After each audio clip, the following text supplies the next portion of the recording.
meeting. We do have this on YouTube. If any of those that are listening would like to connect, washingtoncity.org/meetings. I'll entertain a motion to approve our agenda for this evening. So moved, Mayor. Bundy, second. Motion and a second, all in favor? Aye. Aye. Thank you, gentlemen. Item 2, discuss proposed day of service for the Dove Center / Aaron's House. Councilman Ivy, we'll let you lead out on that. Thank you, Mayor.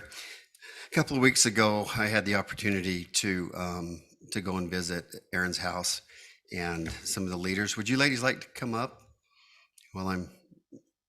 Had a really good conversation with them about what they do for those that are in need and for our community.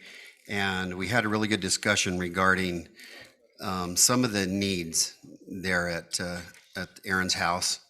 And the way that I got involved originally was that they were having some flooding issues in the backyard when it would rain. I think we have a picture in our packet that shows that flooding.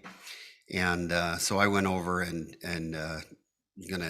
we're going to go and fix that so that it doesn't flood. We're going to move their stuff around so it's not flooding. But during that conversation, they were discussing some of the needs as far as a playground in their backyard. And what the idea is they would need a little playground for the children that stay there, but there's no surface to put it on. And the idea is that they would get these tiles, these dense foam tiles that would be put down, and then the playground equipment would be put on that. And that would be after we adjust so the water doesn't flood it out. And then there has to be some other things done. And what I was thinking, and I would like them to take a minute and share out this, but just so the council and our citizens know, what we're doing here tonight is we're just saying that this might be a good day or a good project for service. We're not asking our employees to do that during work hours or anything like that, but sometimes it's just knowing what the needs are to get them fulfilled. So if you could just take a minute, each of you introduce yourselves and what your role is, and kind of share what your needs are there, and then it would be great for the council to just have any questions that you could answer. So my name is Madonna Melton, and I am the Operation and Shelter Director. I've been with the Dove Center starting my 18th year here pretty soon. And I just want to take a moment to just say thank you to all of you. You guys have been such a huge support. We merged with the Aaron Kimball Foundation a couple of years ago, and it's really, it's almost like a God thing to me. It's like we think it, and it's like, oh my gosh, we need it, and then somebody shows up and helps us out. So, we need help. We don't need a handout. We just need a helping hand. When I do the maintenance, I go around and I follow someone around and find out, oh, okay, well, you're doing that. How do you do it? Why do you do it? And so just trying to get some help with some items that we just need the idea and the know-how of how to do it. So. Yeah, so just to add to what Madonna shared, I'm Lindsay.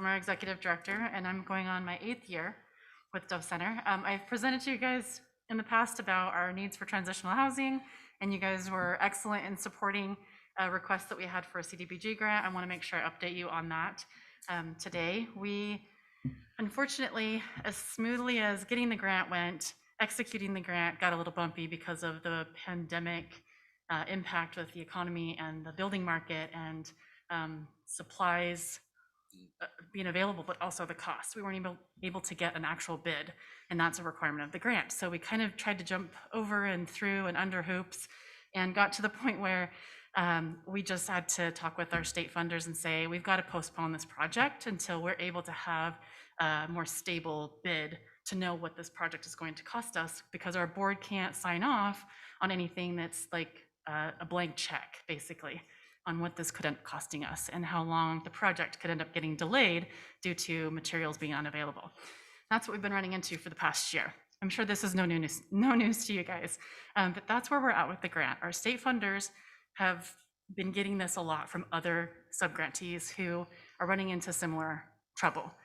They're trying to figure out if there are any hoops that they can jump through at the state level to extend the deadlines so that we can postpone it within the same grant cycle without having to reapply. But I would be very surprised if they're able to pull that off. We'll see. They said they would follow up and keep us posted, but I'm not holding my breath by any means. And we're okay with that because, as Madonna said, things just work out one way or the other, the way that they need to, and we're just moving on. We've gotten creative with some other funding that we were able to use to secure one more, and we're working on a second unit for a 12-month lease in the community with some COVID-related ESG funding to at least give us the 2 units that we would have had if we were able to move forward with this renovation project. But that will come to an end in a year. But I also wanted to add that we didn't default on the grant, but they allowed us to back out, right? Yes, if they're not able to come up with some other solution, then basically they give us the, the withdraw approval, and then in 2 years, we just go back and apply again, which hopefully will give our economy enough time to kind of stabilize, and we'll be in a better territory for that. But we've learned a lot, and we will take those lessons, and we will be better the next round. But in the meantime, our need for transitional housing continues. When we went through the pandemic initially, we saw just this weird roller coaster of things got kind of quiet because I think everyone was hunkering down with fear, not knowing what to expect. And then our calls started skyrocketing. And then they got kind of quiet for a minute, and then they skyrocketed and plateaued. We have had at least a 35% increase in the number of hotline calls we've fielded from year to year, moving from 2020 to 2021.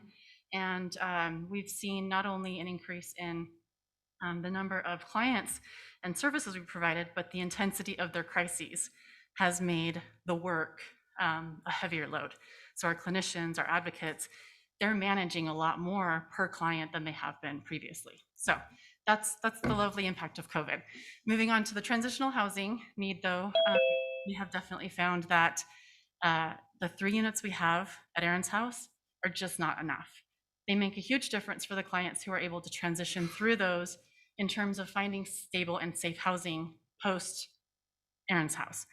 The clients who aren't able to get into Aaron's house transitional housing that have to exit straight out to the community from our shelter, we don't have the same percentage of safe, permanent housing options. And so there is a huge gap, and there will continue to be until we have more housing units. The problem that we're running into right now with our community, which I know is also not going to be any surprise to you guys, is the availability of affordable units. So even if we have all of this ESG and COVID-related funding that's coming at us, our clients can't find housing that they can sustain. And they also are having trouble finding available units. And that's what Aaron's House does for us, is that we're able to manage those units. And so our goal over the next roughly five plus years is to triple the amount of units we have, at least, because of how impactful the continuum of care has been for the clients who have been able to access those units. And I could go on for the next couple hours and give you more information about that, but I won't do that. But this is just in a nutshell, our high arching, ongoing need that we will continue to chip away at. And we have an event we would like to host in January, which we'll be following up to give you more information about in the coming weeks. It will be an open house style for you all to be able to come and see our Aaron's House facility and understand what it is we do there. And hopefully, if we can get this backyard project going and our drain system rerouted, you'll be able to see that project completion as well. So that is kind of our summarized update we wanted to provide, but go ahead. Yeah, no, I was just going to say, but this was a great opportunity to come in and have a little chat. But we would like to do that every 3 or 6 months just to give you an update on how things are going and provide more pictures and just kind of show you where our organization is going in the future. So could you just share a little bit about the tiles? Are those paid for, or are you accepting donations for that, or just kind of talk a little bit about your more immediate needs with the backyard? So a year ago, when we were working on this renovation project, we did request a couple of very small grants to supplement the costs that the CDBG grant would not fund for the yard, which we knew the little swing set that we have right now won't accommodate the needs that we would have with renovation, but it's still inadequate for the 3 units that we have. And so we got a little bit, but for the full yard project, we don't have the complete amount funded. And we also don't have the manpower and the expertise. So do you lay sand? Do you have to flatten the ground? Do you have to cut the tiles a certain way? We don't have that expertise. And so that's where we're also Are you trying definitely to in build need. like a French drain to have it drain out? Is that what the tiles are for? The tiles are just for the children when they're on the swing set, if they fall off, so it's. Oh, like a the- rubberized the tile. rubberized, Imagine, yeah. okay. yeah, the water parks where the splash pads and they have that rubber Yeah. ground. Okay. We're just like a miniature version of that, so that it's a safe playground area, play space. So Councilman, to answer your question, my company will reroute the water, so that will eliminate the problem. But that's the reason they haven't been able to do this up until now, is because of that water that is washing the backyard out. But Other thing that we're wanting help with is, we were able to get an awning in the backyard, but it doesn't cover the whole playground yard, so we'd like to get one of those, cell shades, or is that what they are? The shade sails, Yeah. we Whatever they're call it called. something different every time we talk about this. But you guys I know. know what they you mean, cover- though, yeah. they cover the playground area. And we just don't know how to do that. It's like, okay, we need a pole that's big enough, and we can kind of figure out, but we just don't have the expertise to. And to add to that, it makes creating a really solid budget for this entire project a little tricky, because we might think in our minds, oh, I've never installed a pole, so I'm gonna guesstimate what that might cost. And we really just, we don't know the full of everything that's gonna be needed to prepare the space in addition to completing it. Right. so what you're looking for tonight then for your immediate needs is, we had talked about a day of service, a day where maybe when those tiles are procured, then anyone that would like to come and help, we could advertise that out as a day. And there's a lot of great people in our community that definitely knows how to do those things, and they're very generous. So, council, mayor, with your approval, I would like to ask anyone that would like to help or donate to that. It's a great cause. I was looking over some of the numbers of the impact that you've had in 2020, and the numbers are staggering, that you were able to help so many people with what you have there. So what I would say is that, and we can work on this, like I said, the city can't take workers from their regular days, but a day of service, maybe on a Saturday or something, for those that would like to donate. We could also put it out with the Home Builders Association. Maybe they're always great to help. But we can stay in contact on this and get that done. Have you checked on the availability for the tiles? Are they available if you? Yeah.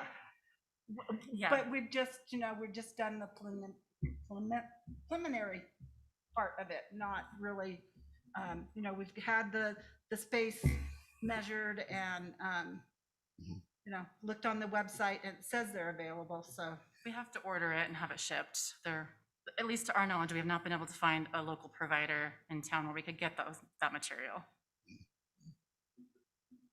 Well, we need to stay in touch and get that date set, and then, I will help personally get that out and get people there. I don't imagine it would take over 3 or 4 hours with a decent crew that has some tools and stuff to do that.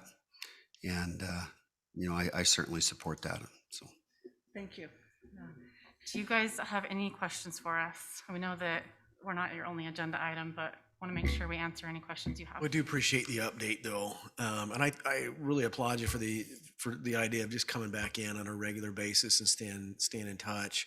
You provide a great service to our community in an important place, important need. So it's great to just, almost any excuse to bring you back in is a good excuse, right? So I personally appreciate having you here and having just the update. So I appreciate that. Thank you. Thank you.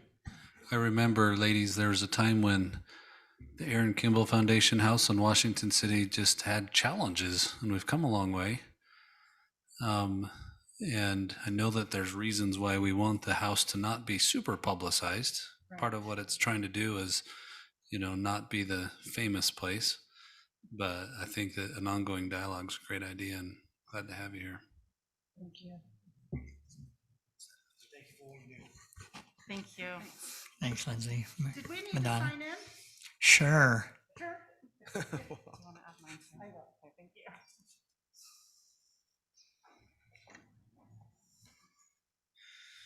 Okay, thank you. We'll move on to item 3, discussion and review of current employment policy vacation carryover.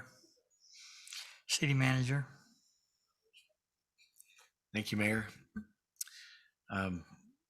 So the item that I have tonight is a discussion on the maximum vacation time carryover for employees. I'm not sure how much everyone's aware, but we've had an 80-hour maximum for many years, and it's worked well for us. The idea is that we want our employees to use their vacations. We want them to use that benefit. But then each year at their anniversary date with the city, whatever hours they have over 80 go away.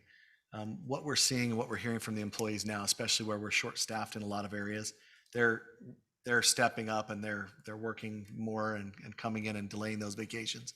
And then it feels somewhat difficult to sort of penalize them for that. It'll also allow the employees to have a little bit more flexibility in the timing of their vacations. So right now, if you're, say you like to, go home for the holidays, for instance, and if your vacation, your anniversary date is November 1st, then you have to use all your vacation down to the 80 hours just before you'd really like to use it. So the recommendation is to move that to 120 hours, allow people to carry another week of vacation to allow a little flexibility. And that's the recommendation. So typically, organizations put those kind of limits on there for two reasons that I can think of. One is just to make sure that employees don't accrue a whole bunch of vacation time and then take 2 months off and forget everything. And they're just, you almost have to install a new employee to put in there. And the other is for accounting reasons. So that you're not having to, and I'm probably not as up to speed on what those are, but it seems like an accountant is always the one who's in there trying to say like, oh, we've got to have some of these limits there. So maybe could you just talk about the ways where you're kind of addressing both? Yes. So number one, we do have limits on the amount of vacation time that people can take in any one period. So this just makes it more flexible Yeah, for when they take that same allotted time. That's right. I don't think we have any employees who are taking 3 or 4 weeks at a time, typically, because of exactly what you said. It's more We of an need them- Australia thing. Yeah, exactly. To go on a 6 So month. I know we'll allow week vacations. 2-week vacations are more rare, but they'll be allowed if we can have the flexibility. You're right. About 10 years ago, something came out from the state of Utah where now when we do our audit, we have to track those liabilities. So we don't actually have to pay anything, but we have to put a dollar amount to those, Yeah. the vacation and sick leave that are accrued in case, the thought process is if everybody quit on the same day, the city has to have the money to pay those liabilities. So as the city grows, that becomes less of an issue all the time. And I think you'll find a lot of employees who don't carry 120 hours. I knew It you just had the allows them the answer for these, and I knew you'd already looked at them, but I hadn't Oh, those are good hadn't questions. thought of bringing those up until just now. So appreciate the good answers. And it sounds like a lot of this is kind of driving towards benefiting the employees at a time when it's really hard to replace them and hard to do without them when they're having to be doing extra duties and trying to keep the business of the city up. So I applaud the thinking and like where you're going. Okay, thank you. So There might be more of these type of issues that come up, but if there are pinch points that tend to be that for the employees that we can clear out without causing any undue burden to the city, then we'd like to look at those at least and see if there's something that we can do. So the question I have when I went through this was just, is there a way to just pay out the additional vacation to these employees? So we do allow that. It's not in this document, but it's in the entire paragraph is in the resolution. So we do allow a 40-hour payout. So if they have any hours over 80 hours, then we will buy down 40. But this would allow them to potentially do that, but also carry up to 120 if they wanted So to. it's not a use it or lose it. It's a use it or pay out or lose it currently. Yes, that's right. So But sometimes they take the payout and still lose hours because they weren't Is able. that, is that because they're accruing extra time through overtime? I'm, No, it's, well, as the more years you spend with the city, the more accrual Yeah. you get for vacation time and different things. And especially you find it's a real pinch point with some of your departments that have a harder time using their vacation. oh, Police and fire, they have a more difficult time using their vacation. The power because department. they just don't have anybody to replace that position on that rotation. And because of the way their shifts work, Yeah. it makes it a little bit more difficult for them to just take 2 weeks off. And so so what does this do for them then? It just pushes it down the it road. allows them to carry more, allows them to carry a little more and plan that vacation that they have, but they don't have to. Avoid that bad day when you just say, well, I couldn't use my vacation, so now I just lost it. I just lost a week. Yeah. It's just a pain point to say this was a benefit to me and it just got removed by a calendar. That's right. And we, Yeah. we can't really just allow unlimited vacation to accrue for the reasons that you talked about. You know, it becomes this large liability, and we want our employees to take time off. We want them to get away from the city a little bit and relax and recharge. But this seems like a good place. 180 hours is very low compared to what most cities will allow. Most will allow at least 120. Some go much higher than that. But I think we still want an encouragement to have our employees take the time off. You need a little bit of a mental and a physical break from work too. When an employee retires, how much of their sick leave time is bought out? Or do they do that at all? Sick leave? Or sick leave, excuse me. I don't know on sick leave. On vacation time, all of their time is paid to them, whatever they have accrued. So that's why we don't like to let it get super high. Sick leave has some different rules that I don't have right offhand, but they're able to take some of it and buy years of service if they need to do that, and buy some insurance, but it's fairly minimal. I want to say 300 or 400 hours, but don't hold me to that. Is Ruth on? No, Ruth doesn't normally come on. Okay. But I can get that answer for you. No, that's good. That's good. I just want an idea. All right, Jeremy, thank you. Any additional questions, comments? Okay, move on to item 4, Regional Airport Master Plan Update. Good afternoon, Mayor and Council. So Rick Lucas is on the line and he'll be presenting. He's the Senior Project Manager for the St. George Regional Airport Master Plan Update. And he plans on meeting with, obviously he's been meeting with St. George City, but also Washington City because of our proximity, our city's proximity to the airport. He's just going to give you a brief overview right now, and then plans on coming back another time to give you more of an overview and some of the decisions that are made. This is an important strategic area for Washington City as well as St. George, and so that's why it's kind of on the agenda item, just to keep it top of mind. I will say that I will say one thing as we're looking at this, we're looking at land use. Something came up during these master planning meetings that I've been a part of, having to do with land use north of the airport. And so I'd be happy to answer questions about that. I did a little research with the rest of the team and some of the folks at the staff level that have been here for some time. So they know a little bit more of the history there. So thanks for joining, Rick. Well, we'll let him start. See if the screen share is okay. Looks like the permission has gone through. Can everyone hear me and see the screen all right? Awesome. All right, so just as Rusty mentioned, and we'll go into the overview of the master plan real quick. The goal is to give a high-level overview of the project and then talk about some particular issues if there's any concerns. And also, we want to put out there if there's any questions that you have, as any master plan at any airport in the country is a very public process. So it is the goal of it being very transparent, and even part of that we'll get into shortly is we've established a steering committee, which Rusty is part of and represents Washington City. So we felt it was very important that that the entire community does have a voice in the steering committee of this master plan. So just real quick, we're going to go over where we're at in the process. We're a little more than halfway through the master plan right now. So we went through existing conditions, forecast, facility requirements, and then some development alternatives, and talking about where we're at in the next steps of the process.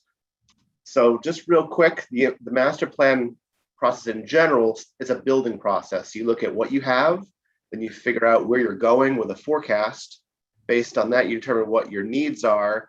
An alternative is how do you meet those needs? Then the implementation plan is the path forward. So with that, we're just at the alternatives phase right now. So we're looking at figure out how can we meet the needs of the broader community. So Airport Planning 101, a lot of it comes down to looking at what is the critical aircraft. So this is the most demanding aircraft used in the facility. The FAA's priorities, you'll hear us use a lot, is always going to be safety standards and maintaining your facility. And then the FAA's lowest priorities are buildings and terminals, or anything that generates money. They want the airport to pay for that themselves as opposed to the FAA. So overview on the public participation process. The FAA requires public involvement as part of this plan. We've presented at the Virtual Transportation Expo back in February, and we intend to participate again this February. Hopefully that's in person. We've done in-terminal web surveys. We have over 2,000 responses.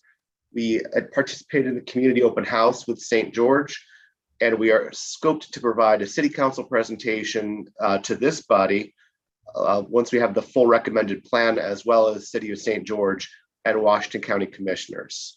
So we want all folks, the community, to really be involved in this process. And our steering committee that we've established includes users, tenants, and then again, members of both Washington City with Rusty's involvement, and also with the City of St. George as well. We even have folks in Dixie MPO, including Myron Lee, for example, also participates on the steering committee. So we've got a really good cross section of folks that make sure all interests are represented. So I'm not going to get into the technical details of the airport, just the existing conditions. What this group needs to know is it's a full service, all weather airport. You can land pretty much any narrow body commercial aircraft here at the airport, and it has all the facilities and services that would be expected at a commercial service airport anywhere in the country. So the service area, I left this in here just to kind of really emphasize the fact this is an airport of regional significance. I think a lot of folks are programmed to using Salt Lake City and Las Vegas, but as the community grows, this airport is really going to become much more of a regional asset. And an airport like this that has services like it does not look at municipal boundaries in terms of who it serves and what it serves. It really serves all of Southern Utah, regardless of any municipality. So I think that's something that everyone benefits from, a strong, healthy airport that has a growing list of users and service options. Again, just looking real quickly at the employments forecast, we've identified that this airport is probably going to grow a little faster than most other ones. And in fact, this year is on pace to be the best year for the airport in its history, thanks to a lot of folks going to places like national parks during COVID, that this airport has actually outperformed much of what is currently a languishing industry. So operations wise, similar, we expect the airport to continue to grow going forward, which really is consistent with the broader community. So critical aircraft, we do anticipate that the aircraft are going to ultimately get larger. Larger does not always mean louder. That is definitely one of the misnomers. We work at a lot of airports and in congested areas throughout the country, and a lot of the general public will always fear that larger aircraft means louder aircraft, but that is not often the case. Larger aircraft can mean more fuel efficient and newer aircraft, which are oftentimes quieter. So just something to think about is as the aircraft start getting larger, sometimes it's more visually loud than it is acoustically loud just because you see it.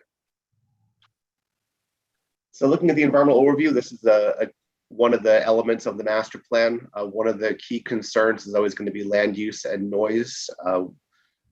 I was in the airport office the other day, and there was a noise complaint that came in. So we know that's an ongoing issue.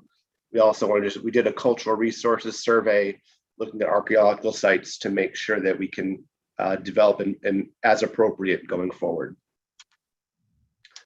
So some of the facility needs that we've identified, the runway is sufficient for the future planning period. We do have some minor taxiway improvements that would be anticipated, but no physical changes to the airfield as it relates to the runway. And again, like only minor things, looking at things like a control tower is the only airside thing that we're going to take a look at. And then we've identified that there's a lot of increased flight training activity at the airport, and how that relates with commercial operations is just something of note. We anticipate a lot of additional hangars and aprons growing at the airport, and then identify more business and development areas, which is good for economic development, because that's going to be jobs in the broader community. And whether even though the airport is and the jobs are technically in St. George, those people can live anywhere. So they can live and work and live and shop and spend their money in Washington County, even though they work at the airport in St. George. So everybody benefits. And again, one of the key things we're going to look at going forward is the terminal area. The terminal is already about 3 times, like at least half the size of what it should be as it relates to where the activity is right now, because the activity has grown so much. So some of the key things we want to take a look at, again, airside, there's no major changes anticipated for the airport. Terminal, we are anticipating needing, again, more than double the existing facility, possibly close to triple in the course of the next 10 to 15 years or so. That's going to mean additional gates, additional processing. Food options is the one thing we hear the most things about. The fact there's no restaurant anywhere near the airport. So now I want to get us into some planning considerations. That we had to kind of present the whole overview of the master plan and the airport to kind of get to this. And this is looking at things like compatible land use.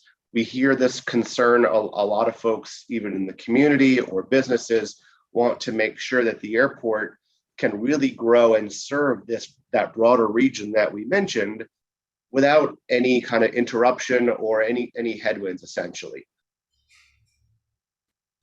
So looking at some of the issues we've identified is some of the area developing to the north, and we understand that some of this has actually been going on for a long period of time now, back when the airport was quieter and had significantly less operations. So some of these items may predate a lot of the folks in this room, but just one of the concerns we want to get to, and I put some examples in here from places that we work at, where each of these is about 1.5 miles to 1.2 to 1.3 miles away from the airport. And as it relates to airport development, the airport, and when they built it brand new, was very fortunate in that they actually own all of the required safety zones within the FAA are actually owned by the airport. And that is extremely uncommon in a lot of cases. There's so many times where we have to have easements and you have to go in and other people's property and cut down trees and limit land uses. But the runway protection zone, which is a trapezoidal area beyond the runway end that goes just about to where the property line is for the airport, is 100% owned and controlled by the airport, which is great. Noise, which is typically the most common community concern relative to the airport, revolves around a 65 decibel day-night average noise threshold.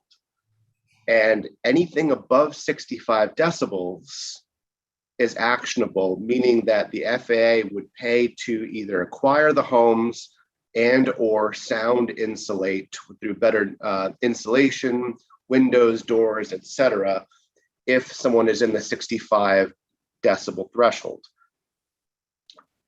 We ran the noise contours, and the noise contours, even under the most aggressive forecast scenario, remain entirely on airport property.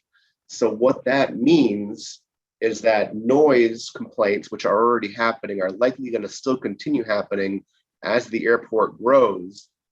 But in terms of the actionable threshold, there's not going to be anything of significance that's going to allow the airport or the FAA to do anything about it.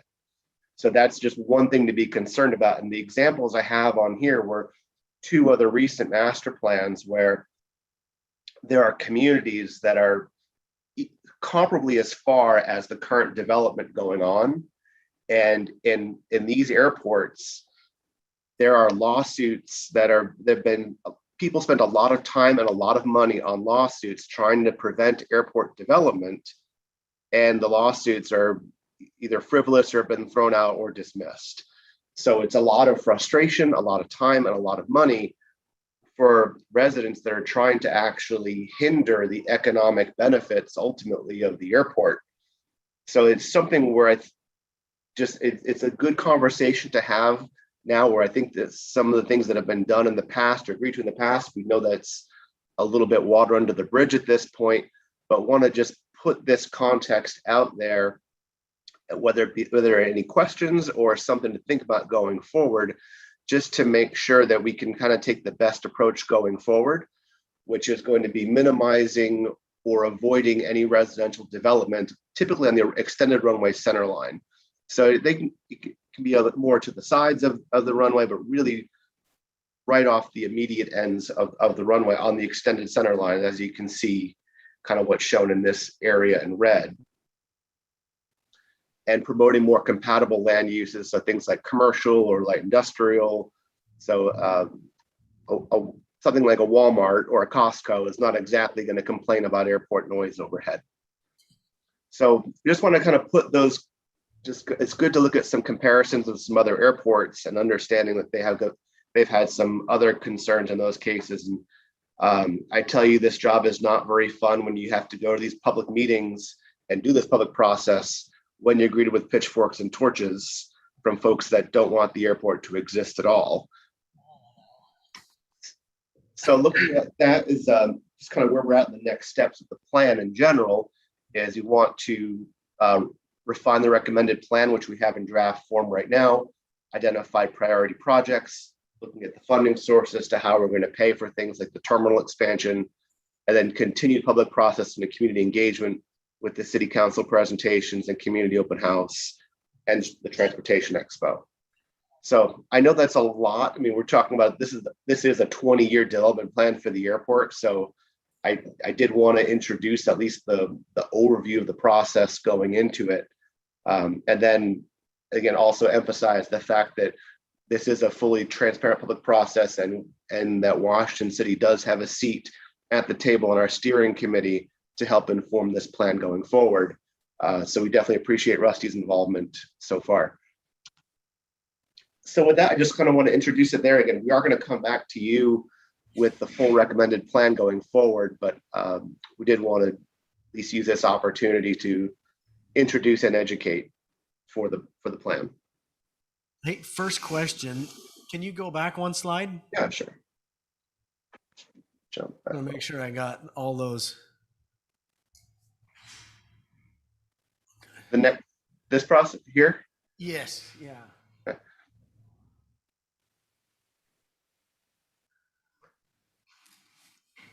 So we have an initial, a draft recommended plan that we're kind of tweaking and refining right now. And then I guess the project phasing is looking at the priority projects, knowing there's a lot of things that we're going to need.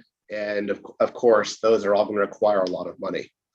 So looking how do we pay for those and identifying what some of the priority projects are. So I think it's likely that the immediate priority is going to be more focused around the terminal. So and so this is in your presentation kind of notifying us of kind of the things that are coming forward and keeping us attached to what you're going on. But if I'm hearing you correctly, and maybe correct me if I'm not hearing you correctly, but you're also partially trying to interject some intelligence into our zoning around your airport to eliminate future potential lawsuits, complaints, and issues. Is that what I'm hearing you say as well? Yes, think of it as pre-Tylenol. If you can if you can kind of take some of these best practices now by encouraging compatible land use. So we don't want any residential on the extended roadway center line as to the extent possible. I mean, obviously when you get further and further out, it's not as important, but in the immediate vicinity, anything that's going to be more compatible with an airport is going to save you headaches down the road. Yeah. So it's just like a lot of times these airports, they get developed. I mean, I think a really good example is if you look at Denver, for example, they moved Denver outside of the city to the middle of nowhere because it was in a very dense residential area. And now there's more and more development encroaching out there, and they're getting noise complaints. And the FAA is like, well, we built the airport out in the middle of nowhere for a reason. So that's just one of the things to consider. But nothing says you don't have anything out there, but there's certain things that are certainly more compatible and better with others. So if you have the ability to, say, develop a new commercial area or an industrial park, or it's actually, there is one cautionary tale, is the one thing people used to always put near airports because it's compatible, they felt it was compatible with a landfill. However, that's a big no-no because landfills attract birds, and birds and airplanes are also not compatible. So there's a lot of good guidance in the FAA, but really it's more like in commercial and industrial are really some of the better uses to have in the immediate vicinity of an airport. Councilman Bundy here. I have a question for you. I'm just wondering about, the land. Is it correct to say that the land off the northerly end of the runway is all in Washington, off the southerly end is in St. George? And you indicated that most of the land in the approach areas is owned by the airport in both directions, I assume. So how much impact do you actually see on the Washington side, particularly Washington end? I mean, there's a lot of development already occurring there right now. And I think everyone knows the limits of the development that can occur, with it near the airport. So how much land are you familiar with it enough that you know how much of an impact it really is going to have in Washington? So the airport owns and controls everything that they need to from the safety critical perspective, which is, I don't know if you can, is my cursor showing up on here? I don't see it. Oh, is it over here? There we go. Yeah. Yeah. So this is approximately the shape of the Northern Protection Zone. And beyond that, you can have anything. That's as far as what the FAA is concerned about, is owning and controlling the Northern Protection Zone. So the airport has all of that on their property. So there's nothing being proposed that is going to limit or restrict, or not limit, but nothing is going to impede development from in Washington City land. What we're promoting or encouraging is that this area more off to just beyond where the property is, if that becomes residential, it's going to become problematic as the airport grows. So what you can see over here in this example on the lower right-hand corner, that is about this very similar distance. And this is a very affluent community that is about 1.5 miles from the runway. And this entire community has funded lawsuits that have been thrown out repeatedly. And so they're spending a lot of money. And the issue is that the noise contours, yes, there's noise. Yes, there's airplanes flying overhead. However, it's not of the threshold that allows the airport or the FAA to do anything. So that's what we're trying to avoid here, is having those situations of, because right now, what's really cool when we got to this community is no matter where in the community we are, everybody's excited about the airport. Every time I land there, everyone's talking about, they tell their story about how they're so glad the airport is reopened again from when it was closed. They talk about how it's such a positive experience and what they do there.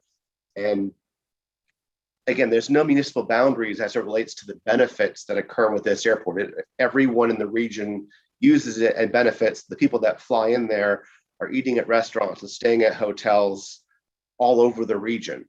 And so we don't want to have a situation of where there's people that are, where there's not that 100% support for this economic asset that's right in your backyard.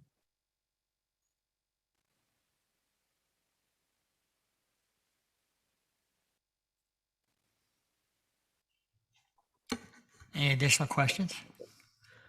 No, but that was a good Yeah, I good appreciate presentation. Good to be in touch with that, and also I guess I didn't know about the lawsuits. So it's good to we can certainly relate to complaints and people that have concerns, but it's good to hear what issues and things you're being confronted with as well. Thank you. Those are cautionary tales, I will tell you. There you go. All right, thank you for your time. Thank you. Thanks.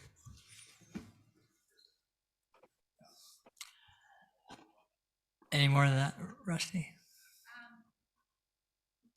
Well, I will add a little bit of the history. So, being part of that steering committee, there was some discussion about concerns about the development north of that property, which would be the Stuckey Farms development.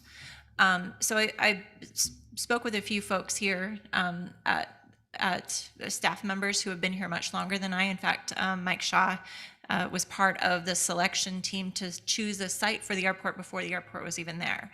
And so a lot of the entitlements for what's being built there now were in place prior to the airport being put in place there.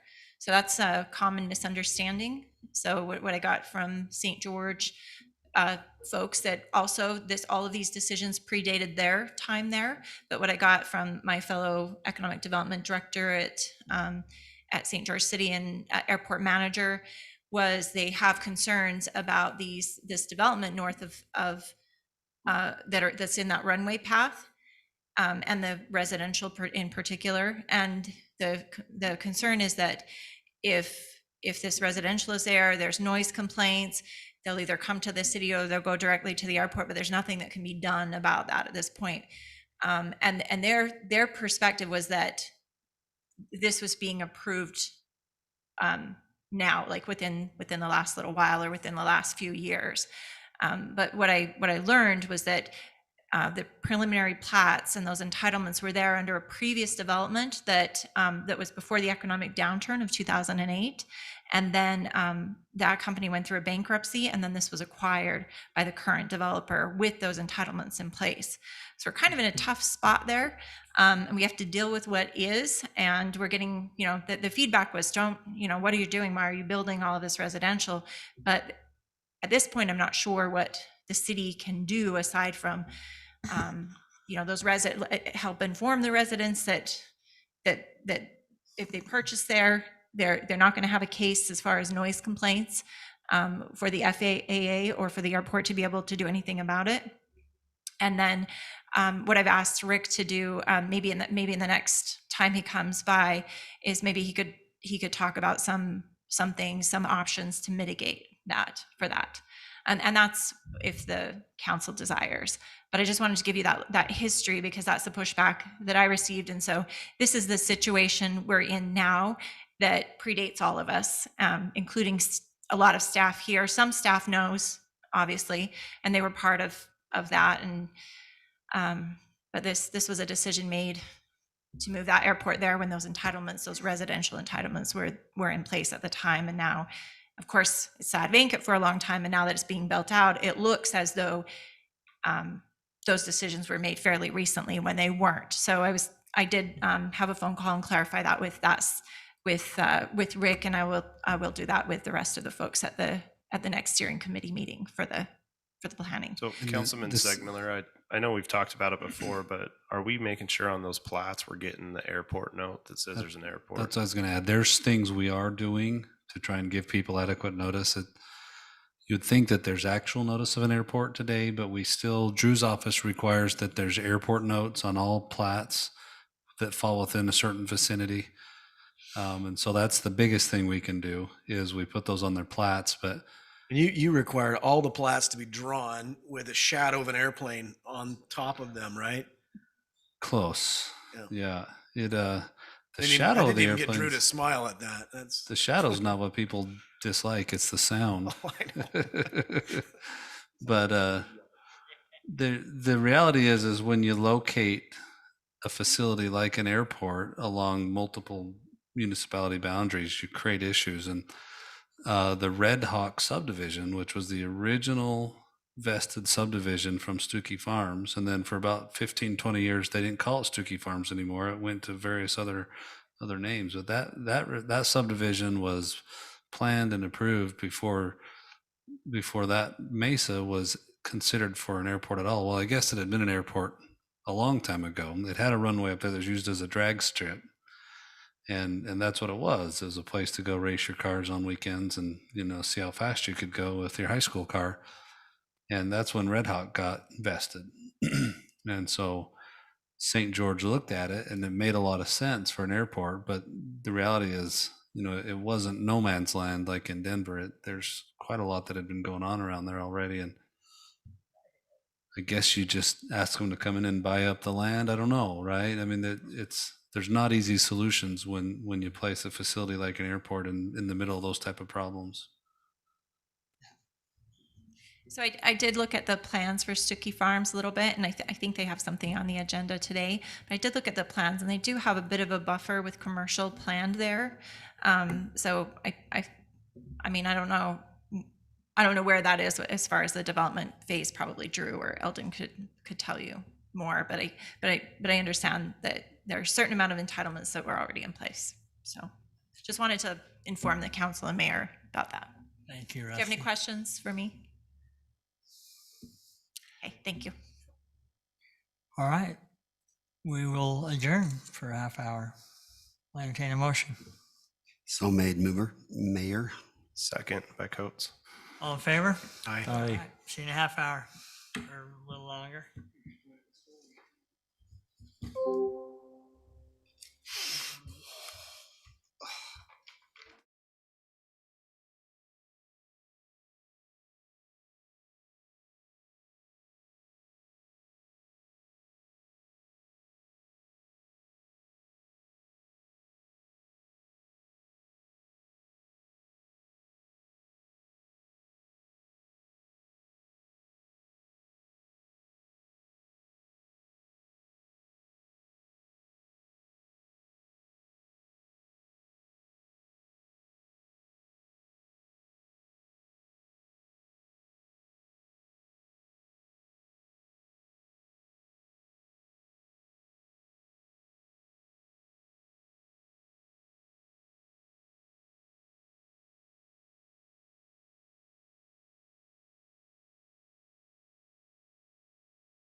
Appreciate your attendance and those that might attend on YouTube at washingtoncity.org/meetings. I've asked Councilman Ward if he will offer our invocation, and Councilman Ivy if he'll lead us in the Pledge of Allegiance. Our Father in heaven, we bow our heads before thee at this time and pray for peace upon this meeting and the proceedings. We're grateful for the nation and the freedoms that we live in, and thankful for our armed forces who act daily in our service in harm's way. And we pray for them. We pray for the leaders of our city as well as our state and nation. And ask for them to be strengthened and to make wise and beneficial decisions, and pray for the proceedings of this meeting in the name of Jesus Christ. Amen. Amen. Please stand and repeat after me at the Pledge of Allegiance. Ready, begin. I pledge allegiance to the flag of the United States of America and to the republic for which it stands, one nation, under God, indivisible, with liberty and justice for all. Thank you, gentlemen. Appreciate that. Move on to item 1, approval of the agenda. Mayor, I'll make a motion that we approve the agenda for the October 27th, 2021 meeting. Bundy, second. Motion and a second. All in favor? Aye. Thank you. Item 2, announcements. Anything to announce? Mayor, just in the way of a reminder, just that next Tuesday is the general election day, and there is live voting available. Just encourage everyone to participate. Thank you. I have an announcement too, Mayor. Okay. So just as another reminder, is November 11th is Veterans Day. And so we have a great celebration here in Washington City. And the start time for the parade is 10 a.m. And all veterans are invited throughout the county. And those who would like to be in the parade are welcome to meet here behind City Hall between 9 and 9:30 a.m. And there will be a shuttle up to the community center to the start of the parade. And they're welcome to be a part of that parade. And then afterwards, we have a great program. First of all, the parade will have marching bands and all kinds of exciting things. And then afterwards with the program, we have a lot of elementary school and students that come, and we have other individuals that come and speak. And then all the veterans are welcome to stay for a parade. So it's really exciting, really significant, and that's going to be on Thursday, November 11th. The parade starts at 10, and the other activities are afterwards. Thank you. Anything else? Item 3, declaration of abstentions and conflicts. Mayor, item 6B for me, Councilman Bundy. Mayor, items 7E and F for me. Thank you, gentlemen. Any others? Okay, if not, we'll move on to our consent agenda. Item A, approval of the minutes from the City Council meeting 10/13/21 and several final plats. Number 1, consideration to approve a final plat for the Crossroads at Stuckey Farms Phase 4, located at approximately Resolution Drive and Washington Fields Road. Applicant Carl Larson, South Landing Development, LLC. Approve a final plat for Sendera at Sienna Hills. Phase 2, located at approximately 2200 East and 1700 North. Applicant Brennan Holdings, number 200, LLC, Sitla. Consideration to approve a final plat for Riverbend at Sunrise Valley, Phase 2, located at approximately Countryway and Bear Trap Canyon Drive. Applicant Midden, LLC. Consideration to approve a final plat for Red Trails at Sunrise Valley, Phase 1B, located at approximately Countryway and Birch Creek Drive. Applicant Midden, LLC. And approve a final plat for Red Vista Phase 2, located at 1100 East and Telegraph Street. Applicant Red Vista Development of Orem, LLC. Any questions or comments on any of those items? So the only comment I had was based off our work meeting was the Crossroads at Stuckey Farms. I don't see the airport note on it, so if we can just make sure we get that on it. All right, gentlemen, any other questions, comments? I'll entertain a motion. Mayor, I'll make a motion that we approve the consent agenda as outlined. Bundy, second. I have a motion and a second. We'll do a roll call vote. Bundy, aye. Coates, aye. IDI. Ward, aye. Staley, aye. Thank you, gentlemen. Those are all approved. Item 5, road dedication.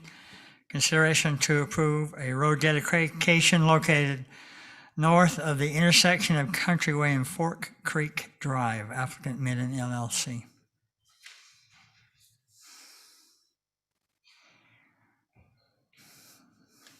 Any questions or comments on that item?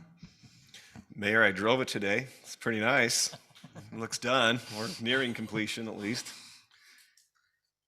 Is there any conversation, any discussion on this necessary? If not, I'll go ahead and motion that this council approve a road dedication located north of the intersection of Countryway and Fork Creek Drive. Bundy, second. I do have a motion and a second. Again, we'll do a roll call vote. Staley, aye. Ward, aye. IVI. Coates, aye. Bundy, aye. Thank you. That is approved. Item 6, preliminary plat. Consideration to approve a preliminary plat for Red Mesa, Sunrise Valley, Phase 3, located approximately 300 South Countryway. Applicant Midden LLC.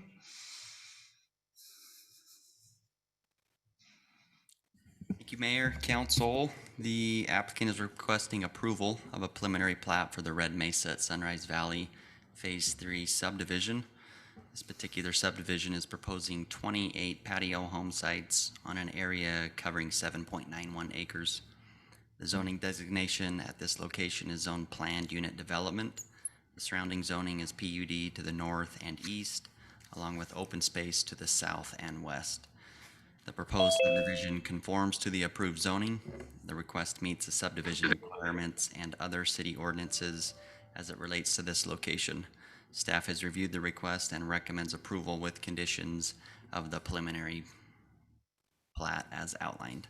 Planning Commission reviewed this request on October 6th, 2021, and unanimously recommended approval of the preliminary plat for the Red Mesa at Sunrise Valley Phase 3 subdivision based on the following findings and subject to the following conditions in your report.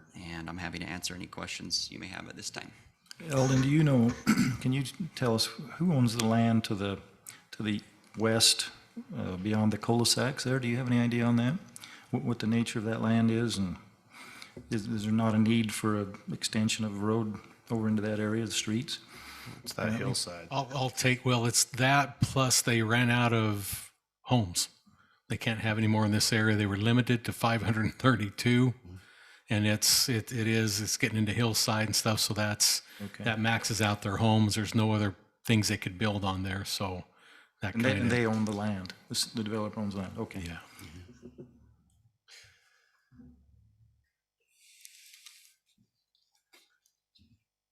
Mayor, if there's no discussion, I'm happy to make a motion.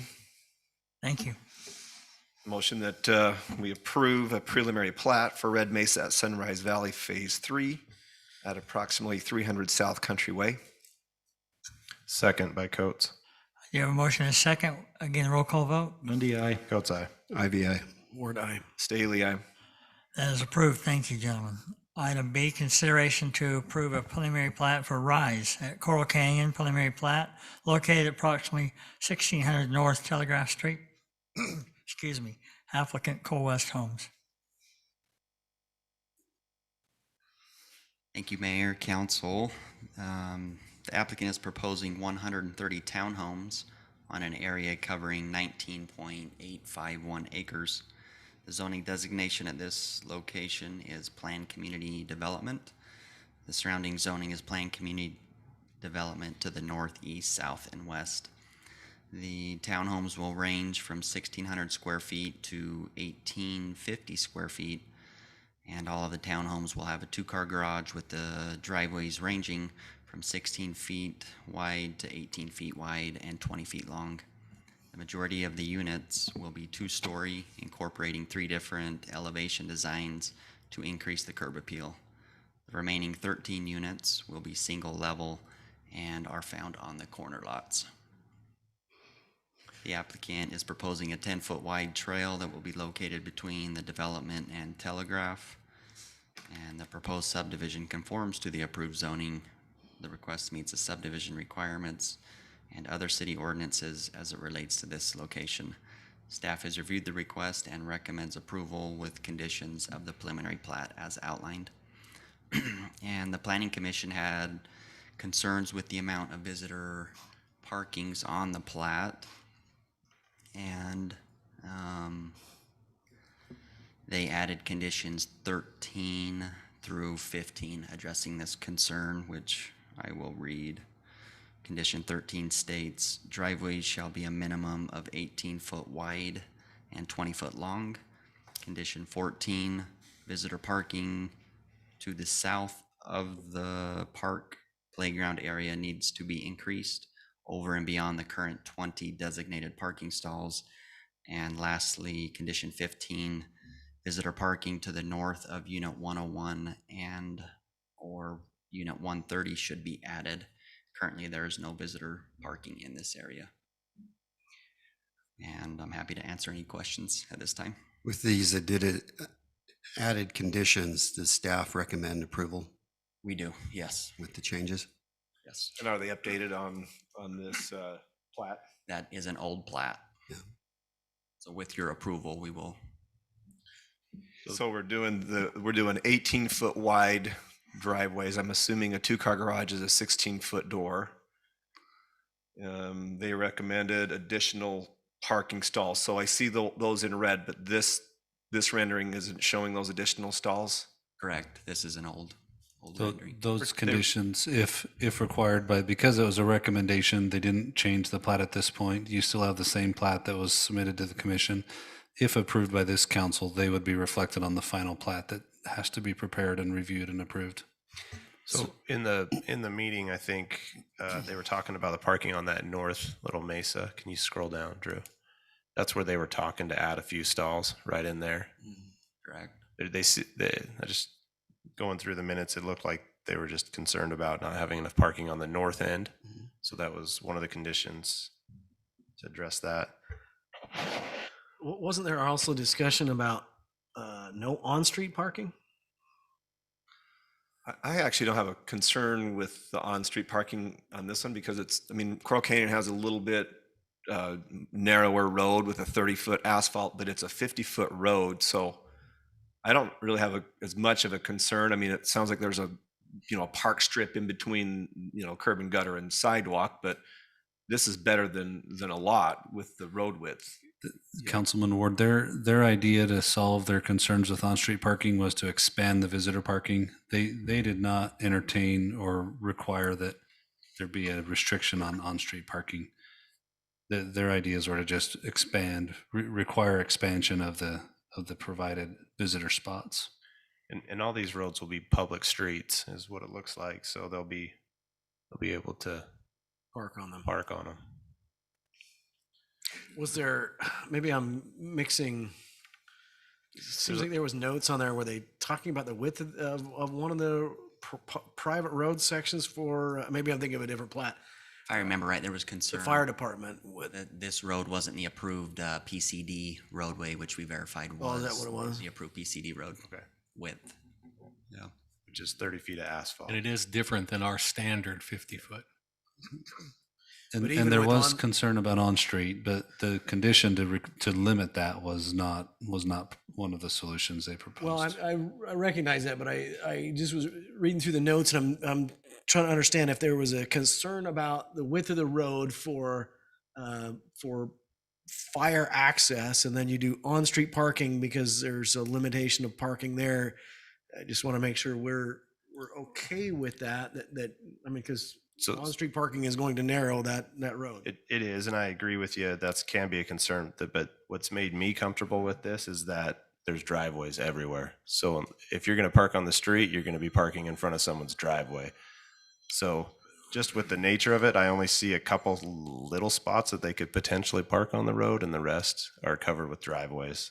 So you most likely won't be parking in front of your neighbor's driveway. Driveways or visitor parking. Between driveways and Yeah. visitor parking, there's not a lot of frontage left. Yeah. So if we add a few more parking stalls like the Planning Commission has recommended on the north end, I think that covers that little space. And I don't know what that number is, if it's 3 or 4 or too. I don't know. We'd have to ask the applicant what their thoughts are on that. Yeah, I'd like to hear from the applicant on that.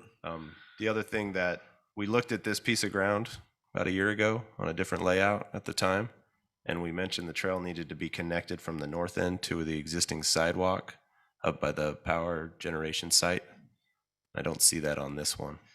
Well, and that's something that's been on my mind as well, Councilman, is not only to the power generation site, but I want to, we've had conversation about how does that trail ultimately connect all the way down to Landfill Road. I know there are a few areas in that PCD that can be developed, and there are many areas that won't be. So that's something that I'd like to, if the applicant's here, I'd like to hear the applicant address the timing on that trail. And I also have a question as to whether or not that trail is just a straight trail or whether it meanders. I know that's a 120-foot road section, but Mayor, if you're willing to have the applicant come forward. Thank you very much. I'm Eric Day with Coal West Home. I'd be happy to answer any questions. There's been a few of them. Maybe ask them again in the order he'd like them to be answered in. Maybe we'll start with the trail that Councilman Staley was asking about, of the phasing. At one point, we had an exhibit that showed the phasing of when those trails would go in place. Yeah, so you guys probably know a little bit more about this than I do. My recollection is, and please correct me if I'm wrong, is that they would be built out as the improvements or as the developments along Telegraph were built out. So in this one here, we are planning on doing a full 10-foot road along the property down to the power generation area. You're right. So the challenge though, and that's great, and I'm happy that we were able to work through the road cross section and the trails. But if you look on the map along this section of Telegraph, there are a few areas that are buildable, right, developable, and there are several sections that are not. And so my question, and maybe this is a staff question as well as a applicant question, is, who and when do the rest of those sections that are, not directly adjacent to a development, when do they get put in place? It's a really good question. The only answer that I have for you is that as we develop out, we'll put those in, but you're right, there probably will be some donut hole sections. And maybe I'll defer to Drew on this one. I'm assuming there was some sort of an agreement that was made as that PC amendment was approved that would cover that topic. Well, I'm hoping, is Mike, did we talk about Maybe that? Mike. Did you have discussions about that trail with anybody? Do you remember? So we're good. And he'll pass it on to somebody else, and then. Don't we have that exhibit, Mike? I was actually just looking for it. I think it was, we did an amendment to the PCD that showed the improvements along Telegraph and the order that they came in as they did the different developments, because there are a lot of areas up here that are not going to be developed. So we had to have them show the trigger points of those road improvements and trail improvements along there. So if we made a condition to follow that exhibit that was already approved per the PCD and how how that trail gets connected, would that suffice on that? I don't know what those exact phases are. If my memory is that the connection to the north was the only one on this phase, but I don't remember if it went to the south at all. So on this side of Telegraph, there's actually basically 3 pods that can be developed in there. So those, I'm trying to remember because it's probably been a year and a half. When those pods came in, they did their development. Now it's on the I would say the north side of the road. Those are the areas where there's not a lot of developable ground along there. And that's the biggest concern, is the trigger point when that sidewalk, because that side has sidewalk. North side is sidewalk, south side is trail. The trigger points when those would be completed, the sidewalk as well as the road improvements along there. And that was what I think we did as an amendment to their PCD, the development agreement. You see, my concerns, if I might jump in, and these are, I'm just kind of shooting from the hip on these red bubbles I've kind of drawn. So on that southeast side of Telegraph, you have this long gap that there will be nothing. I know it gets switched over to the other side of the street, but, and then they've got preliminary plat approval for this area right here. And I don't know if that's going to be part of that subdivision, is it? Yeah. But then when you head this way on this side, there's not, it could be a while before development happens unless you have some developers coming in, knocking on your door right now up there, but Well, I'm knocking on my own door, so okay. you will soon have, it's with our engineers right now, the piece that's also in planning area 8 next to Rise, we'll be bringing that to you guys here relatively quickly. So, yeah, on Down the other here? side of the wash, exactly, and that takes it down a ways. well, there is one here. I forgot. Yeah. I thought you were, okay, so there is something through this area here. It's the other side of area 8. Okay, you're breaking it up into two then. Exactly, Okay. we're doing 130 on this one, and the next one will have 50 more. Okay, so we have an A and a B basically, and then the wash through here. Okay. So I guess that's my question, and the reason that I brought it up. I remember those discussions with the amendment to the PCD, but I like the trail idea. I think it needs to meander, and I think there needs to be some, natural kind of desert scape. I remember that part of the conversation. But I just need to understand how and when it's going to connect your 3 developments and then all the way down to Landfill Road. That's my interest in, and I appreciate that it's in front of Rise. I'm just thinking, on a larger scale. I'm on the same page as you. But I like Rise. I think it's great. I'm interested in that trail connecting as we connect neighborhoods. Yeah, I mean, I read it over a few months ago when we started off on the planning process on this. It sort of fails me, but my memory is the same one that Councilmember Coates brought up, that this piece takes it from Rise up to the substation, and then the other ones get brought in as we develop those out. But my understanding is that was sort of decided upon when the amendment for the PCD was completed. And you could condition that, make sure that. Well, I'm not sure how to condition it because I'm not sure what the amendment was on what the trigger is for that section of the trail. Is Barry on by chance? Does Barry maybe remember? He's in New Mexico. Do you know what time frame that we looked at that PCD? When we did it earlier this year, I want to say, maybe around March-ish. As a suggestion, an easy COA, condition of approval, if you wanted to go that way, would be what was brought up before, which is just tie us to meet what was resolved under the PCD amendment, and that way we're putting it in as was described before. It's not a long way north to the power generation facility. And of course, do you refer to the next one to the southeast as 8A or something? Is that what we called that, or 8? No, it's just, I think that's what. Drew called Okay. it. Just 8 So I'm for just us. thinking that there's a longer section there, and I just think, as I recall, I think that was part of your master improvement amenity plan. So I'm just trying to think, when, right? And Yeah, pretty quickly on that one. So like I said, it's with our engineers right now. They're doing the site layout. on the southeast side. Yeah. There's a little bit of topo on that piece, so they're trying to overcome some of the issues there with the topography, but that should be in front of you guys. And you understand also I believe part of that conversation was the improvements to Telegraph, right? For the Yes. full 120 feet. 100%, yes. But it's just kind of that no man's land once you get. Yeah, I'm not sure what the solution was. And I know you weren't here, and Yeah. I can't remember. I wish I was here more than 6 months, but Hold on, Mike's got what you're looking for. Mike knows everything.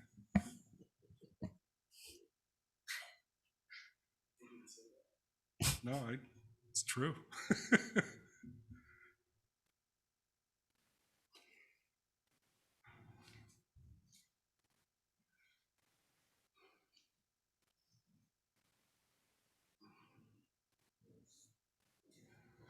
So it's going to be a little farther than March, because I came here in March, and this hasn't happened during my time. We think it was even predated Manager Red, and so probably sometime last year.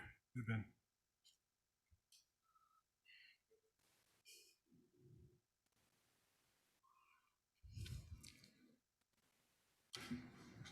Do you know? So I found the revised agreement, so this shows the layout. And, yep. So it should, yeah, this shows the amendment to the PCD showing the trigger points and what happens along with the PCD, so. So as Eric suggested, we probably just have your condition be that that the phasing comply with the amended PCD agreement. Looks like you've carefully laid that out already. Yeah, and then they did that in conjunction with staff, and that was, Barry was involved with that Public Works group.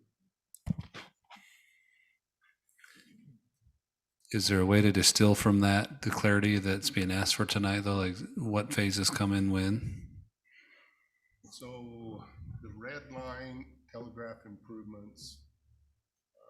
That's the street widening. That's the street widening. Triple is completed with Area 7 improvements. So it kind of shows some phase line, the red line. I can.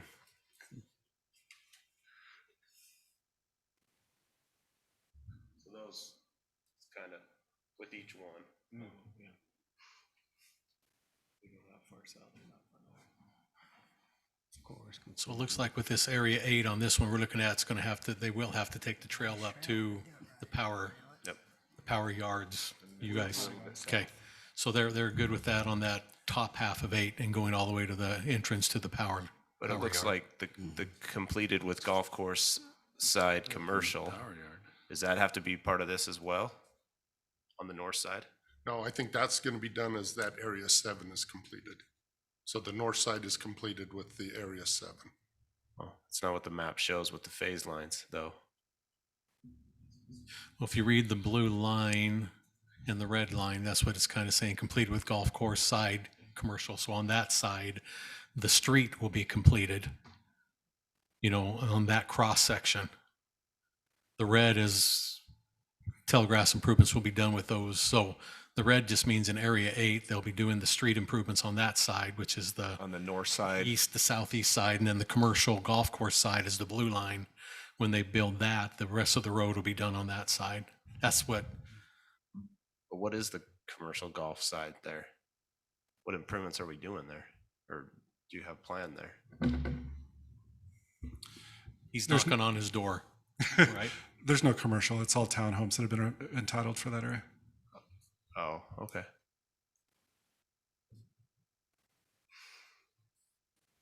So it's just whatever develops on that side with what's in the plan. So I don't know why the commercial was, I probably think because it they're used- calling the golf course commercial. No, they used to actually, if you look at the old master plan maps, there's kind of a node there, as there is in Area 8 as well. An old That's commercial true. piece that went away at some point. I'm not sure when. Does the trail meander? Or is it just a straight trail? It's pretty much a straight trail as we're planning on now, I think, and I'm sorry, I don't know for a fact, but I think we had proposed kind of meandering trail back off of Telegraph at one point, and At one point, the trail was actually going to come behind this exactly. project, and that's fine that you didn't bring it forward that way, but there is aesthetically, there's a difference between a trail that looks like it just replaces a sidewalk and a trail that looks like it's supposed to be a trail. yeah, it is going to be, I mean, we're proposing it to be a straight trail. I can tell you that we are going to heavily landscape it. So it just follows the contours of the road then? Correct. Well, and I don't know. I mean, I kind of don't like intentionally meandering trails that kind of zigzag and back and forth. I see people come off those and come walk on the road. But when you put a trail in that actually follows the landscape, I think I know what you Well, mean. yeah, I'm saying I don't want it to Well, let look me like finish, it's though. a When sidewalk. it follows the landscape and you know, but I agree. Something that is just sitting right next to the road and is basically a wide is basically a sidewalk is probably not as beneficial to us, but something that maybe is off a little bit and follows the hills and movement. But Yeah, I mean, I don't disagree with you. I think we could come up with a plan that meets maybe what. your Well, and intention I is. think we're on the same page here. Look, think Snow Canyon Parkway, right? That's got a lot of elevation change and movement, and that's probably more than would be required. But just to put an asphalt trail that looks like it replaces a sidewalk is not enough. So, but I don't know how much room you have there between. Look at that section, Councilman Stay. There's 5 feet and 10 feet between the edge of the asphalt on their 2 different sections. So you're going to get between 5 feet and 10 feet. And then you have the wall. So that's when it meanders over. But it looks like it'll meander over. I mean, it's just, that's what you have. It looks like there's max 10 feet swell between them. Right. Say that again, Councilman. I know you So do this maybe- for a living. Just help maybe me you can understand a pull up the little bit section. better. You just say there's So not from much the edge of space asphalt between to there. the edge of trail, Yeah, and that's what I'm seeing is that from the asphalt to the, at least especially to the backside of those Yeah. townhomes, there's not a lot of room. no, it's basically trail and the wall is what the cross section. So how do we get a little bit of movement, a little bit of, Well, is it, on the corner there, Drew? is it as important? I mean, where it crosses them right next to some of those, where it can open up, I think that might even be sufficient if just in the areas that it can open up and divert right such a off the edge of the long road. But it is, section right you're right, there. it's a long section. It's just about aesthetics. Just trying. I know that's, But the aesthetics, you're right though, but the aesthetics make it The aesthetics more matter to usable. us a lot. They really do. And I can understand where you come from. I lived right next to Snow Canyon this summer, so I ran that trail almost every day. I don't think it's a 10-foot trail. I think it's about a 6 to 8 foot trail in parts. So I think they put in a 10-foot easement and got some meandering out of it. But you're right, there is quite a bit of topo change in it as well, which on this side I think would be easier for us to do. We have to do the 10-foot because that's what's in the PCD, but we could get some topo out of it this way and get a little bit of a kind of visual change for an aesthetic purpose, if that. 10 foot's a pretty wide trail. If it's a wide trail. Yeah, I agree. I might suggest just give the guy laying it out some Benadryl that morning and it'll take care of itself. I'm just, it's, Maybe the guy that did my Just thinking concrete out years loud. ago. maybe Yeah. Well, it was Paul. That's not a city position, not by the here. way. no, it's not. I didn't say alcohol, I said Benadryl. 10 foot is our citywide trail standard. Is it 10 or is it 8? It's 10. For it to be a city trail, it's got to be a minimum 10 foot wide and 2 foot shoulders. And yeah, but to make it a complete city trail is 10 foot wide minimum. That's AASHTO standards. I mean, I'm not really interested in holding up this project over the trail, but I am interested in getting this right. And I don't know what the right answer is right now. Yeah, I was just gonna ask you, where would you go if you don't go there? I just think Telegraph needs to be attractive on that. I mean, it's. So if you were to ask it meander where it can, I mean, and would you feel comfortable They're just not though. There's no room if you look at the layout. just where you can, and if you can't, then you can't? See, the last time the trail, if I remember, was going to come up behind the townhomes That's correct. and tie back down in, but there were some elevation challenges just with the grade and maybe disrupting some pretty cool topography there.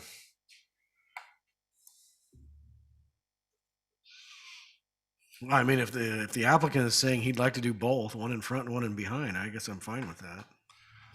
I wouldn't want to commit to it, but I will say it's a thought we've had. Oh, well, I was kind of being facetious, but No, it's the people that proposed it last time still really like the idea. They see it as an amenity for the community. yeah.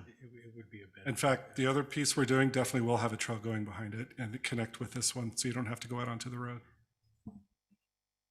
Mr. Stegmiller, is it possible to, if the council wants to approve this plat, but circle back on this trail section when Barry's in town and So the challenge is the trail section as it's currently represented just doesn't have room to fix what I think is the concern for meandering. And so if you're going to improve this one as it is, and with the trail where it runs today, I just don't think you can come back at a later time and say, meander this because of where those buildings and those lines are. But you could It would approve be this better to one. do a sidewalk section and You could come up with some other alternative and then, ask them to put your trail somewhere else that's off of these locations, because this approval would, you start to vest the locations of these buildings and of these units and of these roads, and you run into challenges the more you approve and then come back and whittle. sure. So let me ask this question to the council. What is the vision of this trail along Telegraph? Is it to get people like bikers off the trail? Because like a road biker would rather have a straight, smooth, not up and down hill, but runners don't really care. They can go back and forth. So that's a question I propose to the council. Runners don't like trails. Haven't you noticed? They stay on the road. Hey, why you got to make fun of runners? So that's the question. My personal opinion, I think it'd be nice to have it behind. but I understand why they have it. I mean, I'd rather see it landscaped in the front and then push the trail to the back, because I think giving it some more contour in this area would be nice. But if we're trying to, Yeah, all things being equal, I agree. That would be my but I'm looking at the contours that they currently have graded here, and I still see a trail pretty hard to do on that southwest corner. Can you just restate what what you said about your conversations about the potential of having an amenity trail behind there? If we can put the trail instead of in front and landscape it up front and put a trail behind, I think that's a condition we could meet and would be happy to meet. I know we That's not- discussed this previously. What type of hillside effect would that have? I'm trying to visualize. It's quite steep, because I think one of our concerns back when we discussed that previously was that you didn't want any scarring on the hillside, and you definitely have to make a cut to do that. So this is the reverse. So you've got a wash bottom. So it drops down into the wash. And so you wouldn't be cutting into an upward slope at that point. Yeah. Okay. So at this point, you've got a wash, and then you got that beautiful kind of checkerboard ridge, those kind of slanted, that fault line there. Yes. Forget what we call that. What's the name of that ridge? Razor Ridge. Anyway, and so yeah, your cut, you actually have a decreasing slope there.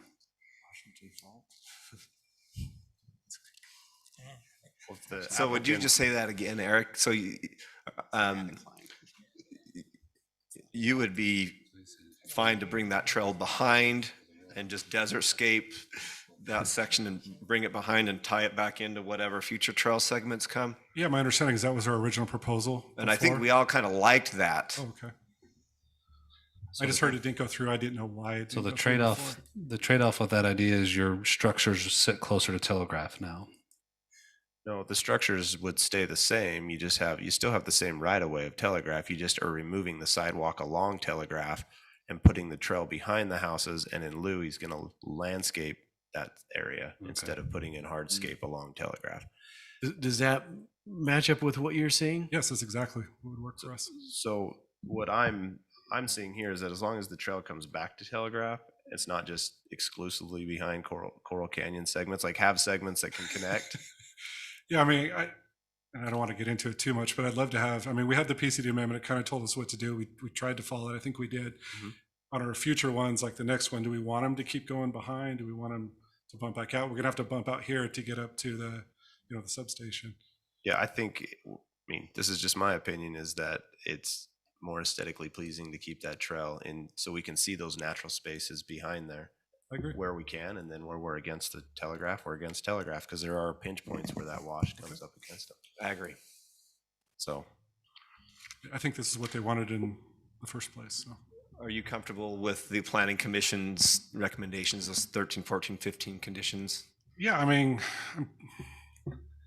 kind of an old school planner. I've been a planner for 20 years. So to me, when conditions of approval are made, I want them tied to findings and I want them tied to code. Yeah. So I'm a little confused there. But at the same time, if we just forget about that, I actually like all three of their ideas. I have no problem with the ideas themselves. Can you speak to the parking? I guess there was a question that we brought up as far as how many parking spots you would put in those sections. Yeah, so what we do is in the front there by the amenity, I pop the tot lot, little play equipment area there behind the pool, which is what we were actually planning on doing anyway, and it just never made it to the engineering table apparently. And that would give me more room to put a few more parking spots in there, going around the corner. I think they wanted parking on the north end, though. Right, so that's how I'd satisfy that one. And then on the north, I sat down with our engineer. I think we can get about 3 or 4 spaces on each side. What are we giving up? Something was there now, or no, there's nothing there. So what it was open is, space now. Is yeah, what they're planning? So our original plan was 144 units here, and when we decided to do the other side of Area 8, we shifted some of the density over there, so we just left it as open space. Okay. Sorry, did you say a number? Yeah, when I sat down with the engineers, it looked like we could get about 3 or 4 on each side. Be 7 to 8 of them up there. Yeah, between 6 and 8 is kind of where we. Oh, I see. 3 on each. Yeah, okay, not north and south, but one here and down. Exactly. And I did double check with the engineers on the driveway one, by the way. He said that all of our driveways already are 18 by 20. I'm not sure where the 16 came from. Oh, really? Yeah. Mayor, would you entertain a motion? I will. It's still a public hearing, right? I don't think so. I think it happened at planning. Oh, sorry. Thank you. Is there any more discussion? So a motion that this council approve a preliminary plat for Rise at Coral Canyon located at approximately 1600 North Telegraph Street, including conditions 13, 14, and 15 from the Planning Commission, and a condition 16 that the trail, that the applicant work with staff to do the trail per the PCD amendment and move this section of trail behind this project. Can I add to that condition that it's landscaped in lieu on the front? On the front, and landscape in lieu on the front, yes. I'll second that motion. I do have a motion and a second. We'll do a roll call vote. Staley, aye. Ward, aye. Ivy, aye. Coates, aye. Bundy, aye. Mayor, I have a procedural, just a clarification on this agenda item. There's two different addresses associated with this 1600 North and also 3900 East Telegraph. So just so that, just going forward, we probably ought to choose one or the other. So noted, thank you. Item C, consideration to approve a preliminary plat for Sunrise Valley Industrial Park located approximately 100 North Country Way. Applicant Minute LLC.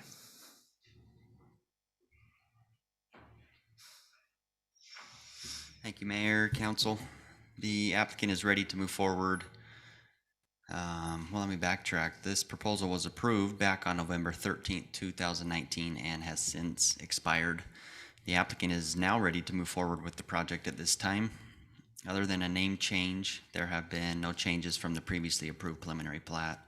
The applicant is requesting approval of a preliminary plat for the Sunrise Valley Industrial Park subdivision located at 100 North Country Way. This particular subdivision is proposing 42 lots on an area covering 66.69 acres. The zoning designation at this location is zoned heavy industrial, which is the I-2. The surrounding zoning is I-2 to the north, open space to the east, unincorporated county property to the south, and open space to the west. The proposed subdivision conforms to the approved zoning. The request meets the subdivision requirements and other city ordinances as it relates to this location. Staff has reviewed the request and recommends approval with conditions of the preliminary plat as outlined. The Planning Commission reviewed this request on October 6, 2021, and unanimously recommended approval of the preliminary plat for the Sunrise Valley Industrial Park subdivision based on the following findings and subject to the following conditions. I do want to just point out that kind of hash lined on the plat is a fence that came from the hillside condition, which they also implemented onto this plat. And then the shared easement accesses off of lot 33 and 34. And then as you get to the north end of Country Way, it'll be a shared easement starting at lot 35, go all the way back to 38.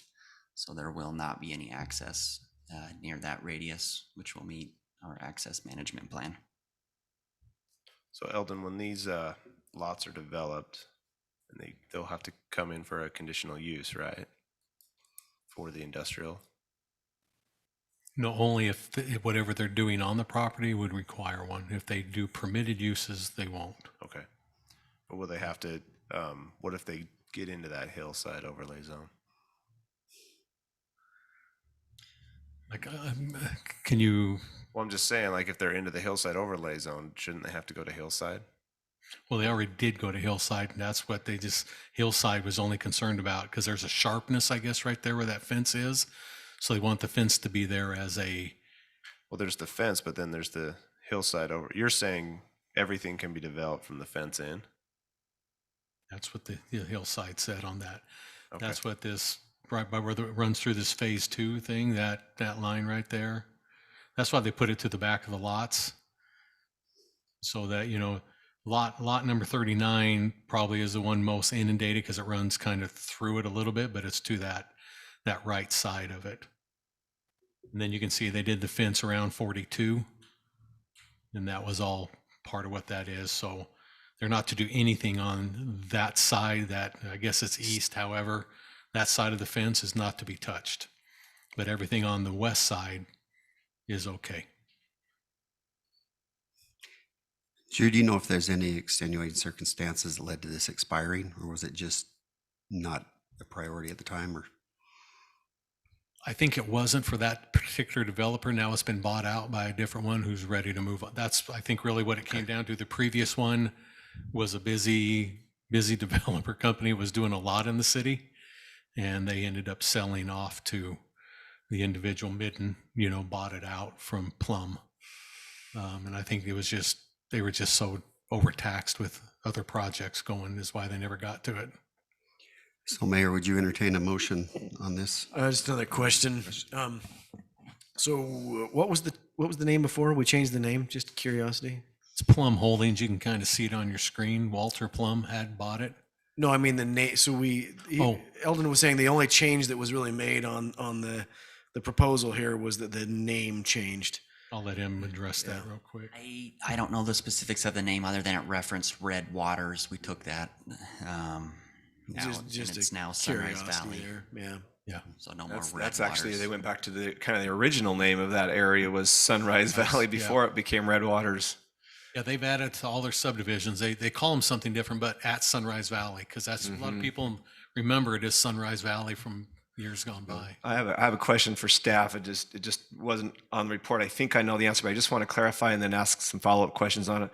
To the south, is the zoning, is that a PUD or a PCD where Red Trails is? Does that abut Red Trails? The project, this little road right here shows you, but what you've approved kind of meets at this point. It's two sections meet there. The corners Right, I do. understand. I'm just needing some clarification. Yeah, so you approved that one multi-family project, that single family that has a 7-foot separations between them. That's what that little L shape coming off of Country Way is right there. Let me try to highlight, with my little cursor. That's residential, multi-family, higher density, and then it abuts at this corner into this industrial. But that's just how the zoning was out there. I just wanted to clarify that to the south is that, and they understand that this is an area of transition. Yep. At least those who buy there should understand where they're buying. Yeah. I want the road that kind of comes out, that goes down to the Western Rock landfill, what is it, a quarry? It's Western Rock, yeah. It's a Whatever they quarry do down there. and the processing area that they do all their sand and gravel. Now, my understanding, this is the road I think that's supposed to tie all the way in over at the Highway 7. Okay, that's as my you come off, question. and the new bridge that Hurricane and the county are planning ties into that road right there. And I'd love to just ask Mike if he's okay to just give a little bit of an update on maybe any timing he might know about on that road. And then also, I mean, I understand that it's tough along Country Way, and there are some residential homes that face that further to the south. I'm just wondering if there's anything that can be done to encourage traffic away from that. Maybe there can't be, but I just wanted to have a little bit of an exploration. So timing on which road? Oh, I'm not sure what they call it. The new bridge. The one that'll go down and cross the river and tie into the SR7. Oh, okay, the Purgatory Road. Purgatory, yes. So as an MPO, we've actually applied for some federal funding on that. We haven't heard back on our application on that. Normally the process, our first year of application usually won't go through. Second year's a lot better. We've got Washington City, Washington County, Hurricane City, all as applicants on that project, which helps that funding when you got 3 different entities. It's the RAISE grant money. It used to be Tiger Funds. They've changed the name. They do that often. So more than likely, we're probably another year out before we ever know if we get funding. It's probably another few years, but realistically, we're probably in the realm of 5 to 10 year on that project. Okay. It looks like they call that Smelter Drive. Does that make sense? But ultimately, that'll be called It's Purgatory. Road. Yes. Why do they put Smelter on here? Purgatory sounded so much nicer. I don't know. I mean, take, Yeah, that's nice. Yeah. Well, because it comes right through Purgatory. Area. Ties into SR9 through Purgatory. so really, as far as traffic patterns, I mean, obviously, when we did when we updated the trash collection agreement, you know, we directed traffic out Landfill Road rather than Country Way unless it was directly but there's probably not anything we can do on a. Well, we also put in the traffic calming measures as well. Yeah, we along have that those road. stop signs and The concrete And then- crosswalks, the stamped concrete crosswalks. And then the medians on. I believe going down the road, they actually added a few more traffic calming measures. I think some bulb outs and So it just kind of is what it is. yeah, and it was actually in our master plan, it was an 85 foot, and we've taken it down to 66. Yes. And we're Dixie Power,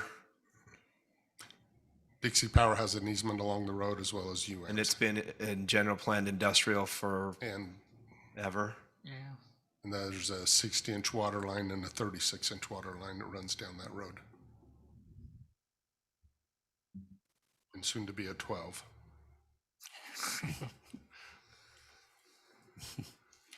If you drive down it right now, there's some great traffic calming. If you've been down it in the last couple of days, you know what I'm talking about. Yeah, the dirt section makes it really calm. There's potholes. Yeah. I mean, because of all the weather they had a couple weeks ago, and it's a nightmare to drive, and it's really traffic calming. You have to go slow.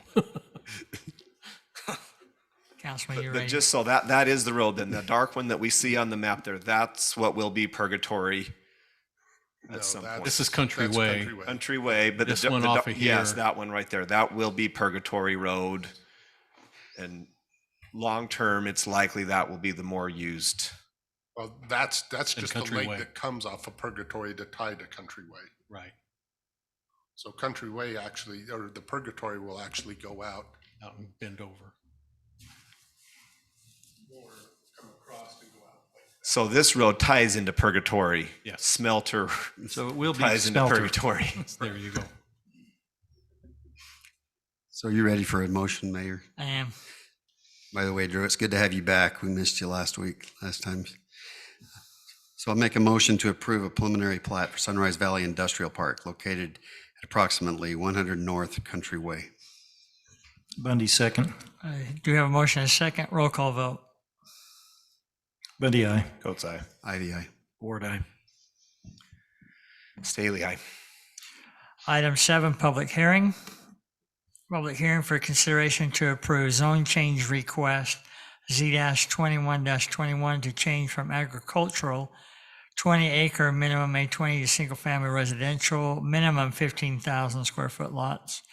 R115 located approximately 3400 South, 300 East, applicant TJR Properties LLC. Thank you, Mayor. As stated, the applicant's requesting approval to change the zoning of approximately 28.85 acres. As stated by the mayor, the current zoning is agricultural 20 acre or the A20 zoning. It is being proposed to be changed to the single family residential 15,000 square foot minimum, or referred to as the R115 zoning district. The request for the R115 is for the purpose of course, developing the 28.85 acres into future residential subdivision.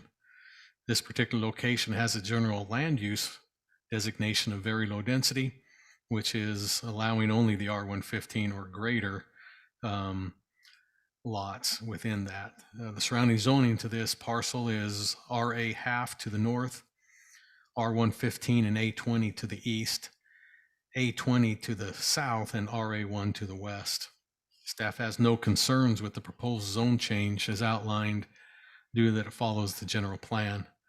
The Planning Commission reviewed the request at their October 6th, 2021 meeting. The Planning Commission unanimously recommended approval of Z-21-21 for the change from A20 to the proposed R115 zoning onto you, the City Council. And of course, it's based on the findings in your report. So I'll be glad to answer any questions before you go into your public hearing that you may have on Z-21-21.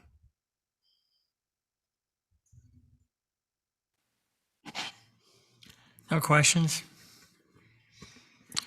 Okay, we'll move on. This is a public hearing, and if those out there that, in the audience, that have a concern or question on this item, you're welcome to come up.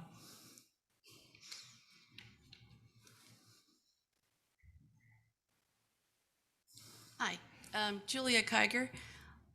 Our home is is the corner house. It's going to be in the northwest corner of the proposed new development.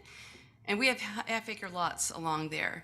And our concern is if they go to like the third of an acre, we could end up with 2 homes looking into our backyard. If the trend continues like it is out there, I mean, they're going to be huge homes on smaller lots than what we have. And we just wonder if there could be any kind of consideration that the homes along the wall there, if they're going to butt up right next to our homes, if those could be half-acre lots. I mean, the rest of the development, I don't mind if it's like the third of an acre, but just up against the wall in our property, it's just a concern that we're going to be crowded in there now. Mayor, you want me to Absolutely. talk to that? And I heard your comments at Plan Commission, and I thought you were very well spoken. I appreciate it. So the current zoning, current use is ag, but the general plan for this area is low density. And so the owner of the property, or excuse me, very low density, the owner of the property in that general plan designation, he can apply for, the owner can apply for R115, which is 15,000 square foot minimum, or the owner of the property can apply for RA 1/2 acre lots. And so either of those zonings are consistent with the general plan land use designation, and the applicant has applied for the R115. So, I mean, Well, we know that originally they were going to come forward with half-acre, and then they, before it went to the Planning Commission, they pulled it and came back with a third of an acre. So we're just concerned up against our properties along the wall there. I mean, we could end up with 2 homes looking down on us, depending on how it lays out. Are you up in this corner right here? Yes, that's us right there. Okay, they won't have any road access, so that's going to end up being a knuckle, is what's referred to, or kind of like what you're sitting on. So those lots end up being, we don't know what it is until the design comes. But the chances that you're going to have a knuckle, what we call a 90-degree turn or something like that, and they'll put that kind of part of a cul-de-sac, which makes the lots a little bit wider in the back. So the probability, I'm not going to guarantee, but the probability is less likely than more likely to have 2, but we'll wait and see how the design comes out. But I really don't think, I'll just let you know from my perspective, the law wouldn't really allow us to say, we'll give you R115 everywhere, but in this you have to do that. We can't split that. We can look at their plating and ask them if it does come that way to maybe shift some things, but we'll have to wait till the preliminary plat is brought forward if that helps. I hope I'm okay, council, just sharing that, but that's kind of what it would be. Okay, well, we'll be back when the. You'll get a notice on the preliminary Yeah, plat. and If this we'll be back. passes, I guess I shouldn't say anything. If this passes, you do Yeah. get notice for the preliminary plat at the Planning Commission. Right, so, okay, and we'll be back if that happens, so, all right. It's just something we were hoping that maybe could be brought forward, so, all right. Thank you very much.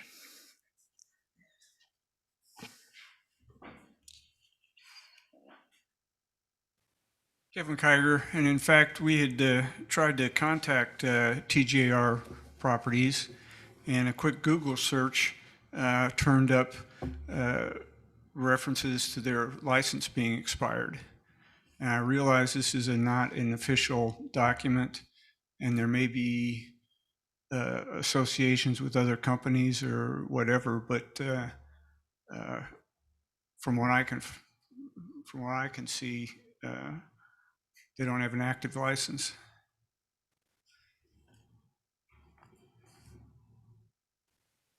What license are you referencing, sir? There's a lot of licenses that we deal And with. I apologize for not being able to research what the licensing requirement is for this type of development.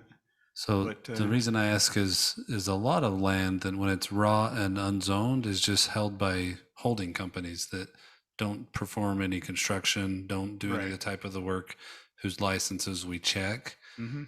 And we don't typically check for a license when we're just looking at a holding company for a zone change. And so I just wanted to see if you had clarity as to which license you had checked on. No. But Okay. I did attempt to make, through the city office here, to make contact, but they, TGR did not respond to us. TJR is, right, is a holding company. I would assume so. We haven't investigated this applicant at this point either. But at the point where they were starting to move earth, they would be doing that under a contractor license. So it may not, likely will not be their contractor license. It'll be whomever they hire to do those improvements. So in the process from once you get your zoning to when you start building, we verify the certification of the notaries, of the engineers, of the license, and so all of these things do get verified. But we don't verify them at the holding company stage. Yeah. And then we could start doing that. That hasn't been a practice to this point. Well, what would you do? Because the holding company doesn't have a license. We does it? we wouldn't ask the holding company to produce a license. We would maybe go validate see. that they were a legitimate holding company or a legitimate. Go see if they had a certificate of good standing with the state is all we would do. And another thing in this case, as long as we have the property owner, that's what it really matters, right? At this Right. point, we have that, we always make sure the property owner's on board too, so. Yeah, interesting. Thank you. Okay, thank you. Thank you. Tara, were there any comments via email? We did not get any other comments on this item, Mayor. Okay, anybody else? If not, I'll entertain a motion to close this public hearing. So moved, Mayor. Bundy, second. Motion and a second. We'll do a roll call vote. Staley, aye. Ward, aye. Ivy, aye. Goat's eye. Bundy, aye. Thank you. Move on to item B, consideration to approve an ordinance adopting zone change request Z-21-21 to change from agricultural 20-acre A20 to single-family residential minimum 15,000 square foot lots R115 located approximately 3400 South 300 East. Again, applicant TJR Properties LLC. Mayor, if there's no comments. Is the applicant here? Do we know if the applicant's here? Can you just maybe talk to lot size and why you chose R115 rather than RA 1/2 and any information you'd like to share? And thank you for being here. So just state your. My name is Russ Key, and I represent, I'm one of the owners in TJR. So, yes, we did have an application in at one point to be half acre, and then we went to the third acre. I think one of the considerations, and it's still up in the air on what we're going to do with the property, but one of the considerations is just general affordability. Do you anticipate there being a variety of sizes, including some half acre, or you're maybe not to that point yet, or? Not quite there yet. Did you run the pricing on those? If you did half acre, did you do estimated pricing on what that would be in today's current market? Yeah, and we just pulled recent comps with that. I think it's Blue Heron, or is that the correct name of the subdivision? And even 15,000 square foot lots are close to $300,000 now. So it's getting up there where it's almost unaffordable for the median income to afford something that's much bigger than a third acre. I know there's been some talk, and it's just talk, so take this for what it's worth, but some like the idea of, the little RA 1/2 and have some farming ideas. That's probably not as practical as it maybe once was. Yeah, share some history on it. I was talking with the original owner of the property for a long time, trying to make this affordable for just a single residence for myself, but the pricing kept changing and kept changing and kept changing, which I don't fault him. It should always sell for whatever market is at the point, and then it got to a certain point where in order for it to fit the needs that I wanted, there was going to have to be more houses in there. Yeah. So, Mr. Millen, this is a portion of the property that he owns, is that right? He owns property further south that is adjacent to 3650 South? Correct. Gary owns all the way to the south. Okay.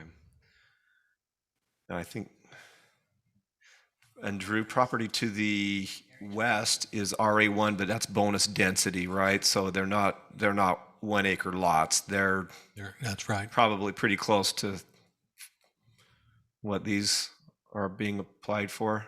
Well, to the west, I would probably not say they're a little bit bigger than 15s. You know, Are they? that particular, Even with that bonus density? even with the bonus density, they ended up actually being, you can almost see if you look at, the subdivision to the north is half acres. I think these are probably half to 3/4, but it was all bonus density. But then you keep going to the west into Brookhaven, to the far left of your picture. That's another bonus density that has anywhere from 10,000 up to 15,000 square foot lots that you can see. And then if you go to the east, you have that church site with the Stanson Estates, which is all 15s, right by the corn maze and back. That's on that east corner right there is those R115s. So from a planning feathering standpoint, is this consistent with the surrounding? Well, yeah, because in the planning world, you like to have no more than a step either direction, up or down. You don't like to do 2 or 3, especially. So anything, up above half acre or below half acre, that next step down is planning wise, you're fine with it.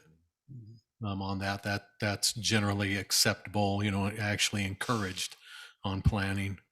And you do want more variety instead of a solid of one lot all the way through.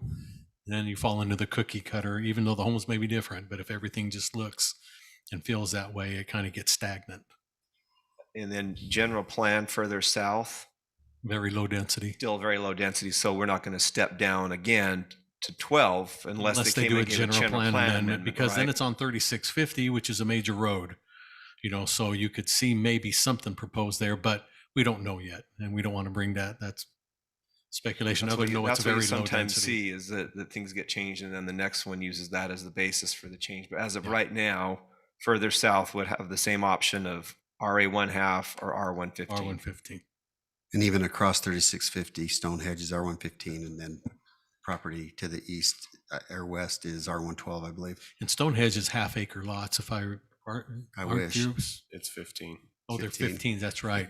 Some are half acre on those knuckles and stuff, but it is R115 Some of on the them south of that. But again, we're in that same stepping. I think we know who to talk to about future changes on that, though. Did you get all your questions answered, Councilman Staley? Yes, thank you. Well, I'm ready to make a motion if the mayor, you ready? All right. I'll make a motion that we approve the ordinance adopting zone change request Z-2121 to change from agricultural 20 acre minimum to single family residential minimum 15,000 square foot lot R115, located at approximately 3400 South, 300 East. Mayor, I will second that motion. Thank you. I have a motion and a second. Roll call. Bundy, vote. aye. Coates, aye. IDI. Ward, aye. Staley, aye. Thank you. That is approved. Moving on to item C, public hearing for consideration to approve Z-21-22 to change from agricultural 20 acre minimum A22 planned unit development, residential and open space, PUD-R and OS located approximately 3300 South Windermere Drive, applicant MST 150 LLC. Thank you, Mayor. As stated, the applicant's requesting approval to change the zoning of approximately 25.99 acres. The requested change, as stated, is from the Ag 20 and a bit of open space on the hill to the proposed planned unit development multifamily residential zoning. The PUD-R requires an approved site design before the property can be used as a residential development. The surrounding zoning of this parcel is PUD-R and A20 to the north, R18 to the west, A20 and R110 to the east and south. The general plan use designation at this area is the planned unit development. Sorry, that MHD shouldn't be there, but it is planned unit development.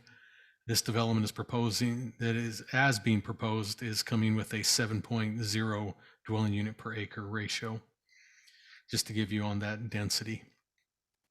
The project design is in the compliance with the planned unit development residential standards, utilizing the multifamily portion of that PUD-R.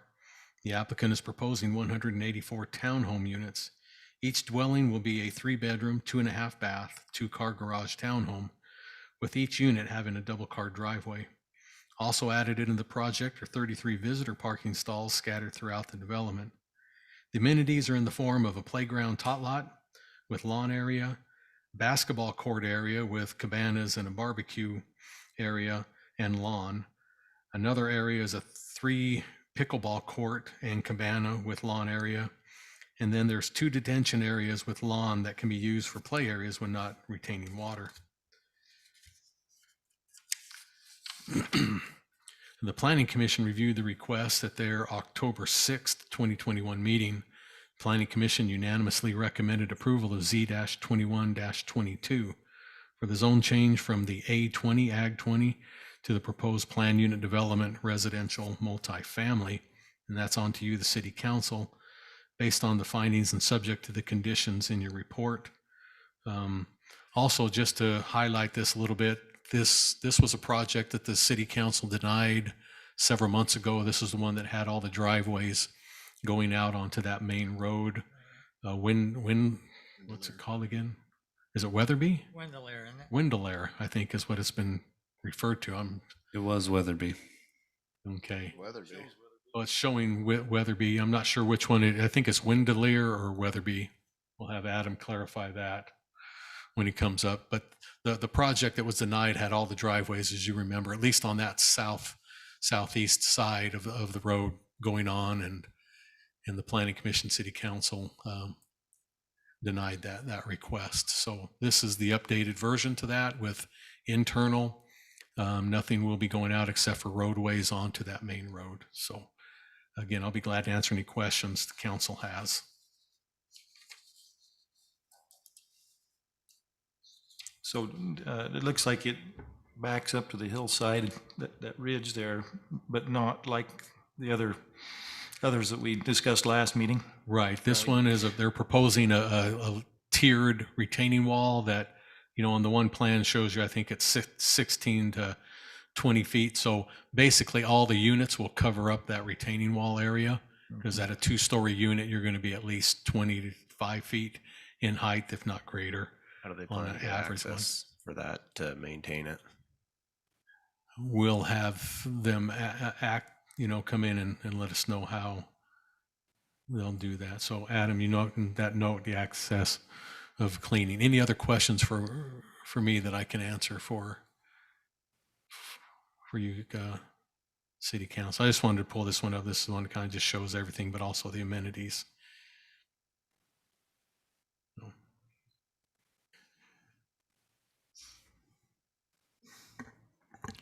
No questions?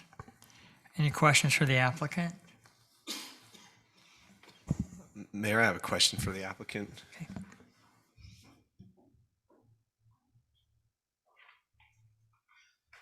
Adam Allen, American Land Consulting. So this is for 100, the request before us tonight is for 184 units. What was how many units in the last one? I think it was about the same. The difference was on the north side, we had some bigger units over there that were wider. And so to try to keep the same density, they went to some smaller, the same size everywhere, just the 25-foot wide units. So I think we're within like 3 units, I think, of last time. Three more or 3 less? I think it's 3 less than last time. This time the backyards and stuff are a little bit smaller, things like that. But with doing that, pushing it closer to the hillside and putting in the retaining walls, we can accommodate that. To put in that 30-foot alleyway right there, still maintain the 20-foot driveways. As far as access, currently I've got about 18 feet to the retaining walls, but behind the units, there's about an 18-foot strip there right now. It could be lessened. We're thinking of maybe lessening it to about 10 feet so they could still get maybe cut the retaining walls down a little bit, but still be able to get a piece of equipment back there so they can. What's your plan for the drainage from the hillside? Well, right now our current plan is to catch it kind of at the top of the retaining walls and let it, there'll be a ditch at the top of the retaining wall and it'll go in. Have you seen kind of what went on up at Dean Terry's parcel? Right, he has that big steep slope, and then there's like a ditch on the top of the retaining wall, and then there's inlets every so often that take the water down and out. And so then we can have a drainage channel behind those units going over to the detention pond.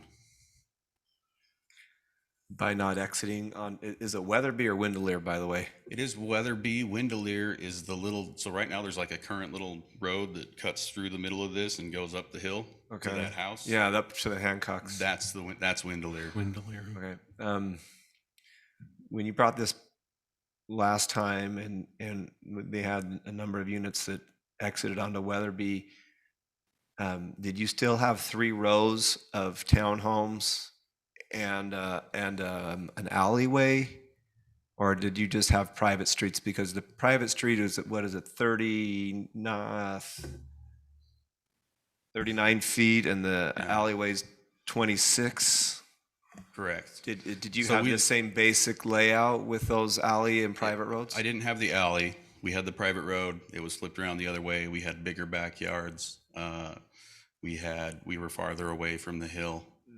And so a little more, park area and open space. So to move that in, we moved those back to 10-foot backyards, and then pushed it closer to the hillside and to maintain all of our, So further down in Findlay Farms, you can see where they've cut the toe of the hill, and it doesn't look like they're doing retaining walls there. They just, looks like maybe there a will be one-to-one slope. so further down there'll be a slope, and then a rockfall catch and come back up, and then a retaining wall as well.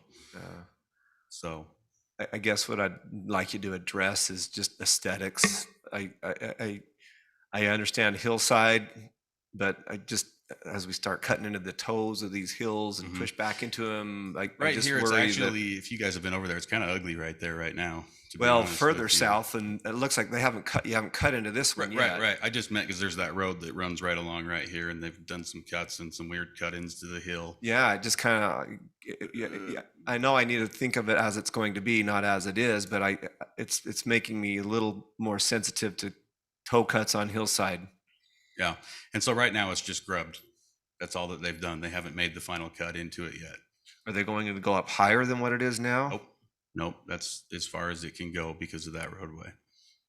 Everything else is currently, is shown on here as dedicated open space hillside.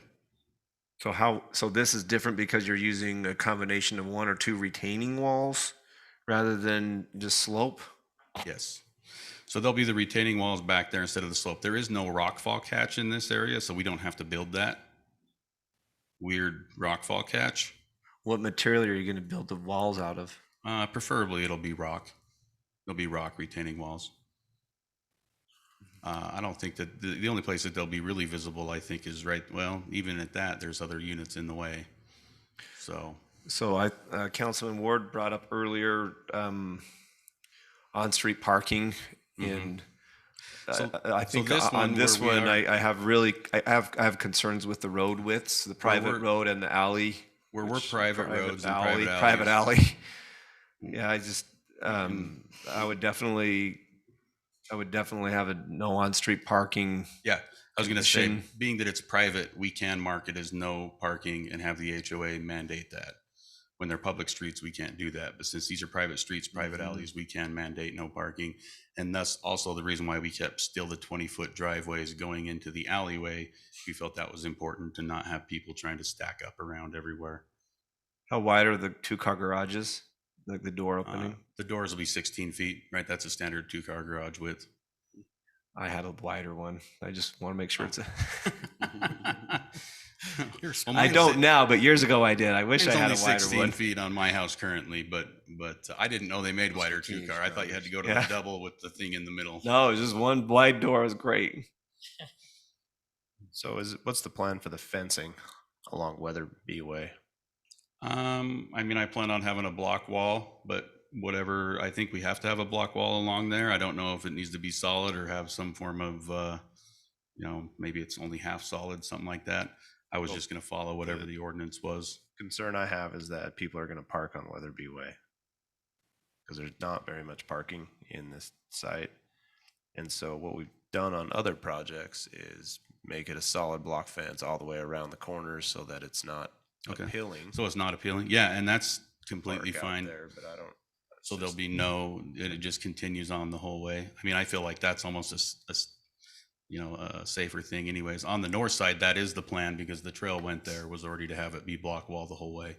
Well, but then just to be a counterpoint to that, if that's your issue, I just assume put enough parking in there that's not. Well, I think that's the other issue is that I don't see enough parking and I'm concerned with the eightplexes. I'm not a fan of eightplexes. It's just a lot of units straight in a row.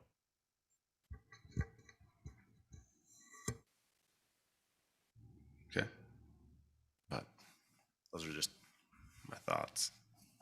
I mean, our thoughts are, we feel like we have adequate parking. There's 2-car garages, 2-car carport, 2-car on everything. I know that I can make sure that everybody doesn't put something in their garage. We've provided a lot of parking for visitors, and we've tried to make these look as nice as possible with good variations. In the living room. As far as our elevations, our exteriors, they look really nice. We tried to provide good variation in elevation, so. So yeah, on the kind of combining the 8plexes and the exteriors. So the drawing that you have showing in here showing the exteriors that has just a flat roof line. It's the one I think just below that, Drew. So this is just the colors you're suggesting for the rear exterior. Is that correct? No, if you go down, that's what the rear would look like. So what are we showing there with the flat roofs? And that's not the one I'm looking at. Yeah. What is that showing there?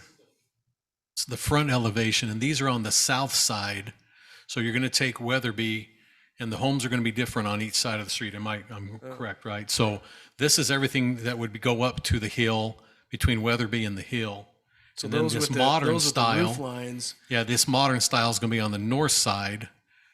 They'll have, so it'll seem like two different projects elevation wise. So personally, if you're doing 8plexes, having the difference in roof line, to me, it helps you because it doesn't, just the breakup of it, I think helps. Yeah. Not looking like a big block of.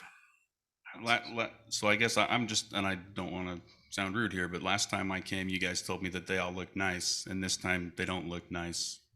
The units, and last time the only I'm thing just that playing on wasn't. his word. Yeah. He's not even listening. Sorry. I agree. I mean, I like the other units as well, but we're trying to. Yeah. No, you're right. That's a fair comment that we really should have addressed that previously. If we were gonna really jump. Tried to make variations and things in there that have been asked for in all the different previous projects, pop outs, elevation, height differences, difference in colors, difference in materials, try to make them look nice. And I don't know why they show a vinyl fence. Obviously there'll be no vinyl fences. So It's an existing project somewhere else is what it is. Hey, Drew, so I got a question. So on the visitor parking, that's not driveway parking, right? Well, we give them some kind of credit. We don't give them all credit on it. We've just kind of done that to help. Because it says provided visitor parking 217, but I counted 29 stalls out, not the driveway, it's just stalls. yeah, so the way that the code reads, if we have a 2-car driveway and a 2-car garage, then I get to count half my 2-car driveways as visitor parking.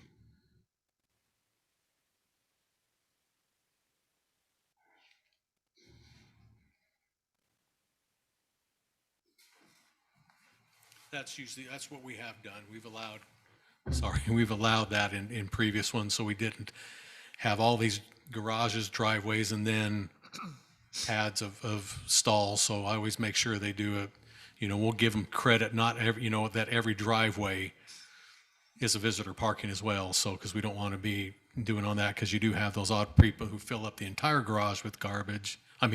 Their personal items. And then they use the driveway, but not everybody does that, so we'll give them some credit on that. And they're keepsakes, ask my mom. That's what it is. One man's treasure is another man's, yes. So the visitor parking in these higher density projects is a frequent conversation point, and technically there is a code that defines what it is, and I think the option is either increase your levy via the code, which I think you'll get a lot of gripes from the development side if you do that, or, solutions like what the planning commission recommended on a different project, look around and see if there's any more room within a proposal to add a few more spaces sufficient to satisfy the body. But yeah, the solution would be to increase your code definition and that would require, you'd see a lot more parking showing up if you did that because the code would require it. I thought the same thing. Because once again, I'm looking at some of these projects and I'm thinking, we're looking at parking and it's just something we haven't settled finally. Yeah. And we can add more parking in those areas, like, right along that. I'd like to see us get to that 37. Yeah. That's you have required 37. And I look at that as visitor parking 37. And is that on both sides of the road that you've counted how many there are?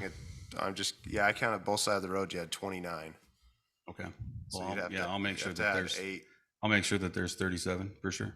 minimum 8 I more apologize on that. stalls. Well, no, you say you have 217 provided, but you're counting driveways, and I don't know how you're counting your driveways. That Right, math right. was No, done. that's what I'm saying. I But the understand. If you're required saying, is 37, so I'd like to see a minimum 37 of those stalls throughout this development, if that's the required. yeah, So earlier this week, I went to one of our newer developments, and people were actually parking even within the white line on the side of the road. Half their car was over that. So I think that a lot of this discussion is well warranted because people are going to do that closest distance between 2 points. They're going to park and walk to their doors. And so this has been an issue on several developments. So as much parking as we can get that, and also addressing going forward that with signage or maybe even having Public Works, paint whatever we need to do. But that created a situation at this other development it was really quite serious. So just yeah. Like I said, I have no problem adding. We have no problem adding those stalls. That's not much of an ask to add 8 stalls in there. I agree. Pretty soon, everybody's going to be on e-bikes and scooters. We'll be fine. So do we have a condition about when the amenities have to come in? Didn't see it. Well, if I didn't, I apologize, because usually we put that in. I would suggest the council does it. It's the 25%. But you have scattered amenities, so I'm not sure how you want to do this one, because sometimes they're always centrally located. But you might want to do it on each side of the street at 25% south of, the units in. The amenities have to be in, and then on the north. So how is we do that? the same thing. How is that portrayed? Because a development that's just north of this is basically there, but I don't know if because it Well, probably there's actually was a sold. gap between this one and the one up there. No, it's relatively close. I'm just talking a townhome that we did that same condition. Yeah. And I'm afraid that because the property was already sold to someone that, this developer could very well go and sell this after it's. Well, I'm glad you caught that. I'm surprised I left that, because usually that's one of my PUD pet peeves that I put that on there. So 25% of the units at C of O, then the amenities have to be in. I think they're fine with that too. Because again, I think everybody's learning out in the business world when the amenities help sell the product. I mean, everybody comes back and says, if they didn't do it, they wish they had. And those who do it are glad they did it because it helps sell the product. Yeah, we have no problem with that condition. And then my last question is, it shows grass as these detention basins.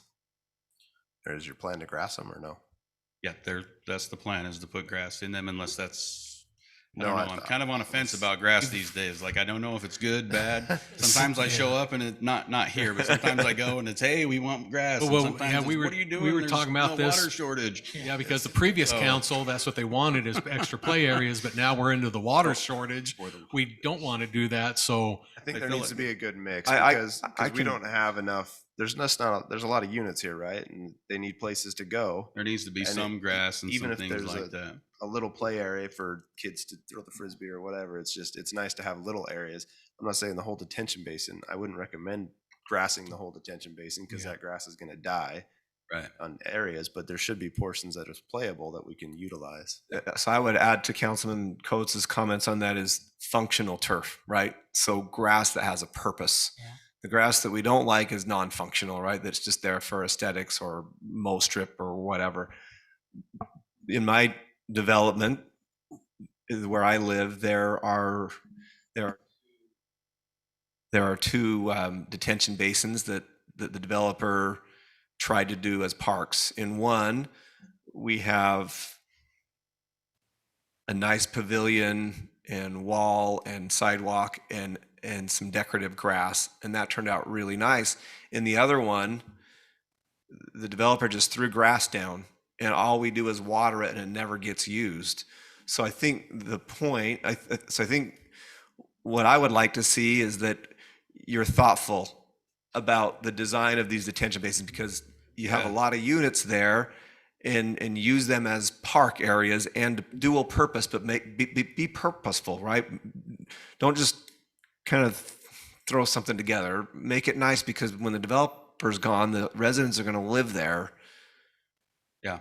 And so I think, so along like number 5 there's going to be a little perimeter path, and then there's going to be some, I think there's like a little pavilion. It's kind of hard to tell in that corner. There were supposed to be 2 pavilions by it, so they could, sit there, watch their kids, just up outside the detention area. Yeah, they're right. Yeah, right there, that little guy there.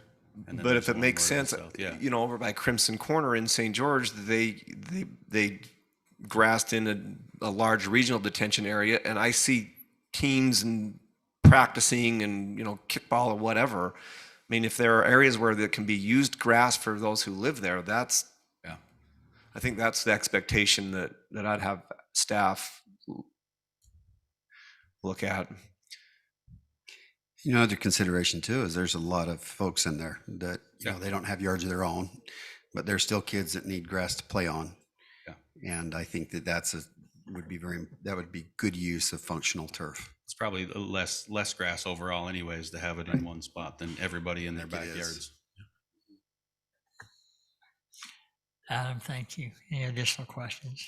One last question on the detention. You've got to call that as a regional detention. Is that regional to your?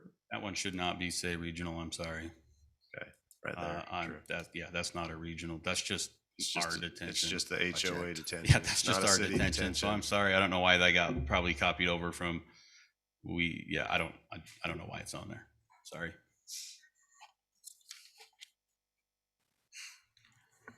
Thank you, Adam. This is a public hearing. Any of you in the audience that have a question or concern about this project? If not, Tara, were there any comments? We didn't receive any comments on this item. Okay, thank you. I'll entertain a motion to close this public hearing. So moved. Do I have a second? Second. Thank you. Motion is second. Roll call vote. Staley, aye. Ward, aye. Ivy, aye. Coates, aye. Bundy, aye.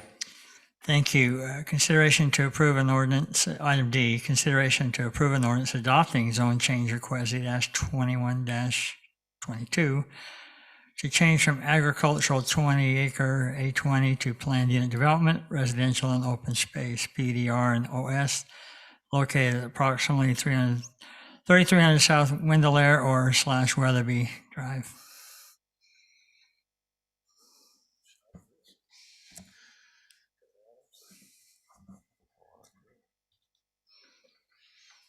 I probably wouldn't mind seeing those updated parking spots before I could vote in favor of it.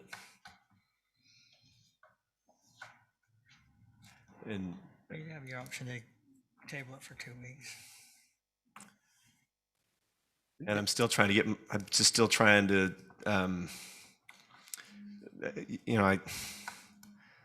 I don't know that I love the width of the alley. I recognize that we have alleys in other places, and some are only 25 feet wide. I recognize that, the engineer's just trying to do the best he can with everything. I struggle a little bit with just the width of the alley and the width of the private street, private lane. Well, I think that a lot of that came about because we asked them to change it because of backing onto that busy road, and There's no doubt. I share that concern, and I had that concern last time. Yeah. I think we could probably go to 30 feet. Would that be it'd be a little bit better, and I think we could move 4 feet closer to that. And we have, like I said, about 15 feet in between that retaining wall now. And I'm more than happy to add parking stalls to extra parking stalls to everywhere we are at, already have parking stalls at. Those are about the only areas to add them in because there's no other real. So you would, I'm not concerned about the 26 is fine for an alley for me. I'm just more concerned that we got to get more parking on at least the 9 that we talked about, 8, 9, and the fencing along, and then, I don't know. I would like to see not 8 plexes, but that's me. So is there a trade-off between the alley width and the number of parking stalls? There's not, is there? There's no relationship to those two things. No, it would just be how far we push in towards the hill. Right now, it's trying to keep it as far away as possible to give the flexibility to, come out a little bit farther. on the alley and on the private street, are there, can you go to the street cross section? Just wondering what those sidewalks look like. So are there any sidewalks? I mean, I'm just trying to picture neighborhood movement. So there's a sidewalk on the west side, or on the one side of the 39-foot street cross section, and the 26-foot. There's not anything on the alley section.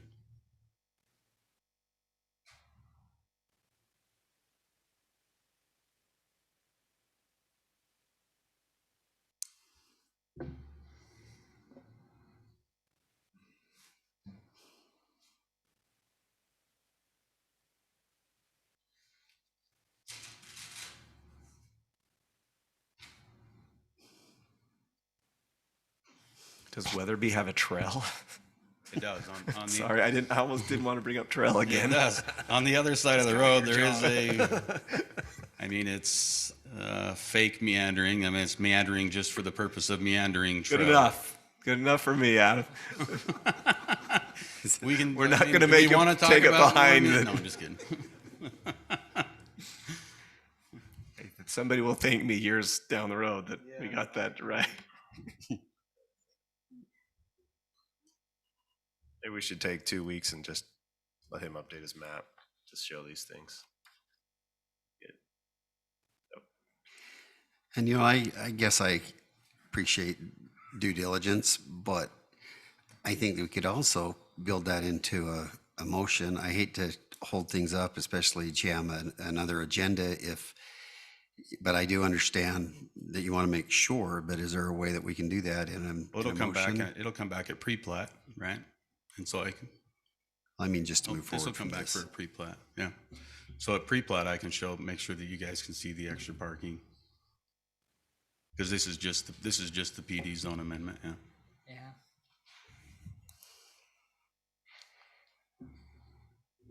Thank you.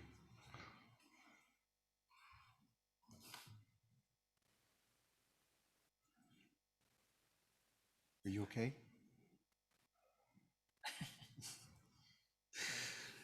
All right, Mayor, I will entertain a motion, or I will give a motion, pardon that. I think motion, where am I at here?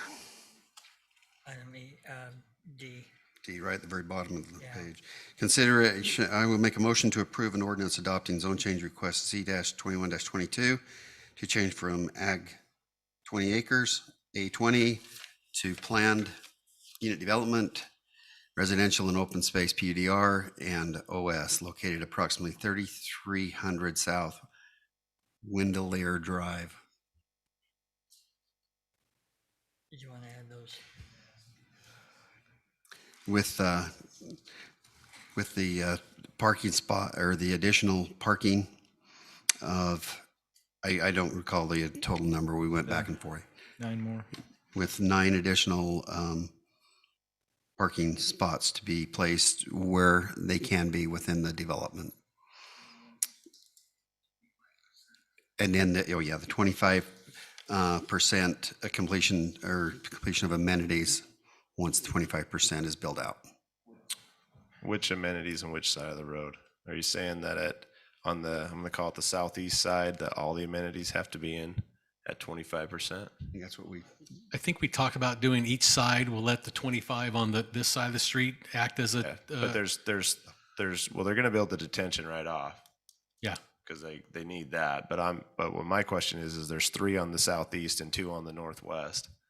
But the units are a little bit different too in number, so I think it's fair. I don't think Adam has a problem with doing that. Might as well take it while they're giving it to you. But my question, just so it's clear, is it 25% on the total number of units, or is it 25% for like the second half? Okay, or breaking it up on each side of the street? I'm not talking each side of the street. I'm talking the southeast side all by itself. There's 3 amenities on that side. When do those come into play? My only request would be maybe that the very farthest north one is if they've completed 25% of the amenities, but we haven't started phase 2, right? Because it's broken into 2 phases on that side. So we're not building a road just to go to an amenity up there. But that would be the only question on that. But the other amenities being in at 25%. And I don't have a problem amending the motion to address that it would be according to phasing, because an amenity that you build out isn't going to be used. It's just going to deteriorate before you have people there to use it anyway. So there's 3 phases. So you're suggesting that each phase at 25%. That's correct. Yeah, I like that. Do we have anything on the block wall? I think there needs to be a solid block wall along Weatherby Way. That wasn't addressed before, right? No, but we talked about it in discussion, so, yeah. So I'll add a solid block wall along the south side. You got those 3, yeah, okay. I actually have one other question. I'm so sorry. And a trail. Drew, if you could scroll the other way so I could see the top of just down a little bit to the top of that page 2. So how much of that road so you see the north end of this project where it says, what is that? Desert Canyons or whatever. How much of that road is to be finished there? That doesn't look like very much road. So not even approved yet. So we have an agreement with those guys that we have a memorandum of understanding that if they go in first, they put in their half of the road, and we come in and put in our other half, but pay for half the utilities and vice versa. So since they're now behind us on this portion, because they were ahead of us on the other portion we share, we're paying them for half of that and building our half. Here, we will put in half the road. It doesn't look like half. Right, because when we originally started putting all this stuff together, they were supposedly ahead of us. But I think. But we haven't seen this. This looks like another townhome project. And you're right, Councilman, we have not seen it yet. It's not been And proposed so yet. at the pre-plat stage, I'll have to show that we have the road a full 26 feet over there. Right, it'll have half a road plus 26 feet of asphalt or whatever the requirement is for a half road.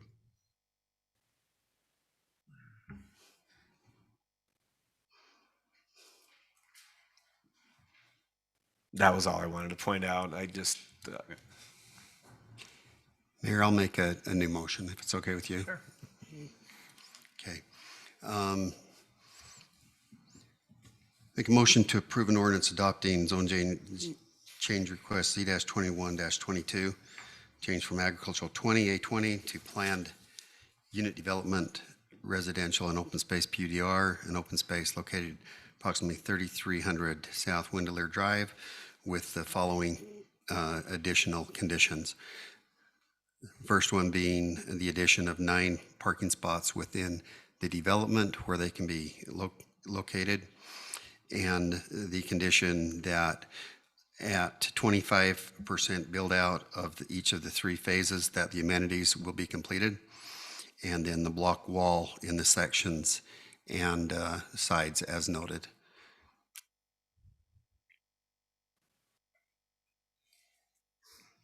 Can you clarify the block wall? On the south. On the side. Side. You're saying along Weatherby Way? Yep. Well, isn't that what we? Yeah, you just said sides and sections. Oh, sorry. Sorry. I was confused if we were talking something else too. No, So no, just there. Is that clear enough? If so, Bundy seconds.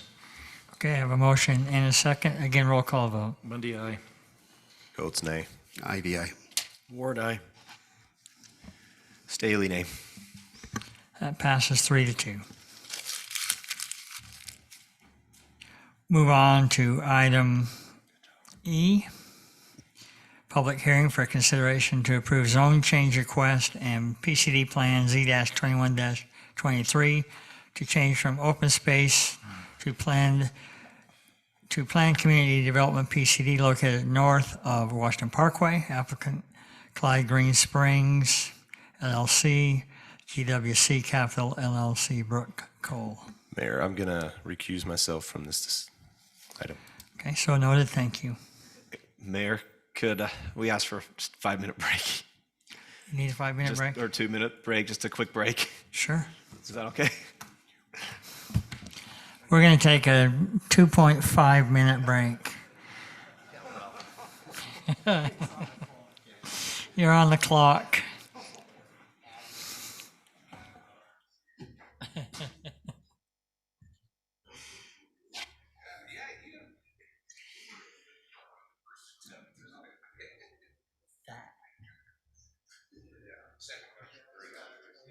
What's that?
we succeeded on some points.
Okay, that 2.5 minutes went to 3.5 minutes, so.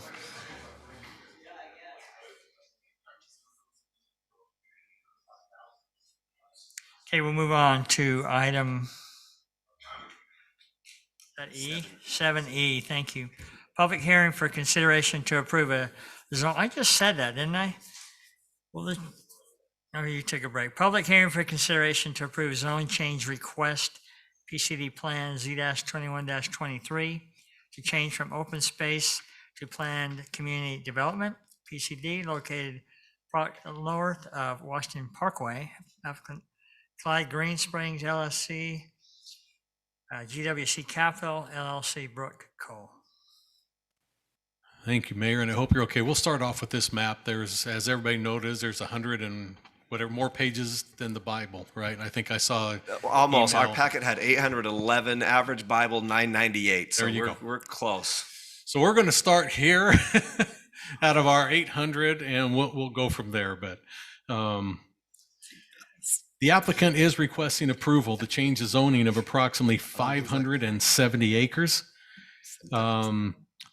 The requested change is from the current open space zoning designation to a proposed planned community development PCD zoning. The general plan use designation for this location is combined open space, low density residential, medium density residential, and civic.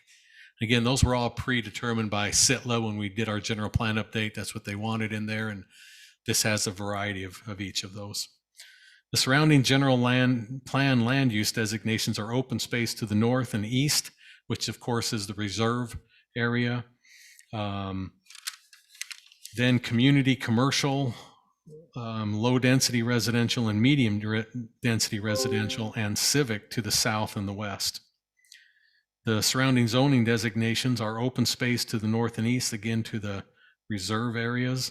General commercial C3, open space, single family residential 6,000 and 10,000, administrative professional, and the BRIO planned community development all to the south and west.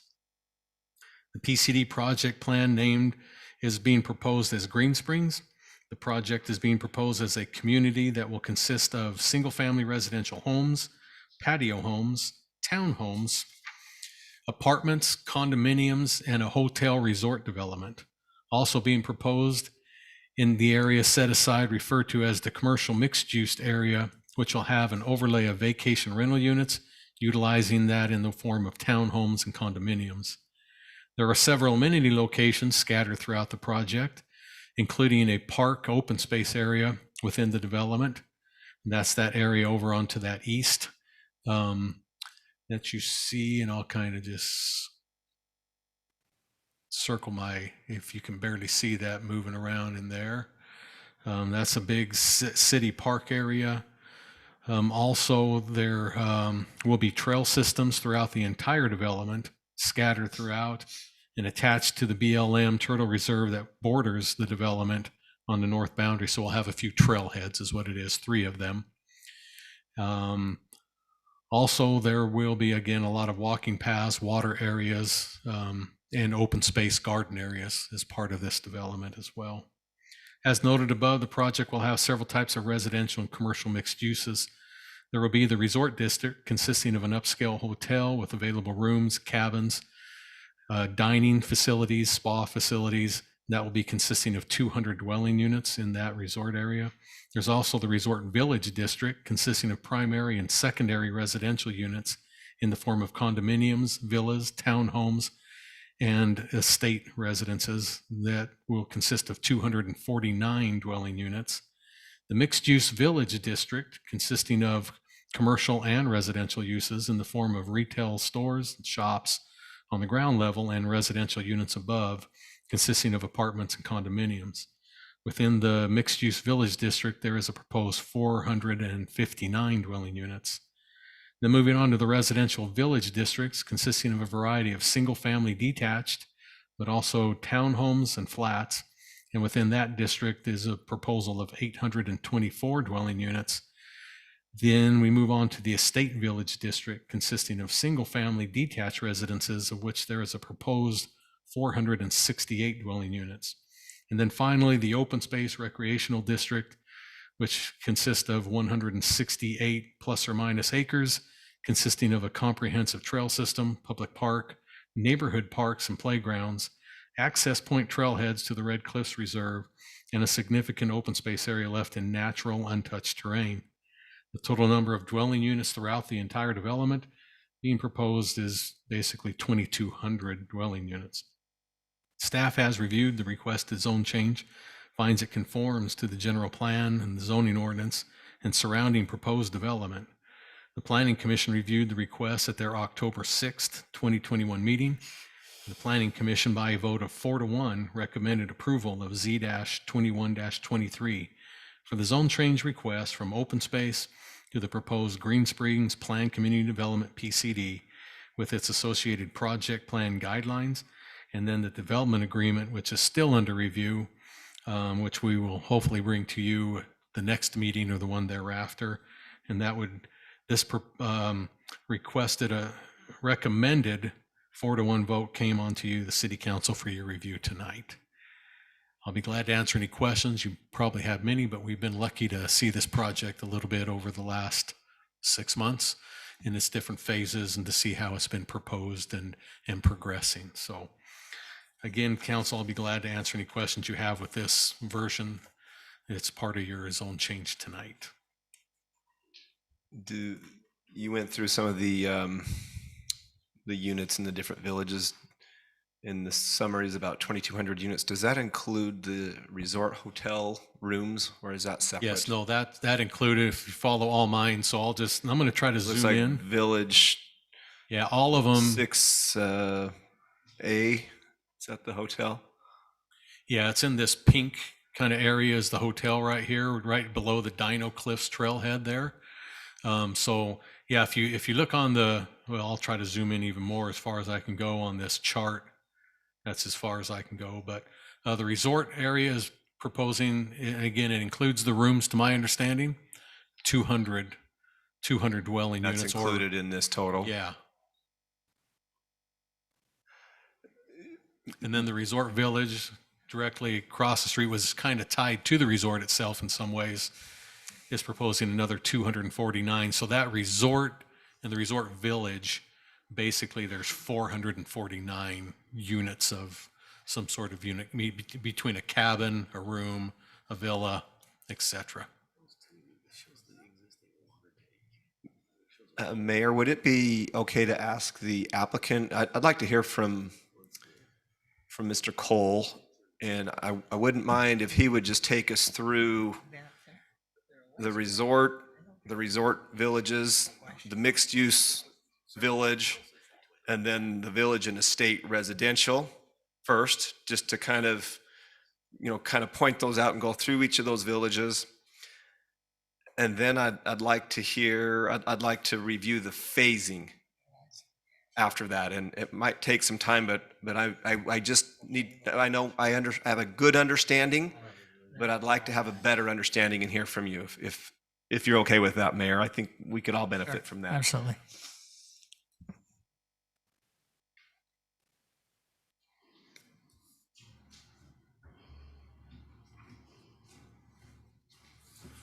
Good evening, Mr. Mayor and councilmen and staff. For the record, Brooke Cole with GWC Capital, 730 North, 1500 West, Orem, Utah. And going through each of the individual components, if you want to, starting in the purple area, this is the resort village. This is where the luxury resort hotel and all the ancillary uses with the resort would be located, meaning the culinary gardens, the spa, the event space, so on and so forth. Councilman Staley, it does include a standard hotel. And to make a correction to your question that was made before, the density in here does not include the room count in the main facility. They're proposing about 160 rooms right now in that facility in and around the culinary school and the event facility. Surrounding the hotel is larger villas that would be a larger part of the room count that is branded as part of that resort. And this is Village 6. Is that where we are? Is that, I don't know if you don't call them pods or villages or.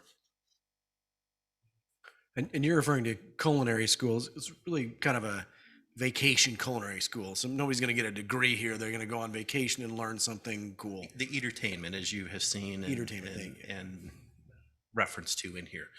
I apologize, I'm not sure exactly which pod. Have my map in front of me, but it is everything outlined there in purple.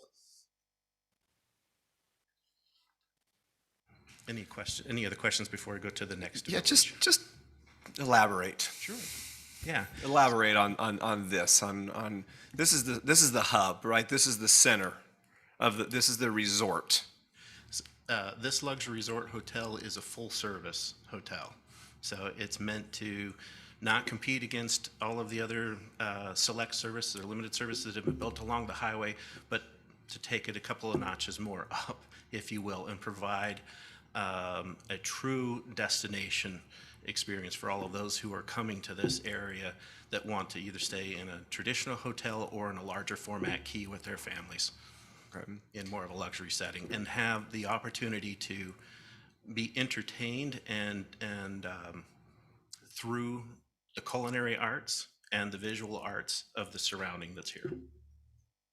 So we have the resort that's kind of the main hub, 160 rooms, and then around it is where we have higher density areas. Can you talk a little bit more to what those surrounding areas are around the resort? I read it and wrote it down as resort village or villages. Mm-hmm. So there's two classifications here. So everything that we're looking at here in the purple is still just related to the branded resort hotel. Mm-hmm. So for an example, say a Ritz-Carlton hotel is there. You have your main campus buildings, administration, event space, the culinary area, and then surrounding that are villas that are part of the branded hotel that would add as additional hotel rooms for it. So you'd basically have 1 bedrooms or 2 bedrooms all the way up to 4 bedroom hotel rooms in a villa setting surrounding that are interspersed through that hillside with the gardens and everything else that they're looking out on. And what's our density there, Drew? In that, are we three? That's where we have 200 of those, right? That's Yes. what they're saying. Okay. And the acreage, I'm not sure because they didn't Or put Not, the, not the acreage, the density. So you yeah, have but I'd two- have to know the acreage to get my, divided by Oh, my gotcha. 200. You know what the acreage is in the purple offhand, just rough? Yeah.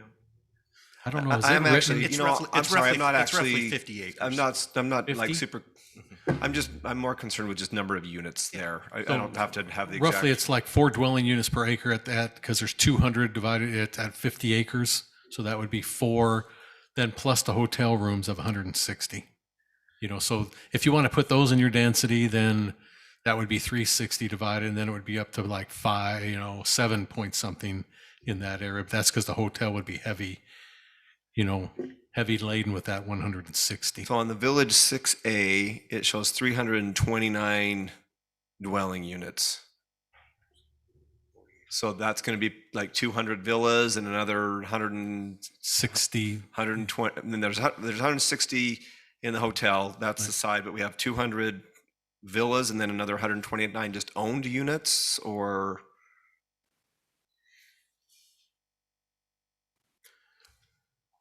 I'm just looking at that legend that just kind of shows the This area. and- legend yeah, here? so yeah, right there, Brooke, is where I'm looking. So I'm just trying to understand. On your page right there. Right where you're looking. Oh, you're looking at, I'm sorry. I'm looking at the same one as you on my printout. Yeah. So what you're looking at here on this is the utility map that the utilities have been sized for, and so they're oversized in this area. So this isn't the number of units. No. This is the equivalent unit, It's just what the utilities have been designed for. The density is on this map here, this land use map that you're looking at. Okay.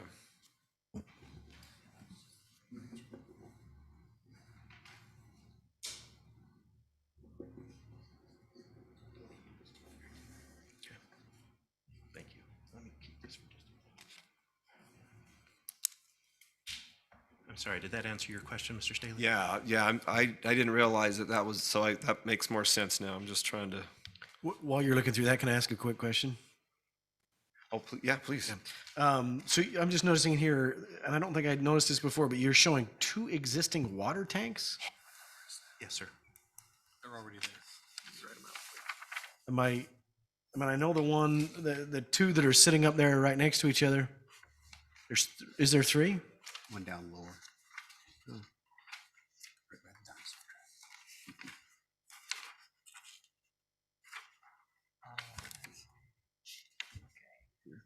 Just to the left of the proposed irrigation pond, there are 2 right there that you're thinking about, right? Councilman Ward. And then the other one to the north is the one you're questioning. Just to the right of the purple area. Yeah. Okay. To the north, there's 2. They're side by side. Yeah. There's 2 up there. And then the lower one is the bigger. Oh, that's right. Yeah, 2.3. you're right. Yep, that is correct, yep. Hey, so are you, So I wanted to kind of get a good feel for each of the villages, if that's okay. Yeah. So 200 units in the resort and then 249 in the resort village? Correct. So what's the difference? Yeah. The 200 are the villas then that are an extension of the hotel? That is correct. So they And would what be- are the 249? Yeah, absolutely. So let me make a distinction between the 2 here. So in the purple area is the branded hotel and the branded units, the residential units that go with it. In the blue area, which is adjacent to it, that would Okay. be run by the same management company as the hotel, are unbranded residential units that can either be full-time or the vacation rental overlay, and all contained within that area. So the main difference between those 2 is one is you're going to have more access to the hotel services through the branded hotel, and the stuff in the blue would not necessarily have access to room service and some of the other concierge items that would be offered through the hotel component itself. That all of the services associated with the blue area would come through the actual club component and the amenities and things that we would be building for the overall development itself. So with the resort itself, you have the 200 units plus the 160 of the hotel. all branded, all ran, I call the hotel, I make a reservation. Yep. What you're proposing with the Resort Village is 249 units that can be nightly rented, essentially, or secondary home or primary home. You're recommending, you're asking for just flexibility in how these are used. That's correct. So in that blue area, they would all be a similar architectural style and character, so that it's fitting within the overall resort village there, and have access all to the the area there around the pools and the tennis and everything and the pickleball and whatnot. But you wouldn't have to go through the branded hotel to rent one of those. You'd still have to go through the property management company, the single entity, to be able to rent one of those if you wanted to. But if you didn't want to rent one, then you don't have to either.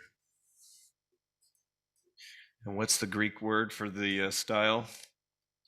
It's patterned after the Greek villages in Santorini. Santorini, okay. Okay, then this mixed use village, then I'm assuming there's a commercial component there. Yeah, correct. If you don't mind zooming over for just a little bit here. So in the mixed use commercial village, this is where the highest density of residential, commercial, retail, or office could be located. And it's purposely built in this location to be in the center of the development, so that it has the broadest access to all of the residential units, as well as the hotel, the guests and the visitors that'll be here, to cut down on the trips that would be generated leaving the property potentially, as well as giving the flexibility to have a greater diversity of residential product mix in here, and an opportunity for office and retail to come in here as well. So I've read apartments, flats, townhomes. Can you elaborate on the kind of units, the residential units, and then I'd be curious also to hear some of the commercial uses that you might project there. Absolutely. So let me start with the commercial uses first, and then talk about how the residential would be stacked up above. So this is both horizontally and vertically integrated from a mix of use perspective. Typically ground floor retail, neighborhood support retail, not big box, but neighborhood restaurants or neighborhood services. Could be a dry cleaner, could be those types of things that are walked to.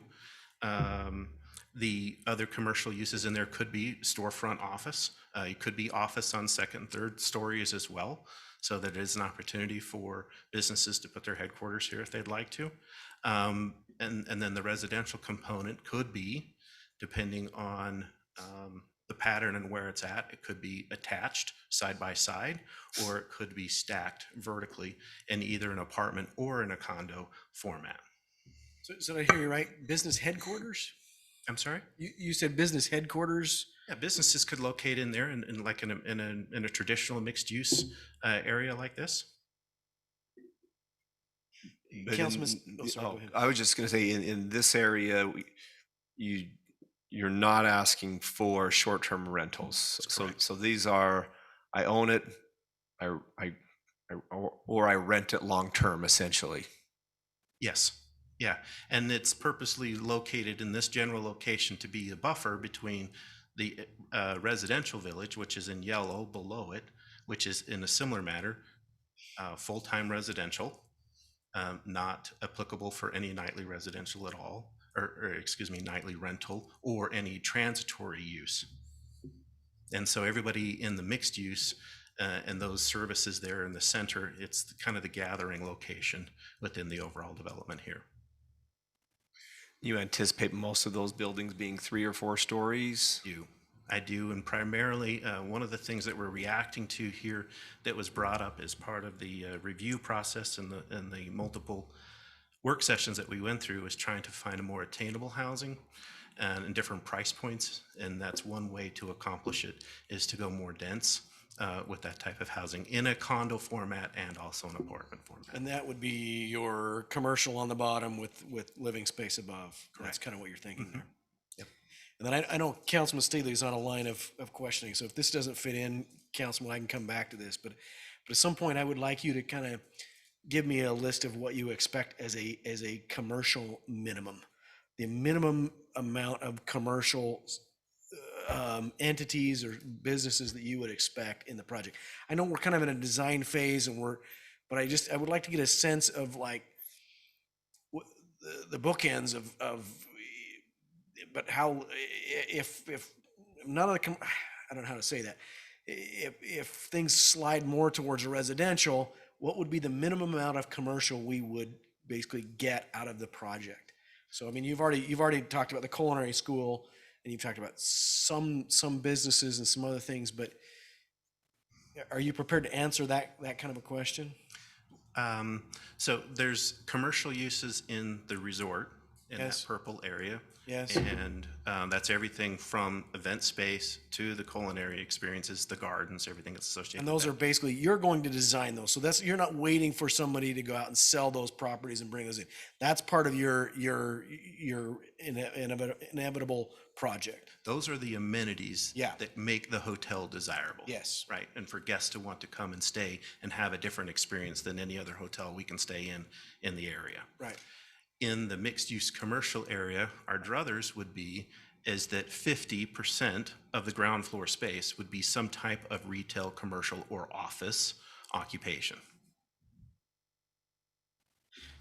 Are you prepared to step out there with saying like a minimum? Like I guess my concern is that there is housing's really easy to push right here in southern Utah right now. But I really think there is a need for an offset and a commitment to at least some commercial in the area. So I'm just interested in your philosophy of filling your development. Yeah, absolutely. I think it's a valid question, Mr. Ward. I think traditionally, commercial has been in this area has been about 100 to 120 square feet per household. That is shrinking due to more delivery instead of brick and mortar stores coming in.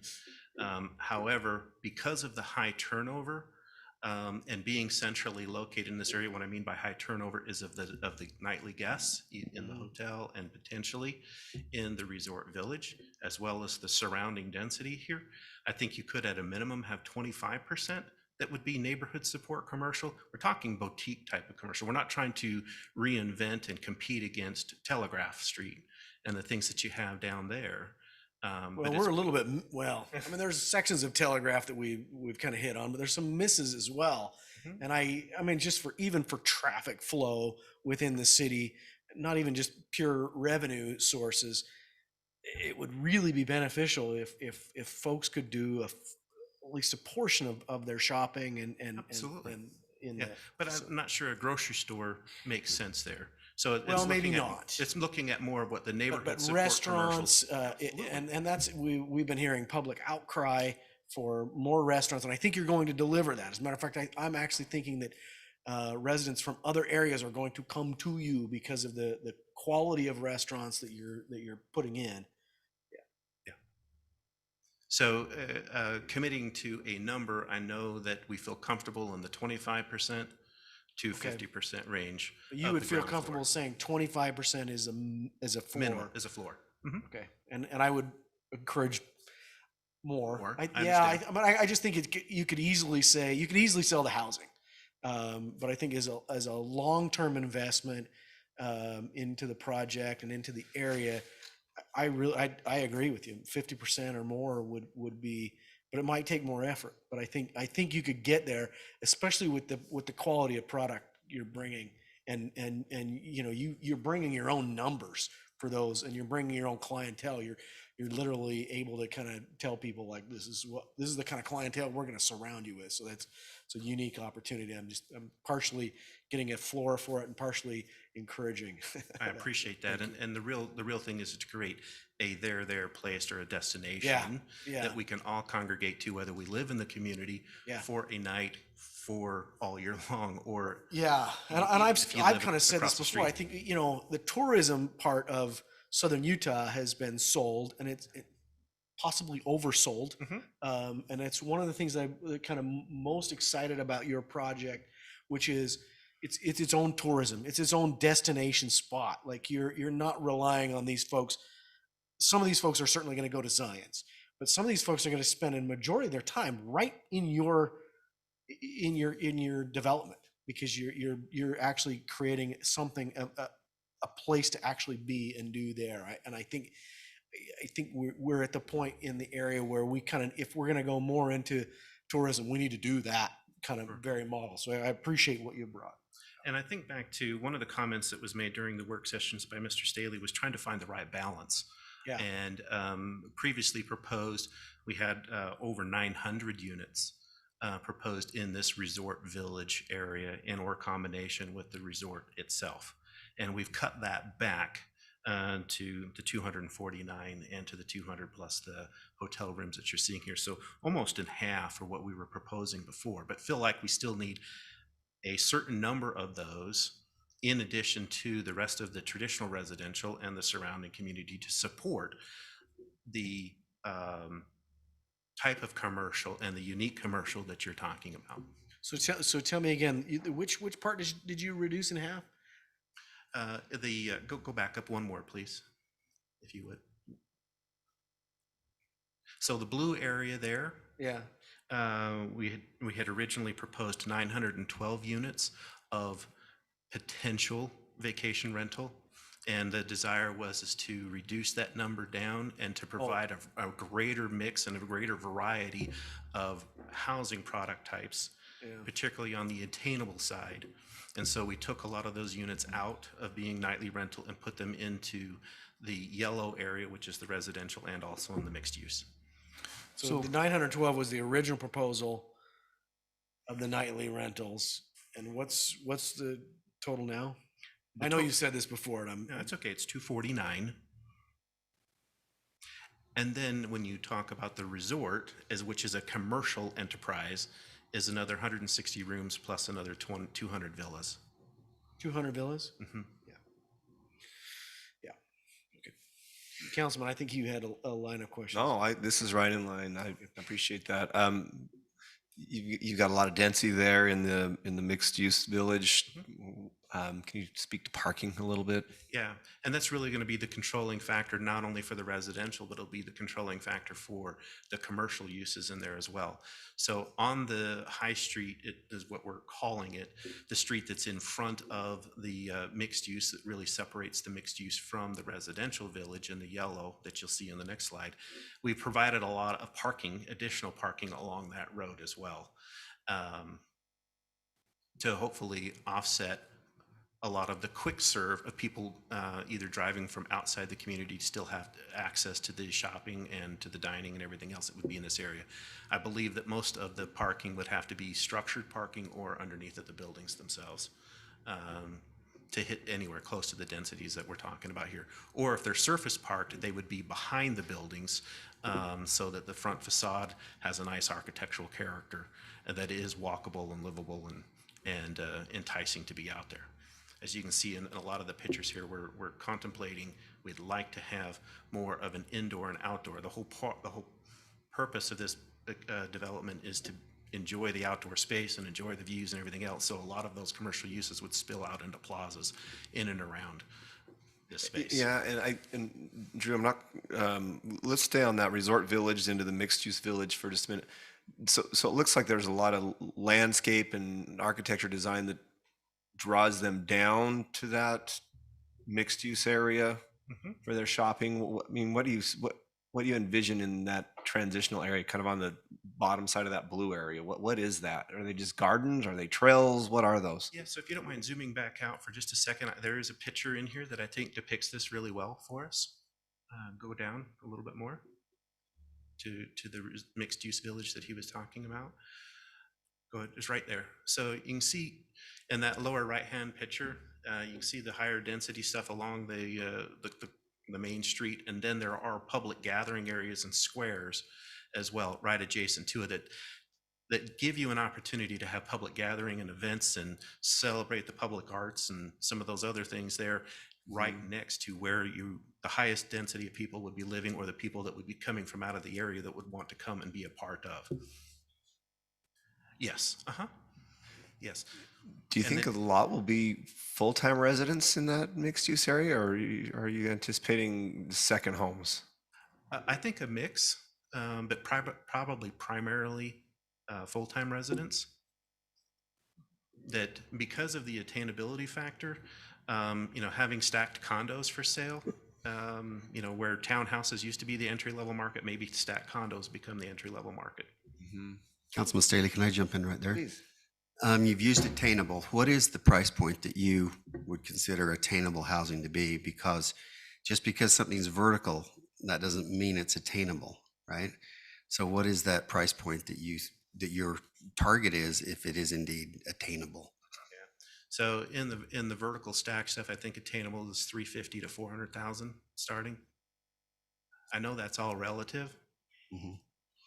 Yeah, I just, like I said, it's one of those things that just because it's vertical, it doesn't mean that it's attainable. It means that sometimes that's a way to get more people in at a lower price point, but that's my only point. Yeah, understood. And with the average starting house at 500,000, this is an opportunity and this is the reason why we shifted some of the density to this area, is so that we can provide more of that. But when you're doing underground parking and you're providing all of the civic space here that you see and commercial, it just costs more to do that. So would we like it to be less? Yes.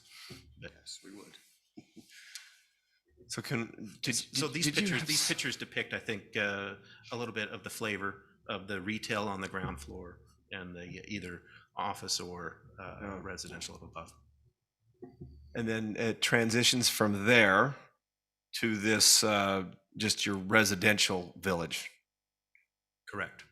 And so in the residential village, this is where we would have a variety, once again, of housing types, anywhere from smaller stacked flats, townhomes, and single-family detached houses built in that residential core there, which is the flattest part of the property, tucked up next to Brio.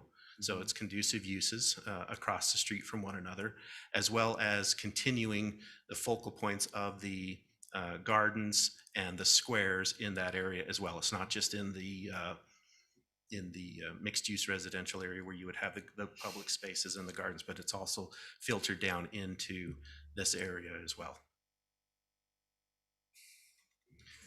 Once again, these become, I think in your previous discussion, these become the outdoor living rooms and fosters the socialization and the interconnectedness amongst the community itself, and become the green spaces where people throw the ball around, picnic, those types of things, as we're trying to encourage water-wise landscaping, not necessarily in everybody's backyard, but more in a public realm in this area. So the majority of that residential village is, right between that main boulevard, right? That kind of used through it. We're just talking additional space on either side of that, just additional, just kind of more. I guess maybe the better way to do it is what's the difference between this and the estate residential? Yeah, and maybe that transitions it to that next area. It definitely does. But if you don't mind, just for 1 second, go back. I'm just trying to understand. So you're saying this is just a mix of different housing types. These are shared wall, freestanding. They are. And yes, it is primarily anchored by the main loop road that goes in through there, and then a little bit to the either side of it, because what we're trying to do is put the density in the area where the land's carrying capacity makes sense, meaning the slope and the topography can take that type of density. And this is the real primary difference between the yellow and the estate is also two things. One, the topography gets much more difficult as you go out from the center core here. And you also get further away from the central core amenity club area with the pools and the tennis and everything else, as well as the shopping and the commercial area. And so we're trying to, I think Drew mentioned it earlier, use the typical transect and go less dense the further you get out from that area. So from transitioning from here to the perimeters, the estate residential will just be larger lots. Not necessarily larger lots with lots of grass, but just larger lots and a little more elbow room and larger homes. And you know, a lot of pictures, a lot of depictions there. But it's so another big difference then between the residential and the estate residential is when we get into the estate residential, we're talking gated, correct? Potentially. And we have shown in the exhibits, as you've seen in here, where those potential gates could be located in here. But we're not necessarily saying they have to be. We just want the option to be able to do that. Now, that's what I was hoping for with just understanding the village concept. And then I was curious about the next thing would be the phasing, right? Because that doesn't necessarily follow the same. So I'm curious then, and you've provided some exhibits with the phasing. Can you just speak to what your approach might be? What are your initial anchors? What are your initial primary, improvements? And then maybe even some time frame on that. And I see this is updated from the initial one, so I appreciate that. Yeah, I'd be happy to go through this. So there's two overarching goals here when creating a community like this and phasing it out. First of all is we want all of the development to finish being developed out at roughly the same time. And because no one likes to live in a construction zone for 20 years, right?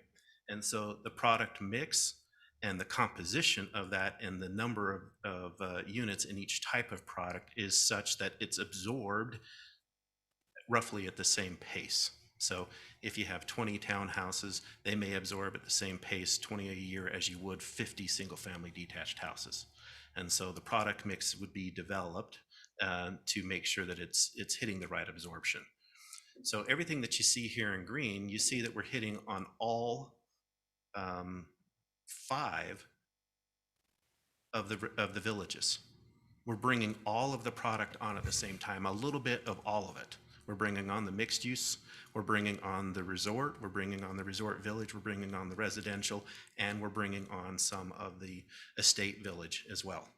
The estate village is going to absorb much less quickly as everything else, and that's why you see those phases being a little bit longer in duration and out on the periphery there. Drew, I don't know this as well as you do. What page are you on? I see it's L1, but and what doc? This was actually just in your packet as a single exhibit that was added. Oh. But if you go to your overall, now mine show up differently than yours, but this one is the phasing project, if you can pull that. But this came in Keep updated. going. I'll find it. Thank you All for right, that sure. direction. So the other thing the second goal here is to try to maximize the infrastructure and the investment that's put in. And so building the loop roads in here, you see the smaller loop road that's highlighted in green would be put in there to begin with. Starting at Main Street, coming up to the mixed use resort village. Yes, sir, that's correct. We're coming all the way around initially? Yes. Uh-huh. Yeah, and then the taller loop would be phase 2. Uh-huh, like that. But what that essentially does is it gives them access to get started building the resort hotel, which will take about 3 years to do. Same thing on the resort village and the club and some of the higher density there in the commercial, the mixed use commercial area,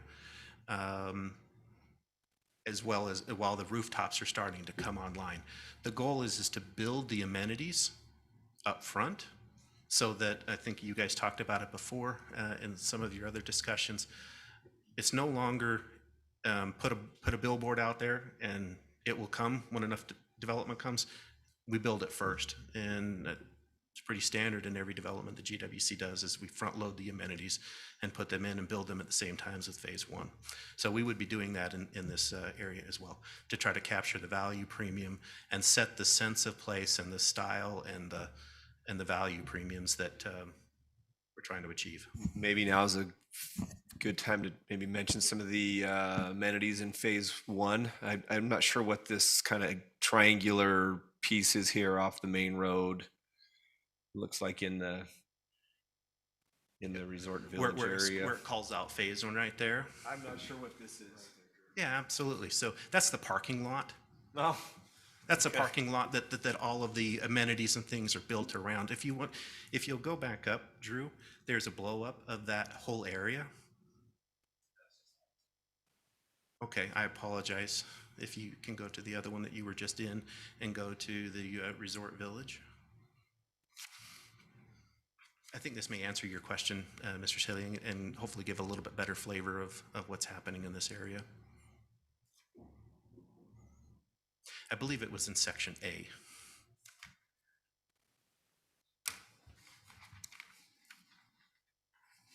You had it to begin with with your. Oh, okay. It's in your packet. Are you in the design guidelines and standards or a different? I draw your attention to it. It's B3 in your packet. It's a blow up of this area.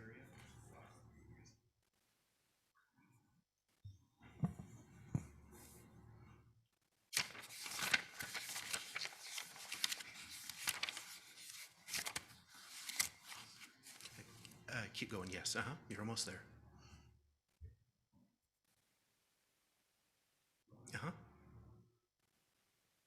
There you go. Here. So this is a blow up of, you can see there the resort hotel and what constitutes the resort hotel with the tower and with the event facilities and the culinary and all of the gardens and how the villas are fitted into the hillside in and around the hotel property, as well as adjacent to it there. 13, that triangle piece there, is the central parking lot for the club that everybody would come and have access to, that would be right there next to the mixed-use commercial. Then you can see the pools and the clubhouse facility and the putting greens and the other things that we're contemplating putting there.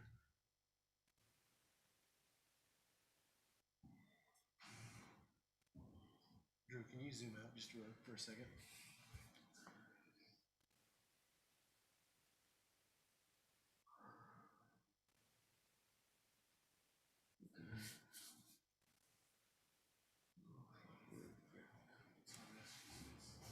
Yeah, I see it. Mr. Staley, does that answer your question there and give you a better idea of what the amenities would be in phase one?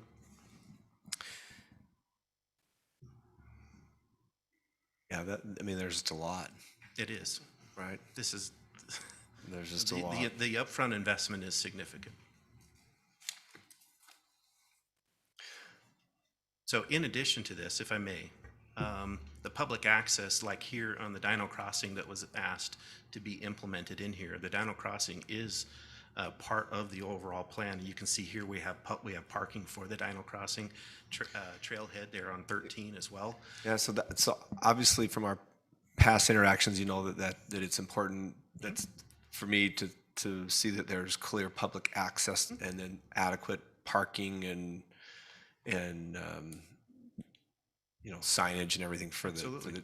So I would like to see what you have for is it the Dino Crossing right there? Yeah, so as you can see there, you come into the resort.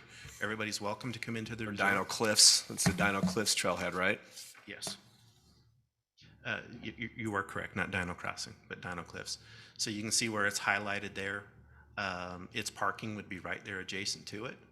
But that one will have to wait, even though we're starting on it and would be part of the resort. until the resort is built out and the parking and everything's available, then that would become accessible.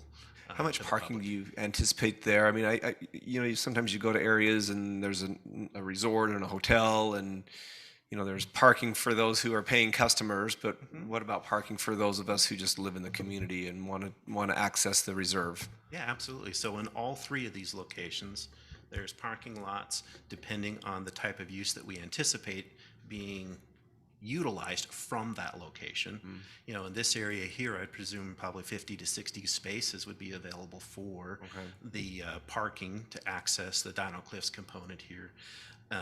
Primarily cars. The two other areas that we have highlighted is the Mill Creek there. Yeah, Mill Creek and Elephant Arch, and on that one, the trailhead's been further north, and we had a little area and a plan to have a trailhead there, and it's been moved as this has come forward.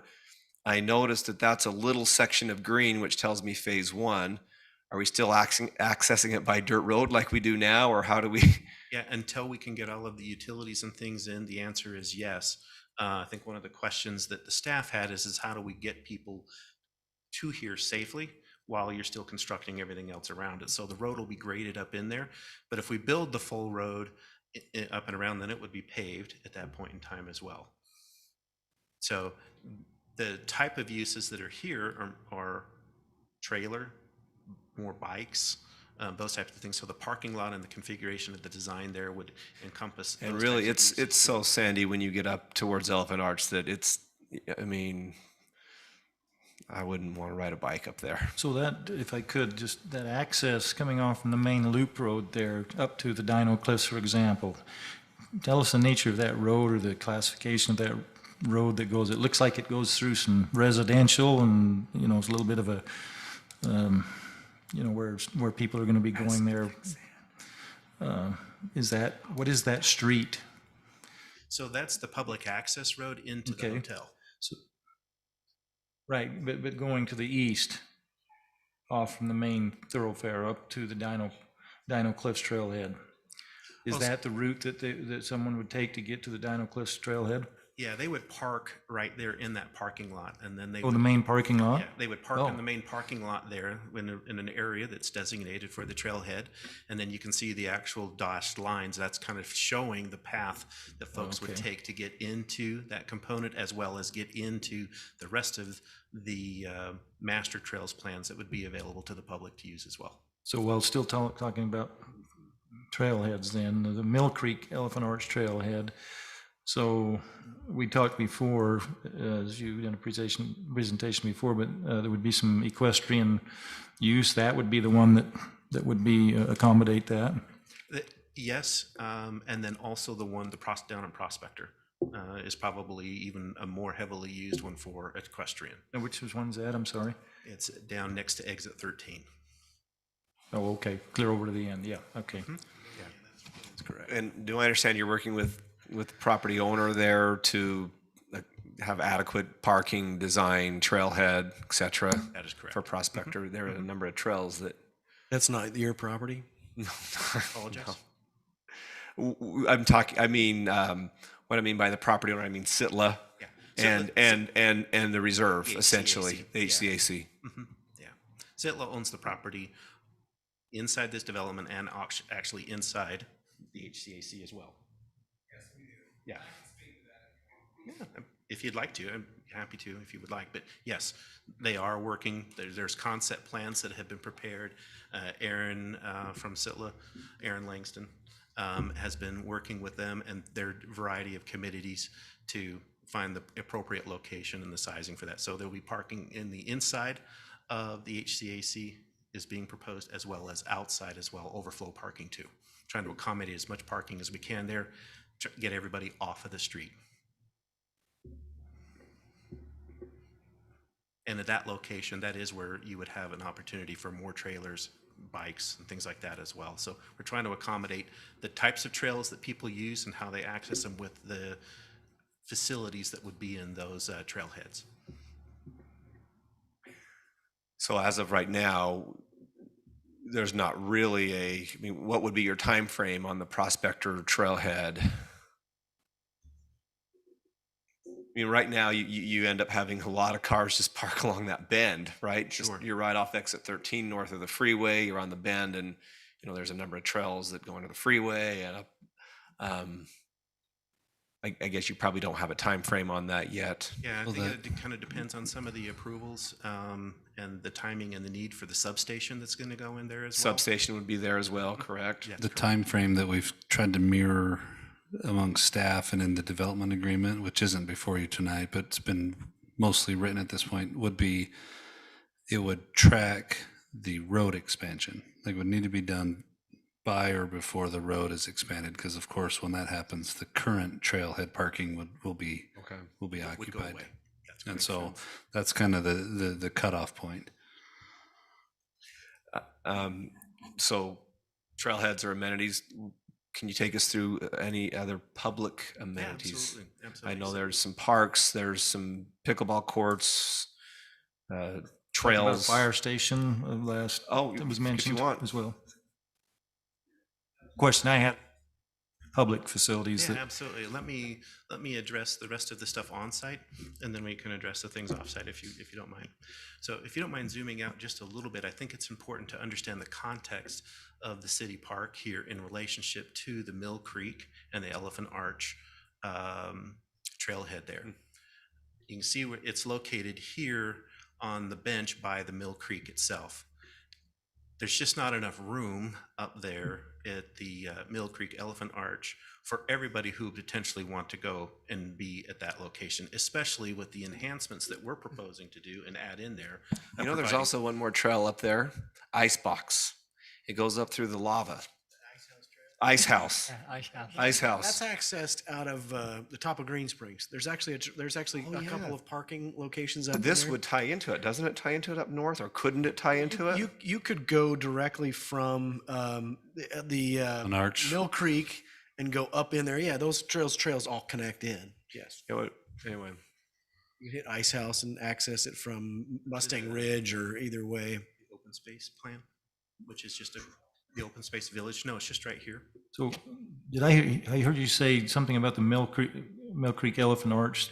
It would be limited to a certain number of Well, users right, there? Right. Go one more sheet down. I think there's another sheet in here. Is there not? No, I'm sorry. Go back up. I apologize. Let me show you here. So just spatial constraints. That's probably one of the most popular ones, other than Prospector. Prospector, we have more room, so we can put more cars and we can put more trailers and things down there.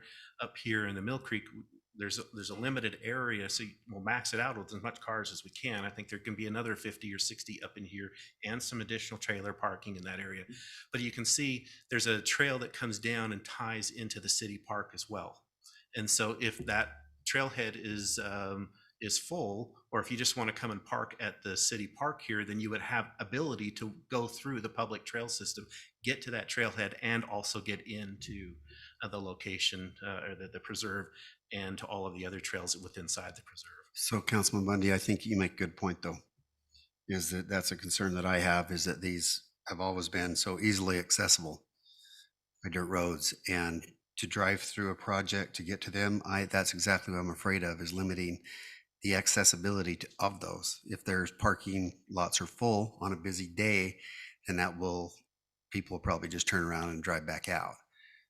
I don't know about easily accessible now, because it's a dirt road. It's an unimproved dirt road that is really Right. it's designed for access to your whaleheads.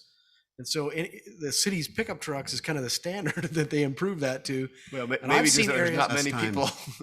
I've seen days on really busy weekends where it kind of comes down the road there. And if you start parking down the side on the other side, you can get into some sand. That Well, cars will have I agree trouble with that, getting but we were up there in a Razor, but I'm talking about when it is improved and when all cars can drive there. Well, I guess what I'm just kind of pointing out is that some of what they're doing is going to improve it extensively over what they have now. And if they have overflow into the park, that's almost like somebody really thought this through. But is there provisions for busy weekends, like people want to go there? Is there other parking areas? There's only so much land. Right. And so we're maximizing out as much parking as we can on the hillside where parking is available. And so when you're full, you're full. So what is the limitation on the land there? Is it because you're getting land up in the HCP up there for that parking, or is No, it? it's actually on our property. It's not in the HCAC, sorry. I didn't quite understand. It's a good question. So the limitation is just because of the layout that's there? I mean, there's a lot of land there, of course, but the limitation is because of the layout of the roads? I'm talking specifically the Elephant Arch area. Yeah, the topography. So the topography is. The topography, so. We're not seeing that, I guess, but. Yeah, but there's really two things happening here. One is we're trying to incorporate water, power, sewer facilities in this area so that it's an enhanced trailhead. It's not just a parking lot and you go up in there.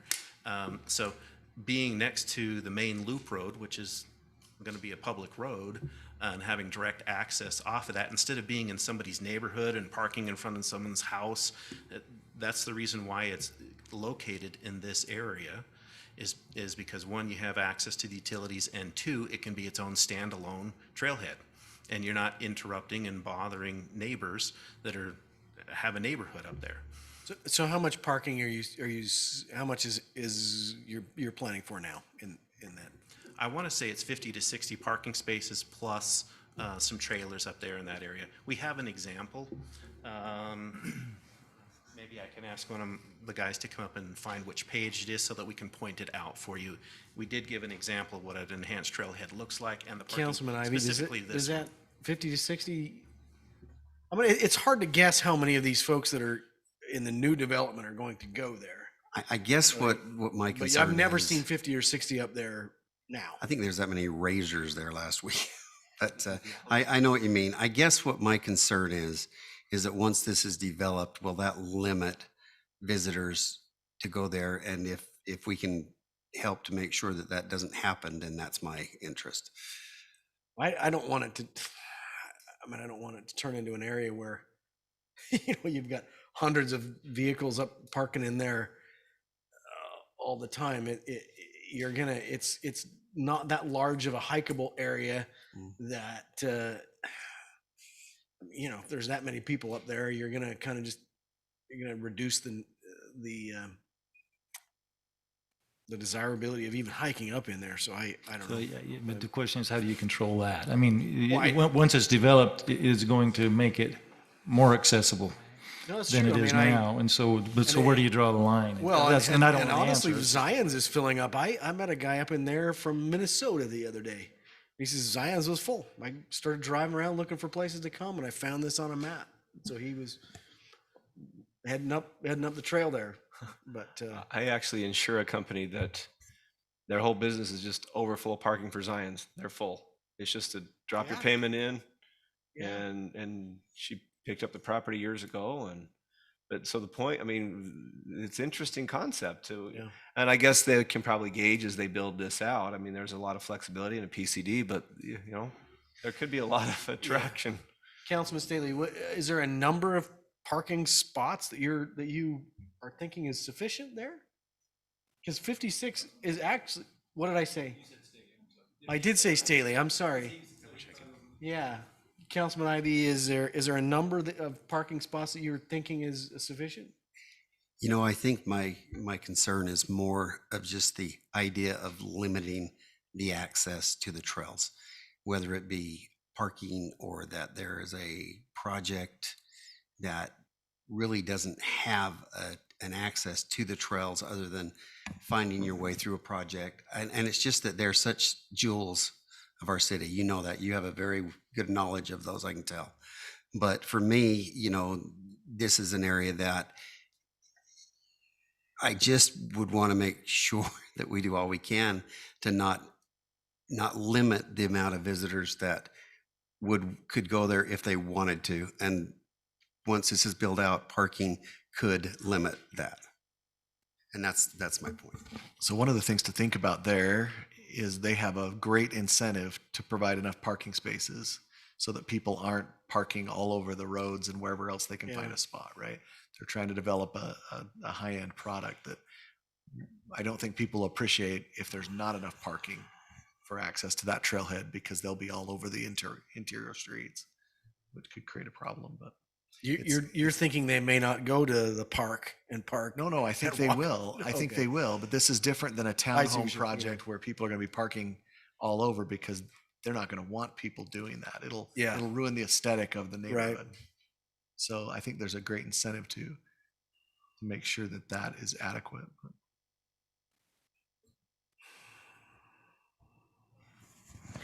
I'm actually kind of glad that they're having trouble finding it. I mean, there were several times I had trouble finding things I knew were in there, but just I know it's in there. 'cause Maybe we look drew around the it. book of Matthew or Luke, I think, as we referenced earlier.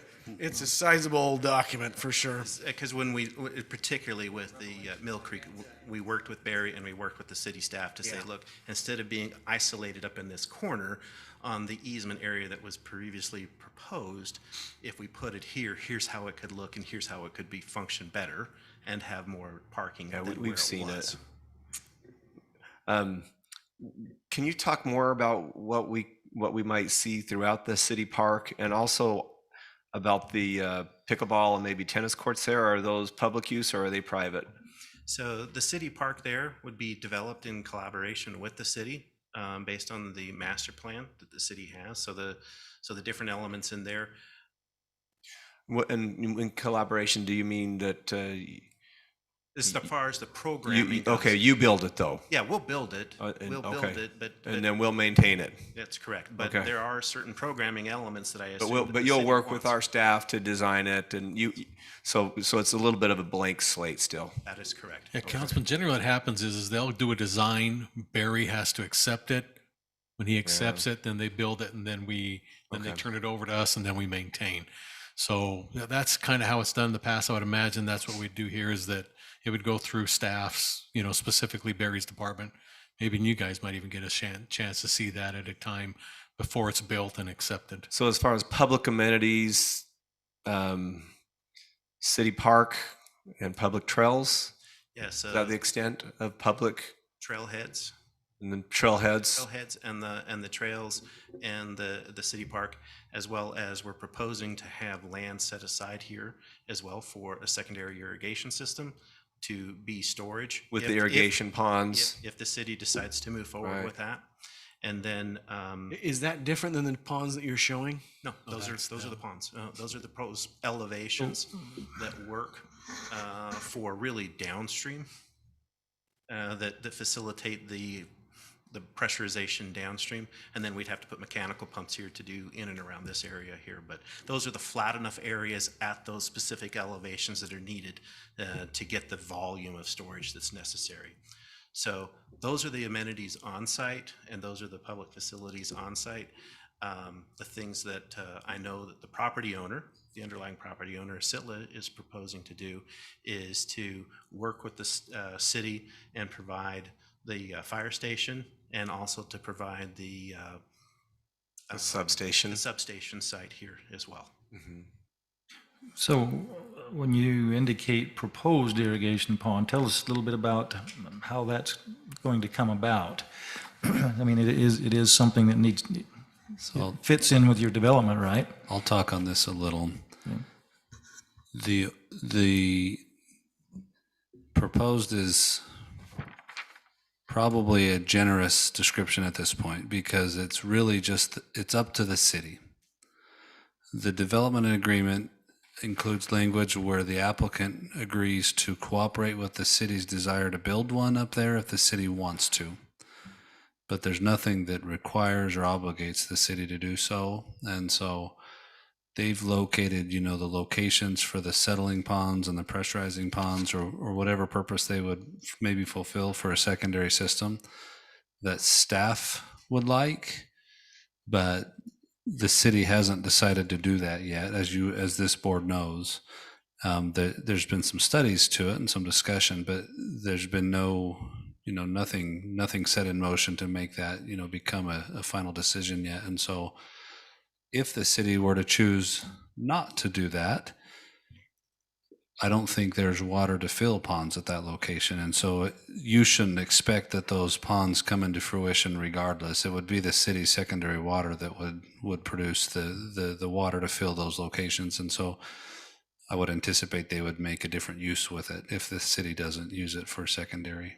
So that different use, so if that doesn't happen, then that would either be open space or there would be an amendment to the PCD to come back and do more development, perhaps? Well, they've got limitations on their density units, and so I would guess they would leave it open space, but perhaps come with other concepts that they would like to add to their neighborhoods or something of that nature.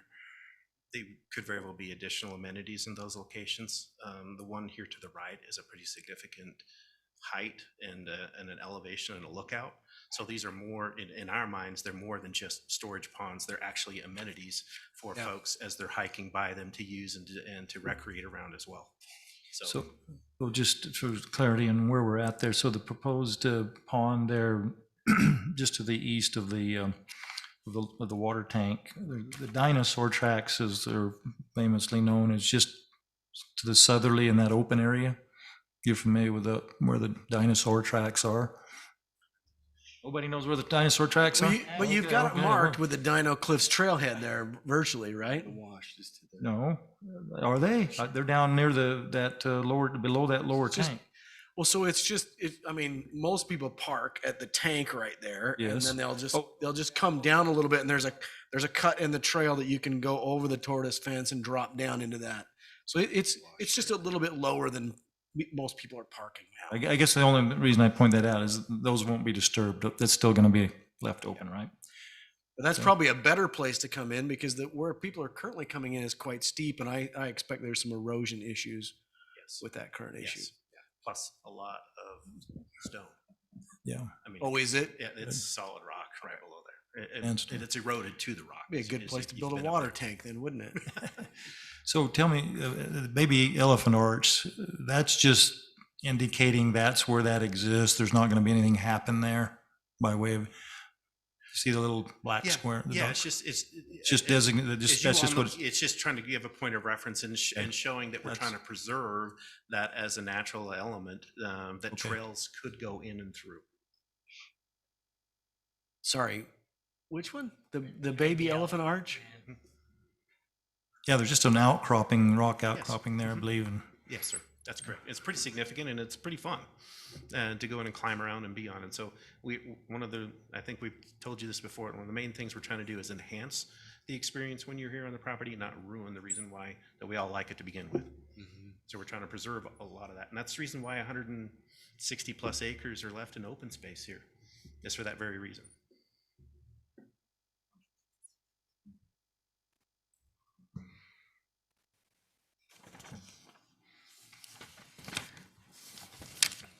So I have one comment while people are looking at their papers and coming up with more. I just want to thank or commend the applicant. I think that all of us that have been here for the 3 or 4 meetings we've been through now recognize where we started and where this project is now. And the city asked them to look at water, and they've done a good job of proposing the secondary system and removing the golf course, which we could have tried to continue with that line of thinking, but it was, anyway, I commend them for taking that out. We talked a little bit about attainability, and I know that's hard for every developer to look at attainable housing and ways that they can do that, but I think they've at least attempted to address that, and the accessibility of the trails and the trailheads, and making people feel like they can still use these amenities that were public amenities to start with. So I just want to go on record that I really like the project. I think it's going to be a project that in 20 years, this body will be happy that we have and proud of. But I just wanted to make sure I went on record thanking them, because I think that they've done a lot to help address concerns that were brought up all along the way. So thank you. And then in turn, I think the collaborative effort and your time and consideration that you gave us beforehand has led us to this point. And without that, we'd probably still be here for our first piece. So I appreciate staff's time as well as council and the planning commission comments and input as we went in here. Just one other point of clarification, that The PCD is called Green Springs Block or Green Springs Community Project for a placeholder for the time being. It will not be known as Green Springs. As the marketing department, our group finishes the naming and the branding component of it, it will have a different name. Good. That won't be confusing then to the other residents who live. But it's a holdover name from the block of land that Sitla had called the Green Springs Block to begin with. So if there's any confusion, I wanted to make sure we cleared that up.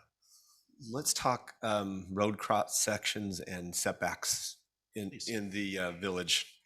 I'm looking at the design guidelines and standards. It's this document C. I just want to make sure that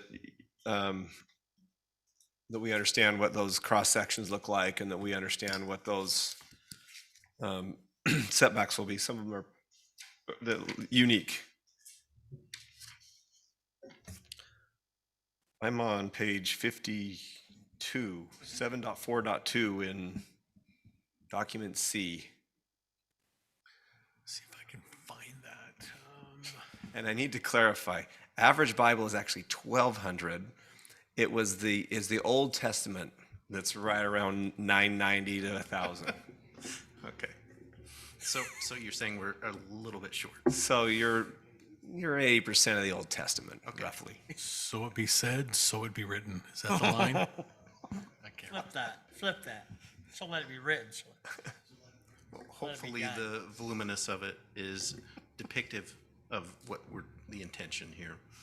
And the detail, I do commend the engineers and the planners to help provide as much detail as possible for you all to take a look at. I actually found it quite fascinating to read through the design guidelines and standards. That's maybe what I enjoyed the most, in that Santorini architecture. I think it'll make for a very unique design. The one thing I would just remind you, as these guys all know, is that, white, warm stucco, if you let it rain, red dirt stains that. So just heads up. I'm sure you know that. Absolutely. With the walls and the... I think what they were thinking of is creating its own cottage industry of people going up and power washing those. I was going to say, just... So I appreciate the commercial usage there. And I don't know if you're the best one to explain kind of your street cross sections. I'd be happy to start. The experts are sitting behind me if they want to come up and address the more particular questions, Mr. Staley. Maybe we just start with, do you call it the boulevard, did I read? Or what are you calling the main road, the main? You come up you literally come up Washington Main Street. Yes, sir. And tie right in. But does the name change once you enter the property? We haven't figured out the names yet. The jog's right there. I presume it would, but it doesn't exactly completely line up with Main Street, right? It jogs just a little bit. Go back down just a little bit if you would. It does. It lines directly up with that intersection. So the current dirt road that goes up there, you're gonna line it straight up with Main Street? When I meant go down, I meant previous in the book. I apologize. Brooke, I'm not going to give you the kind of compliments our city manager did, but I do like the fact that it ties right into Main Street straightly. Yeah. Currently, it does not. But it will. With the dirt road, but it will. And working with Mike, the access management plan was important in all of those locations along Washington Parkway. And so we had more to begin with, but in reviewing the reasons why Mike wanted where they were at, we were able to facilitate spacing that he needed, not only for today, but thinking 20 years from now as well, related to the lights and everything else that may potentially be. Along with cross sections and road standards and such, I want your... I'm just, this might not be, we might be a little premature, but deceleration lanes at Main Street and Parkway, traffic signal, all those kind of things maybe will be addressed through a traffic study at some point. They are, and they're in this report here as well. The traffic study's in here, as well as the intersection designs, correct? At each of those, and they do have turn lanes, and they have right and left as you come in and out of the project. No, you were in section C. You were perfect. You just needed to go to page 51 instead of page 52 to answer Mr. Staley's questions. Yes, sir. I apologize, Drew. You're doing a great job. He knew that off the top of his head. That was impressive. 52.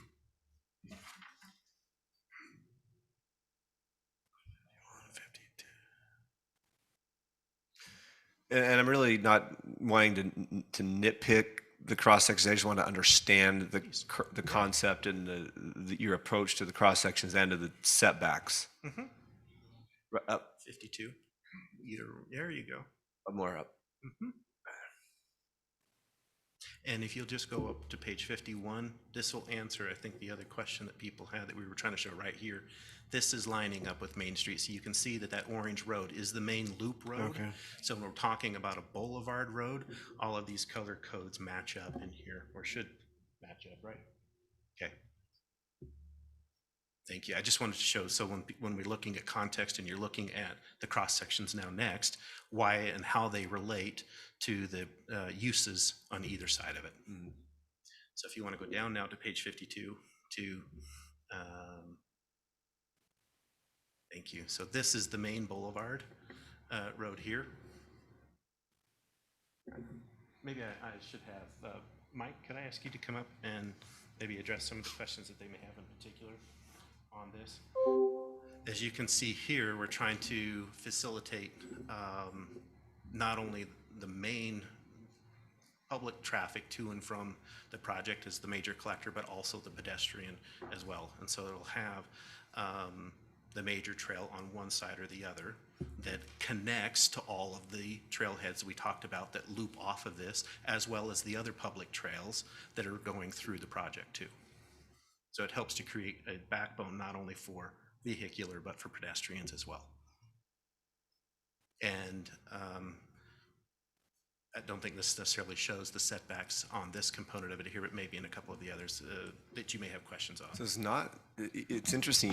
It looks like there's a center median, landscape center median, and really not a very wide road. I mean, you're just 11-foot road with bike lanes. Is that, I mean, I'm sure that's by design. It is, and I appreciate you calling that out because we want to slow people down. We want to have them experience the things and have a decompression as opposed to being on Washington Parkway, which is now a 2-lane road, but is eventually be maybe a 5 or a 7-lane road out there, which is the main thoroughfare. Yeah. So it's designed on purpose to slow things down and to appreciate maybe some of the vistas and the lines that we're trying to line up for people to focus on as well. I'm going to go ahead and go to the next one.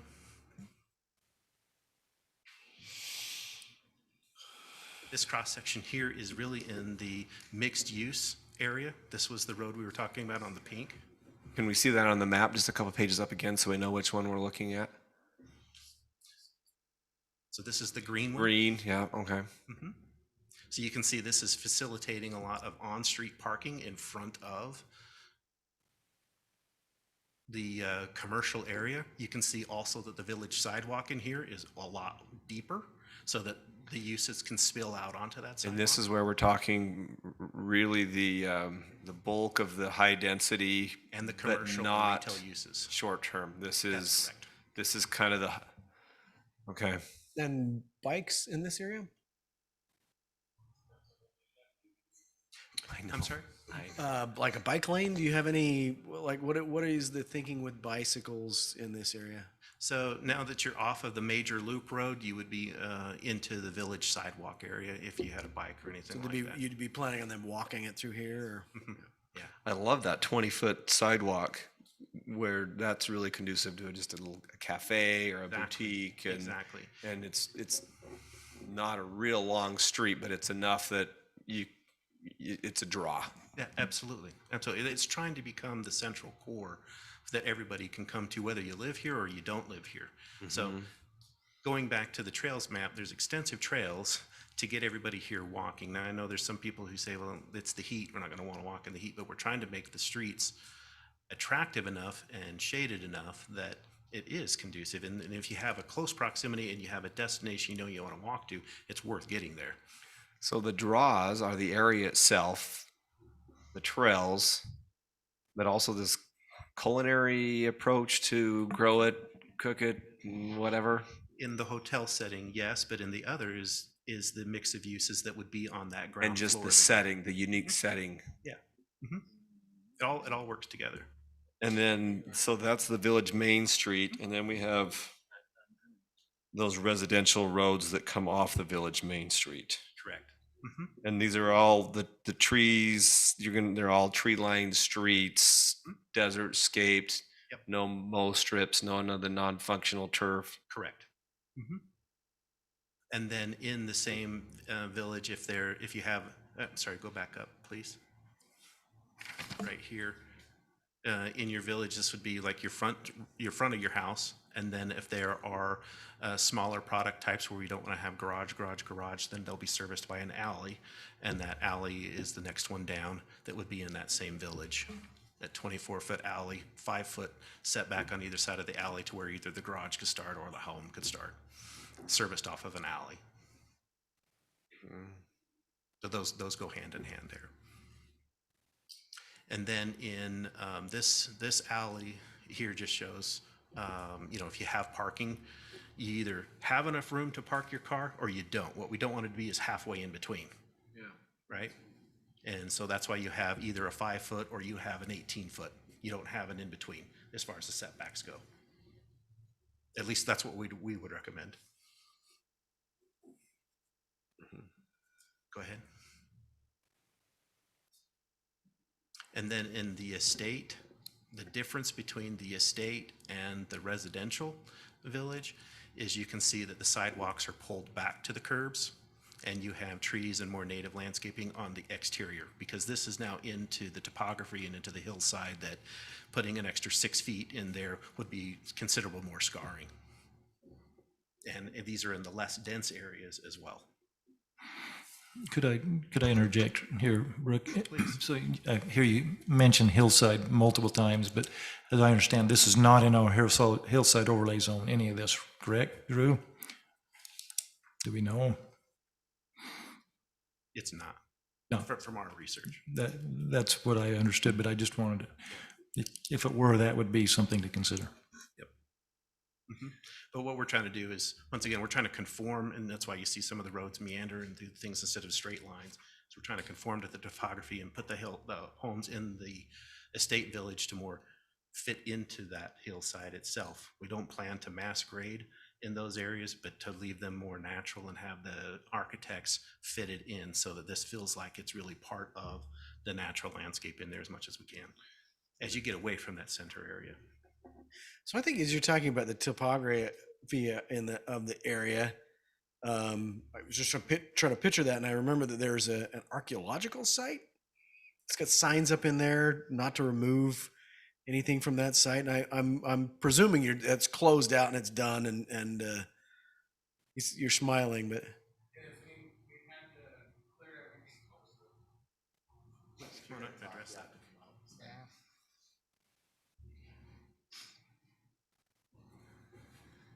I guess I'm on the spot, or did you want to talk? I think he was coming forward. Yeah, thanks, Eldon. Aaron Langston with Sitla. We are required by the state to clear these sites culturally. So yes, we have to go out, we have to do the cultural surveys on them, we have to document everything.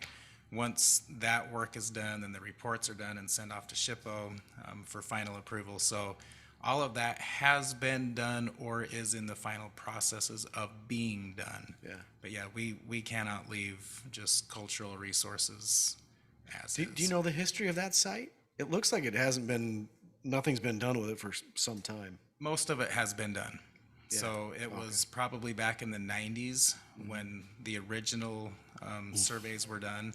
And then kind of more recently, within the last 5 years, we had a lot of crews going in there to do what we call recovery, which is where they actually will take some of those things out and document everything and put that in the report that goes up to the state. Native American, I presume? A lot of it, yes. Is there something else besides that? We have dinosaur things as well, so we kind of lump all of those together, but yeah. Thanks for the education. Absolutely.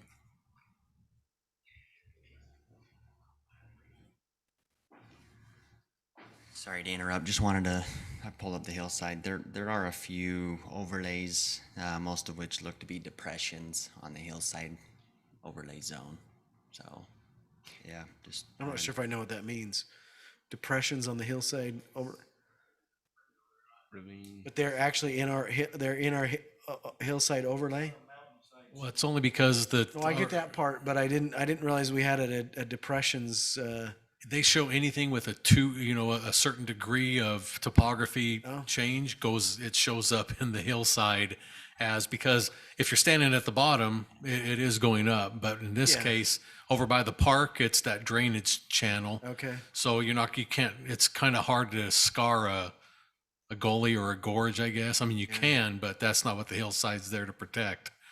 But it's mostly at the park area, and then it's over by where the tanks are and that elephant thing that if I look at it, it's in that area. They're leaving kind of natural open space. The two areas that do show up are kind of in already being designed around because they don't want to mess with them. So do we know this isn't in Hillside then? Well, the answer is there is some elements of it that are implicated in hillside because of the degree of slope. That's the answer. So we can't say it's not. So when they Be come in the in, hillside overlay zone, but it's just those right, particular we will look areas at that- them when they come in for preliminary plating or development of whatever. And if it falls in there and it is a thing, we'll run them through that. At that time, they'll just have to. But I'm kind of not overly concerned with the little bit that's in there, but we'll look at it as plating comes and line that up and see where we're And at. what's your current philosophy with dealing with the slope and because you're looks to me like you're kind of building around it and keeping that as part of the features of your project. That So is you're exactly what we're doing. Yeah, we're preserving those features. Thank you. Very nice. Hey, Drew, on that next page, it showed the public and private streets and then some of the monuments. Is this what, or keep going? Next page, I think so that's what we're looking at with as far as public streets and private streets. That's correct. And this would, once again, these are potential private streets shown in blue here, but don't necessarily, we're not asking them to have to be or committing to them to have to be today private, but that's predominantly in the areas outside of the public zone for the resort. As you can see there, getting to the trailhead and getting to the trailhead parking is all within public access. But it's just getting back into the far reaches of the neighborhoods on either side, which could potentially be private. And then the demarcations that we see here, to your point, to the monumentation, if you go down a little bit more. Yeah, I was curious as to what that's going to look like at each of these entry points and also along the Washington Parkway. Yeah, so this one right here is the Washington Parkway monumentation. And coming is into that the from project. Main Street or That's Main Street. Tortoise Rock? That's Main Street right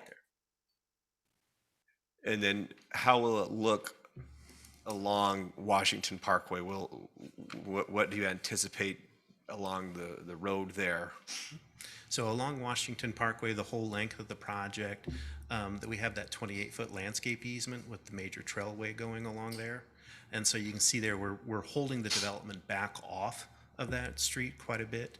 And we'll work with the natural topography where we can to create berming, more natural barriers instead of a man-made hard wall all the way along there, because we don't want it to feel like it's walled in or walled off either way.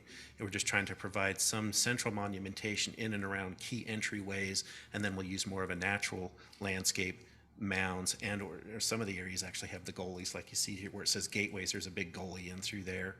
And so we'll keep the development pulled back off of it. But not necessarily a wall. No, we're not doing a wall along the whole thing. You're gonna just show off the natural. Okay.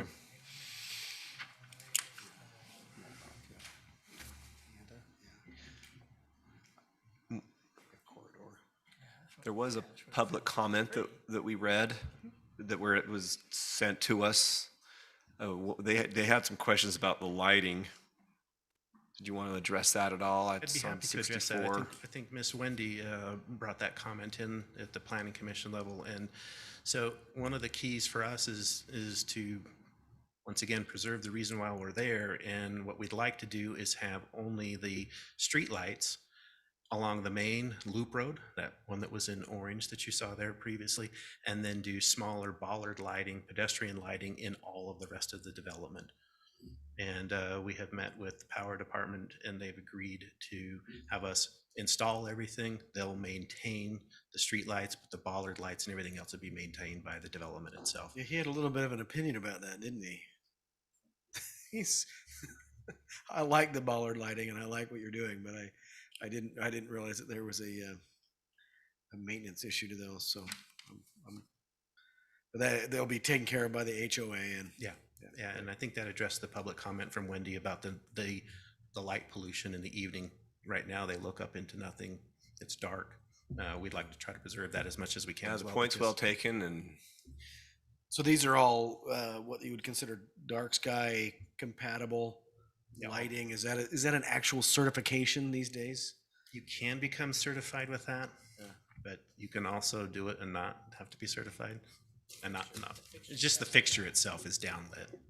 So say that last sentence again. Fixture is down lighting. So it's really all just what fixtures you pick and use. Yeah, I mean, of course, there'll be some accent walls and things like that that you'll want to highlight, but for the majority, it's about enjoying the sky while still trying to provide for the safety for the pedestrian who's walking around. Yeah. Well, because you are trying to build a very walkable neighborhood, which I really like. Thank you for bringing that question. so and I hope you can appreciate us being thorough. Absolutely. This is a big project. Mhm. I wouldn't, Mayor, if it's okay, I wouldn't mind getting into some of the like nitty gritty of. I'd like to just start with storm drain. Washington City has a history of not having enough rain, and then when we get it, we get more than we can handle, and oftentimes that's rain that doesn't happen right on top of us here in Maine and Telegraph, but it happens up somewhere in the reserve or up near your, and then it funnels down, and we've had a history of challenges with that. Can you speak to your overall storm drain management plan and what you've done as far as detention basins and culverts and anything and everything else that you've worked with Mike Shaw and our Public Works Department to make sure is the best we can possibly get? Absolutely, and I know it was studied to extent. And I know, to great but detail. honestly, knowing our Public Works Department, they hold that standard to every developer. So don't feel special. I'm not- But I do I'm want to not- hear what you're doing up there. Oh, absolutely. So I'm going to invite Craig to come up and help us with part of this because he was a major part in designing the stormwater management plan, and it's all in the book here as well, showing the locations for the detention basins to help slow the flow, detain the water on site before it leaves. But maybe what I can say to you for the detail is we're trying to preserve the natural drainage corridors the way they are and leave them to be as the confluence of the stormwater from off property, right? To get down to Mill Creek and to get down to the Washington Parkway. And so one of the reasons why you see a lot of that development held back off of the parkway as well is it gives us the buffer to handle a lot of that storm because that's the lowest part of the overall development. Well, and the challenge is you have this dry, arid ground that's fairly, either the sandstone or flat, and it just rolls right over the top of it. So in being thorough in a project of this magnitude, I'd like to address storm drain and some of the other utility components. Please. Well, council, it's great to be here on this fashion on the other side of the table, so I appreciate being here. Craig Coates with Alliance Consulting. And it's figure 4.7 of the aspect. We had those exact same concerns coming through this area. We know the history of the flooding that we've seen in this area, and we've actually over-detained what's required. So we went through and we have detention basins located along the majority of them are located along the parkway, and in those parkway there's a lot of basins that go through, and Drew's going to pull it up. Well, it's figure 4.7 shows the section 4. Yes. Yep. I think you're too far though. Oh, well, you got to get past. Okay. Which document? Not infrastructure It's analysis. E. It's the infrastructure. There's It is sections inside the infrastructure. Infrastructure analysis and utilities. So section 4. Page 4-23. You're almost there, Drew. So since there's so many drainage basins along that whole basin, it just, yeah, that one right there, Drew. So there has to be a lot of different detention basins along it. And so there's multiple detention basins that will be built along that segment. There's the majority down there, and then we have one up on the north end as well. That's detention basin up on top. So those detention basins, we worked with Public Works and kind of laid out what we And you're needed. talking about the dark blue sections? The dark blue areas are the detention basins and the required detention. And we oversized these because we knew that there is some concern with the drainage down to the south. They have the debris basins that are on Main Street and the one that's on Tortoise Rock that these all drain into. So we looked at these and evaluated it with Public Works and made sure we had adequate detention for the project. And then the existing parkway has all the existing culverts already, and we utilize, those are the culverts that are there, and then we tried to isolate those, detain before we hit those culverts so that the drainage doesn't just run through the culverts and cause problems. We want to detain what's there and then convey it to the south. And I'm sure you're taking into account that if the northern corridor goes through and becomes Washington Parkway, that there'll be additional improvements along the parkway. So you've given the setback and the width to do that. So the roadway is already dedicated full width, and so all these detentions will be outside of the right of way. Yeah, it looks like the bulk of it is going to be along the parkway. Yes, yes, it is. And is that how you're satisfying your LID then? LID is in there, and we've I did see the evaluated. report, but can you just Yeah, so- expound on the LID? So the plan with the LID is to put it in the bottom of the detention ponds in those areas. And there might be other areas that we have to. The way we've set it up is that we have the LID, and we did a quantity of LID, but every project's gonna come in, and then we're gonna have to calculate each of those projects. And then ultimately, there'll be more or less, but we wanna plan ahead and get as much. We've amplified the LID to make sure we had the required amount. And that's based on the current density, but we'll have to evaluate each project as it comes to meet the state code. And then where do you tie in a storm drain? So everything is in the, it's the culvert crossings and the main washes. We have enough main washes. We have the Mill Creek on the west, and then the wash that comes to Main Street. I don't think that has a name. I don't think so. And then the drainage to the east, there'll be a wash that goes there. So there's no storm drain you're tying into the washes. So this project sits right at the base of the Cayenda Sandstone, which is the water-bearing member for the Navajo Aquifer. And I think a lot of those drainages are probably pretty well established. So that might make it a little easier to see those traditional flows. Well, and it's probably a good time to kind of rethank the landowner because a big part of the solution for the flooding for this area was taken by some of the donations of land and working with our development crew or our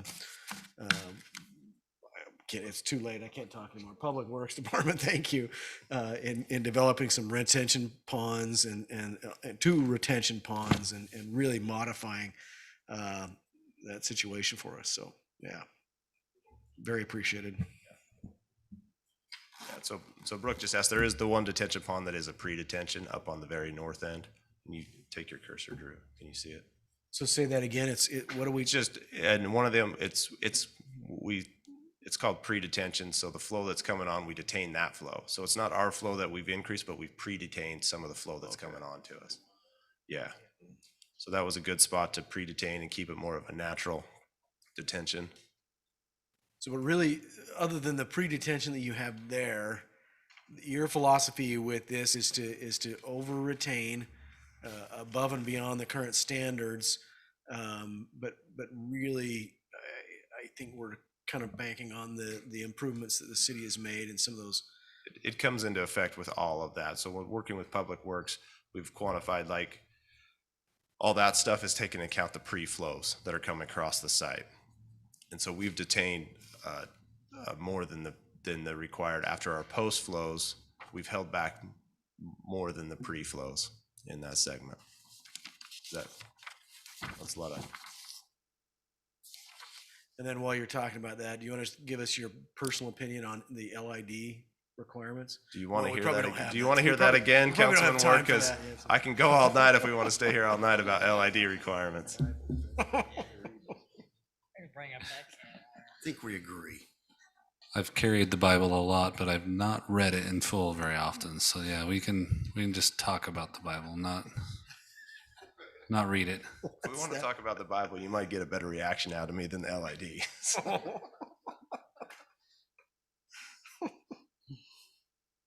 I think we talked about the irrigation lines and the secondary system, and I guess it's sufficient to say that you're a willing partner if it makes sense and we're ready to move forward on a pressurized secondary irrigation system. Sooner than later.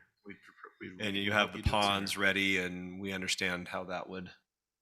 Well, it was educational for me tonight to hear him say that those ponds are set for the rest of the city and that you are planning on pumping for your citizen, for the housing that you're creating up there. I guess I didn't realize that, but based on the spacing of where you're putting them, that makes sense. So, yeah. Yeah, and, Mike and his staff are, a lot of coordination back and forth with them to figure out where there's flat enough land to store that amount of water that the city needs to support everything. So Which is it needs to go hand in hand.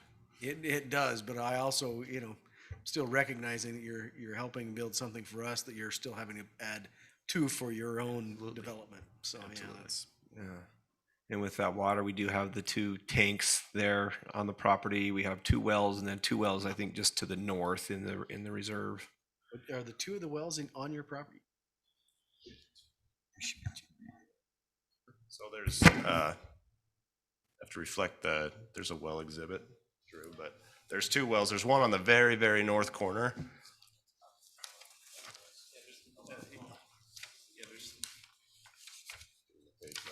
But right on the border of the reserve, there's a well there, and we're not, and then there's the well, I think it's well 6, that's kind of in the middle, but it's down by in the park area. So what are you doing to address those? Are you just Staying away. you're just planting trees around them and? The city owns those locations. Yeah, the so city those owns are those. currently city properties. And those I know, but I just are you doing anything to some of not to put down moving some Mike's pipes wells, a but little there- bit some of them aren't very to line pretty. up with roads. Yeah, so some of the well lines will be relocated to be in the roadways. Okay. But as far as the little, and some of them, you got these noisy little air conditioning units running on them, clanking and banging away, and I mean, which is fine when they sit out by So, themselves. so these 2 well locations, the one is kind of down and Yeah. it's kind of toward the Mill Creek Wash, and so On it's not, there's not going to be any 2.7, residential. Drew, if you want to pull it up. I mean, That's- it's fine. I just, not I figured you had some kind of a plan for them. But it looks like a lot of the utilities, including the water, just tie into the main street, right? Where we're talking sewer, whether we're talking water, power, a lot of that's just tying right into Main Street, which So- is a good design, I think. So this exhibit shows the areas where the wells are. So you see well 6 is kind of with the green circles, and then I think it's 4, well and then- 4 is right on the very north end. And you can see how the road kind of bends down right there. It's to work around that well. So the development's pulled to the south a little bit through there. Yeah, Mr. Staley, I think that to answer your question regarding the utilities, a lot of work has been put into this property and the whole surrounding area by the property owner and the city for a number of years. Our goal is to our goal is to utilize that as much as we can because it's been sized. It was done to the proposed density that's here, plus or minus. There might be a few locations where things have to be realigned. Are there any pump stations for water? Do you have to pump up to that resort area? Just for the resort area. Okay. Yeah, everything else will be served off of the existing systems that's there today. So there have been discussions to allow what Mike calls fire pumps, which are just pumps to get the pressure sufficient for fire flows. Right. Thank you. Sewer, will you require any sewer lift stations? There is one sewer lift station there at where Mill Creek crosses Washington Parkway all of that property to the west there, yeah, that will then have a lift station there and come over back to tie into the main street. And it all flows south, Correct. flows downhill, and ties again into Maine. Yeah. So I'm going to give Councilman Staley a rest for a minute, and I'll ask you a question. In case this passes, if it does come to fruition, then I just wanted to make sure that the trail access, do you have any signs within the project that's going to show the way to the trailheads? Yeah, there'll be an extensive signage package throughout the whole project. But it'll address where the trailheads are? Yeah, absolutely, absolutely. Okay, and then on the dinosaur tracks that are within the project, is there any plan to preserve those? To preserve them or to protect them? Yeah, we're keeping development far away from it. So. Okay, but Are there dinosaur tracks in the project? Yes, Down at the bottom of that gulch, there are. there are some But tracks in that area. My question is though, is people know about them with that increased people around there? Is there plans to preserve them or to put up a monument or marker or anything like that to try to preserve them from? Absolutely. I think part of the of what we're trying to do is educate people about the area itself. And so they're not only will they be there from there, but at other significant forums, and the Turtle Preserve too would have informational signs about that. So at the dinosaur tracks, there'd be a sign that maybe would explain What it is. what era it is, what dinosaur, and then maybe something that kind of indicates that they're preserved. And I'm concerned about these because they were one of two sets that I was very fortunate about being involved with. So it was just people, if they know that they're there and they're preserved properly and they're noticed properly, then they have a better chance of preserving instead of. And that's just my interest as more of a resident than a city council member, because they're a treasure in our city. So I would appreciate, maybe just that consideration as you move forward, that we look at that in an effort to preserve them. And the educational component of that, if more people are aware of it, is more eyes to help with the preservation versus just ourselves. Right. Power. So the substation that's right there next to your project is not going to service your project. It's going to be the new substation in the HCAC, is that right? Incorrect. Our system is looped. Well, I understand that it's looped, but the But primary. it's not sufficient. Right. Yeah.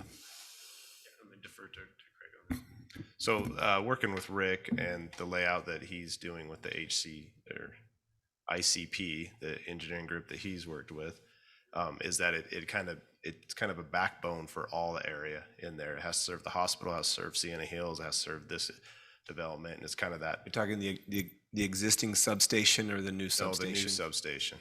Okay. So it's kind of like it's going to serve some to the west and some to the southeast altogether, that substation for the development. So I understood. I understand clearly that our system is looped, but my impression is that this existing substation primarily serves neighborhoods to the west, and that we're going to need the new substation to service this. it's kind of like a mix, is my understanding, is it's a little bit to the east. Like right now it's 100% going to the west and to the south, but some of it's going to go to the north, and then that substation will help feed this portion of this development and be the backbone or the backup for the Sienna Hills to the southeast as well. So it's going to share the load. But ignoring electrons and how they flow, we have to have that new substation in order to serve this project. Yeah, and I guess that's the this concept. one, yes, and the hospital, like all together, all those things The together. Scylla projects. Not from day one. I mean, there's existing capacity there today. Okay. For some within this development, but the other substation is needed for this project and surrounding development as well.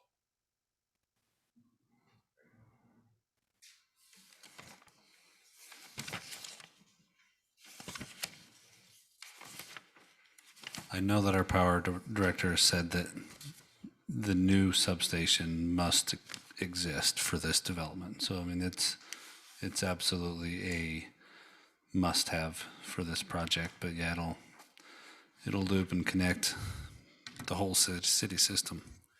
And there's really no question about the workability with the city and the developer and the property owner with the new substation location. We've addressed that. So there will be a separate agreement between the city and Sitla that staff are confident once it gets signed will resolve any question about the workability. And we're also doing similar, what about the agreement for the fire station? That'll be the same thing. They'll be in the same agreement.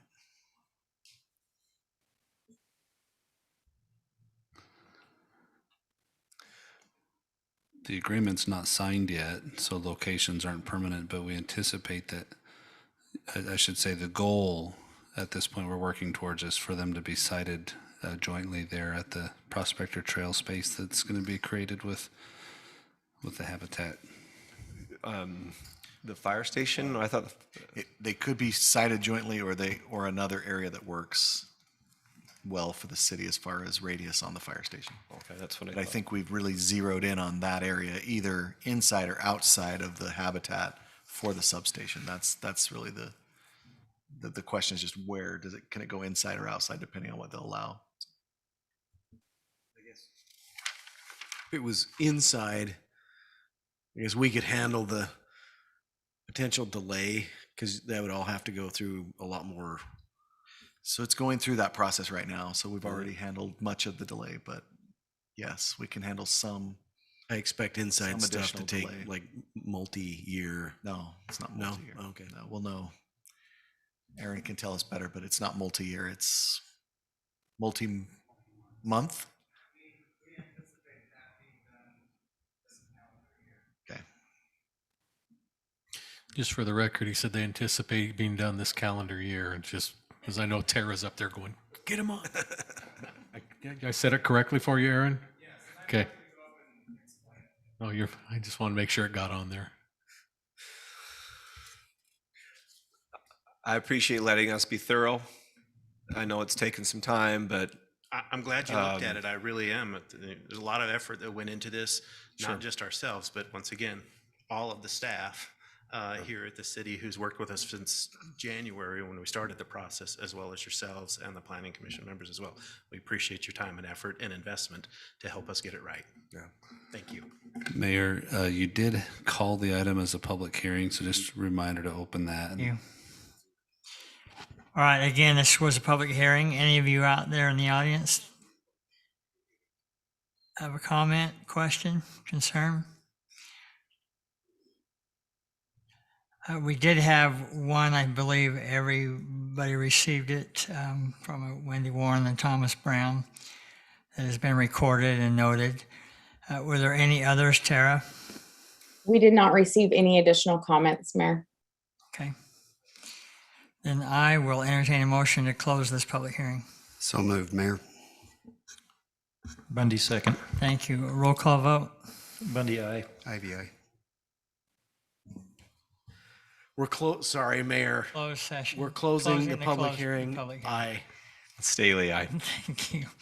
Okay, we'll move on to item F, consideration to approve an ordinance adopting zone change in PCD plan request Z-21-23 to change from open space to planned community development located north of Washington Parkway, applicant Clyde Green Springs, LLC, GWC Capital, LL Brook Cole.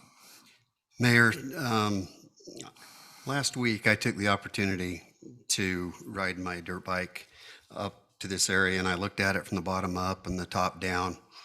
And I rode from the north end of Green Springs all the way to exit 13. And I looked at it in a way that I thought, what would it look like in 5 years or 10 years or in 50 years? And then I looked and I thought about all the corridors, the entry corridors into our city. I thought of, 3650, and I thought of, the I-15 corridor, and I thought about Telegraph. And I looked at this area, and I really felt strongly about one thing, and that is the commercial that this project will forfeit. We have the ability where it's an open space that we can zone it with commercial. When you run, Drew, would you put up the boundary project map, please? No, I can't see that one. anyway, it's in the, it's 01 in the infrastructure analysis. But my point is that when you consider what this road's going to be, we've got the northern corridor that has been approved, and it will build out into Washington Parkway. And you consider the addition of an exit 10 or 11 between exit 10 and exit 13. That provides an amount of commercial. And I do recognize that this project has commercial within it, but I think its uses will be within it for a large part. So what my point is in having this line of questions, or what my interests are, is that we don't have a lot of real prime commercial in Washington. It's always been something that we've needed more of, and we've talked about it, and we've looked at things. And this project, to me, I would have really appreciated on a personal level that this project, we could have looked at it and talked about it before it got so far down the pipeline. Because what I would have liked to have seen is along the Washington Parkway, if we could have had a commercial corridor along there and still had this project. And I really like the project. I think it's great. And I like the concessions that the developer and what Sitla has done to work with the city in regards to this project. But when I consider what we give up in the sense of future commercial along one of the best commercial corridors that we have in the city, it causes me great concern. So with that, I've addressed some of the other things. The trail access is a concern because I really think ultimately it will limit people's ability to get there and even wanting to go there. Maybe that's true, maybe it's not. I know Hillside will address that in the future, but I just think that this project could be better. And that's my comment, is that pulling this back off the Washington Parkway corridor and allowing commercial to be there, then having a project that would be smaller in size, but would still accomplish a lot of things we want, would make an overall better project. And for me personally, when you consider the differences, and we know these facts and figures with sales tax as opposed to property tax, we understand those things. But ultimately, in the end, that's what really makes way for our city. It pays the commercial that we need there. The money will be better with commercial. And then I look at the areas around it. I look at the hospital, and I look at the car dealerships, and I look at the tourism and the need for restaurants and the hospital right there. And I understand the other commercial. I studied it. I know, the Grapevine piece and all that. But I just think that is going to leave a void with some of the need of tourists and travelers in that area, especially when it gets closer to exit 13. And for me personally, again, I don't want to be redundant, but I like the project. I just don't think it's a great fit for this location. And recognizing the hard work that's gone into it, I mean, no disrespect to anyone, but trying to be responsible and address the city's overall financial future, this is something that I have a lot of concern with. Councilman Ivey, do you mind if I engage you on this conversationally? So you're saying you're wanting to see commercial on Washington Parkway? Yes. So, especially down at the exit, on exit 13. But okay, so help me understand that more. On exit, you're wanting to see it down on exit, you're wanting to see it continue down on exit 13 further than what it is currently? I think the way that I see the boundary map here, that line runs clear from the north end of Green Springs at the house is clear to exit 13. That's the boundary project along the north side of Washington Parkway. What I'm saying is that there's a excellent area, especially along exit 13, and maybe over into the hospital area, maybe not the whole length of Washington Parkway, but I don't think it's out of the question. I think that if you consider how this is going to build out and what our needs are as a city, I'm tired of people going to St. George for commercial where they're, Well, I'm hearing you, but I guess I'm having to kind of point the finger back at ourselves, because if that was our plan and that's what we wanted, then we failed as a city, because we didn't general plan this for commercial, and we didn't design that road for commercial in that area up there. it's open space, so we can zone it whatever we want it to be. But I realize that, but if that was our intent and that's what we expected to see developers come in here, it to me, it would have been incumbent upon us to say, look, we want to general plan this in an area and show our cards that that's what we wanted in this in here. I think, and even the Washington Parkway road design, we did not do that. At no point was that our intention of putting commercial on there, and we would have had to gone way back and with our. I just don't see it that way. I see it as a blank canvas. I think it could be whatever we want it to be. And I think that, as I said, I think that anytime you come on to a major freeway exit, it's always been an area where there's a commercial in that area. And right now, the way if it builds out, our commercial will be on the south side of the freeway, when can't think of another exit anywhere where there's just commercial property on one side of a major freeway at an exit. Now, again, I want to emphasize, I'm not against the project. I just think that when we talk about commercial and we say that it's important to have that within the city, at some point we have to make that change. And maybe the only thing I'm going to accomplish tonight is to raise awareness that we need to identify the areas of commercial and go after them as a priority, and to keep them for our city for future commercial growth, because we're all aware of the residential growth we had, and we're happy about that. Yeah, we are. I mean, but I'm not asking anyone to agree. That's my concern. No, I just wanted to engage you with the conversation. I'm not trying to be argumentative about it. And I do agree with you on that point, because I really feel like in some ways we've been behind the gun on some of this, and that we as leaders of the city needed to do a better job leading out in this. I'll admit, this project took me by surprise. I was focusing on some other things, and but the way I'm looking at it is, with the lack of planning that we as a city council actually put into this area, I'm fairly pleased with the project that has been brought to us, because I don't think we did enough. And again, I like the project, but I just wonder, back when this was being talked about or discussed, was it ever brought to our economic development director and asked them what their idea or thought was for this, whether this was a good idea for commercial or whether it wasn't? But again, maybe all I do tonight is to raise awareness for our future.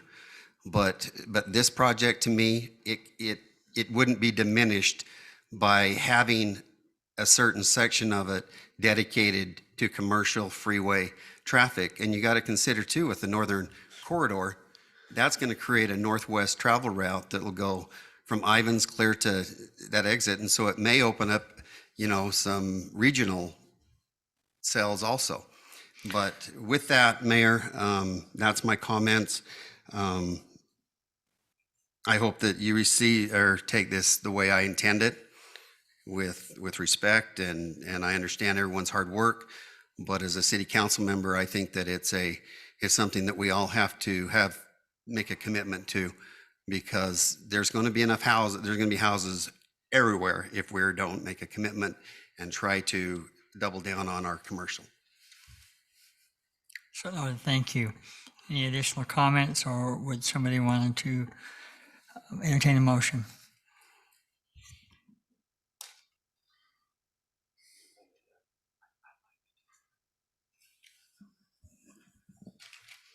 So I think Councilman Ivey makes some good points about the commercial, but I think we're really kind of too far down the road at this point.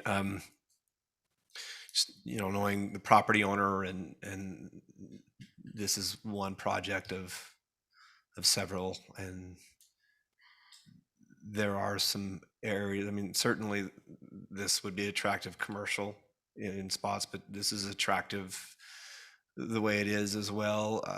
You know, the property owner has other commercial areas, other About things 160 happening, acres. Yeah. other things happening that I think kind of resolve any concerns that I would share with you. But your point is well taken on the need to have a balance of sales tax and property tax. I mean, I think your point, Councilman, is that, you know, if we just let rooftops come in that are about 35% of our revenue, and then we run the risk of having other property taxes subsidize, you know, new residential without bringing in some sales tax. But I feel like if we just kind of zoom out a little bit on the projects that the property owner has brought forward, and even the commercial element within, I think I'm comfortable with the sales tax that we'll get from their holdings.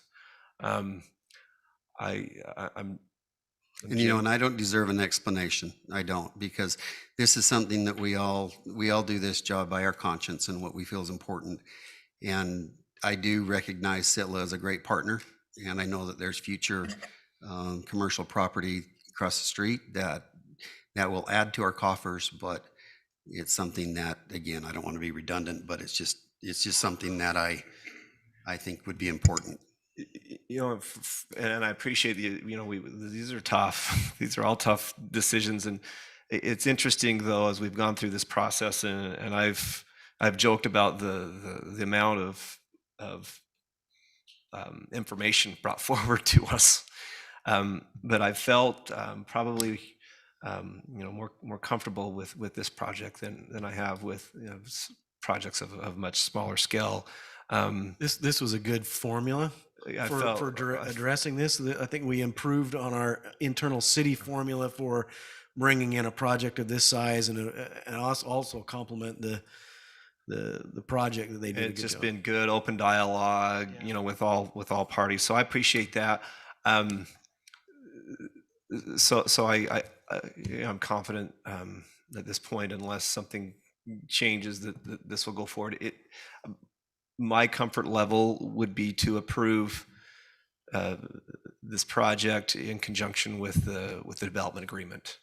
So I'd like to see the finishing touches be put on that development agreement. Take any comments, any agreements that were verbalized in this meeting, solidify those.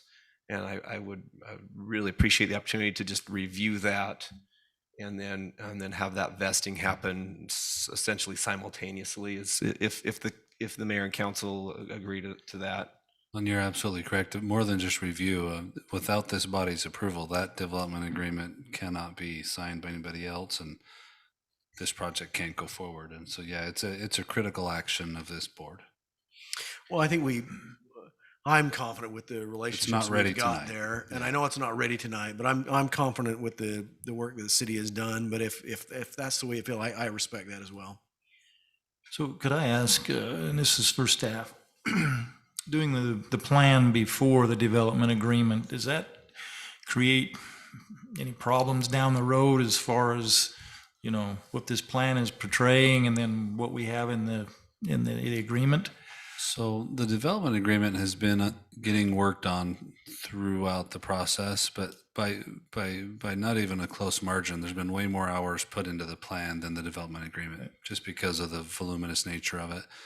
And really, the purpose of the development agreement is to identify a contract between the parties, identify the specific details that they've bargained, incorporate the plan, and then indicate that certain rights will be vested upon adoption of the agreement by council, right? And so the purpose of the agreement is not to be a plan, it's just to adopt the plan.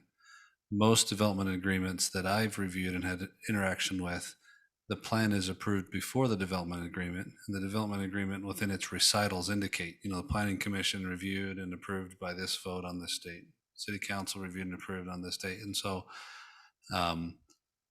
that said, doing them simultaneously is what our city has done a lot, and it makes a lot of sense too. So that you're talking about the same thing on the same day.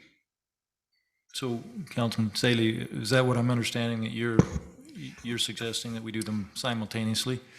Yes, and I don't want anyone to take that as a lack of support for the project. I Right. just, and I recognize that the last PCD we approved, we approved the ordinance first and then the development agreement after. I feel like at this point, I don't have any further questions. I just kind of picture it as we bring we bring this back, we hold it over for 2 weeks, and then the development agreement is the next item. But I just, just for my level of comfort, I think I would like to read that development agreement before I vote on the ordinance, and then I'm happy to vote on and that's just a personal preference for me. And I'm comfortable representing that it would be ready by your next meeting. And it won't be nearly as long as the Bible. Maybe just as sleepy as the Bible, though.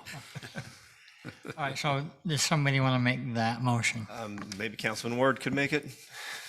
Well, I'm not really prepared to make a motion on that, but I did want to kind of clarify on Councilman Iby's comments. I agree with you, Councilman, about the commercial. I guess I'm pointing the finger, and maybe I said this already, so maybe I'm repeating myself, but I guess I'm pointing the finger back at us. I feel like we're a little bit behind the gun on some of that, and I have to take some onus for us that, if we wanted that to come through, I think we should have done a better job. But so, yeah, I'm not really prepared to make a motion. Go ahead. I think you're. I'll go ahead. Yeah. Okay, great.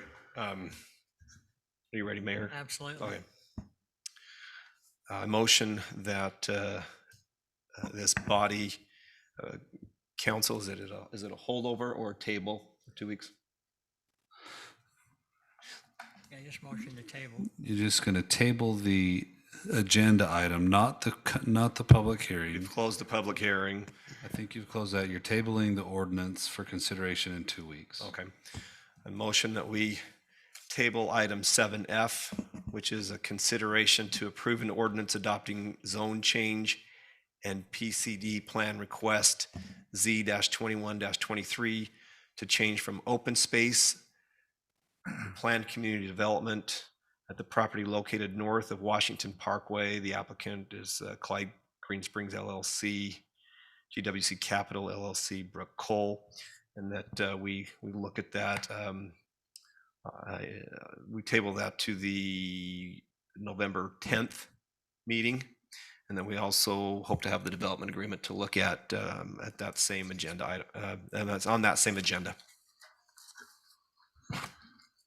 Bundy, second the motion. We have a motion and a second. Roll call vote. Staley, aye. So I feel really comfortable with the work that we've done, but I've also been a longtime proponent of having a 2-week holdover after the public hearing. So I can certainly respect your desire to do that. So Ward, aye. Ivy, aye. Bundy, aye. All right, thank you. 2 weeks. Okay, item 8, resolution, consideration to approve a resolution adjusting rear and side yard easement requirements.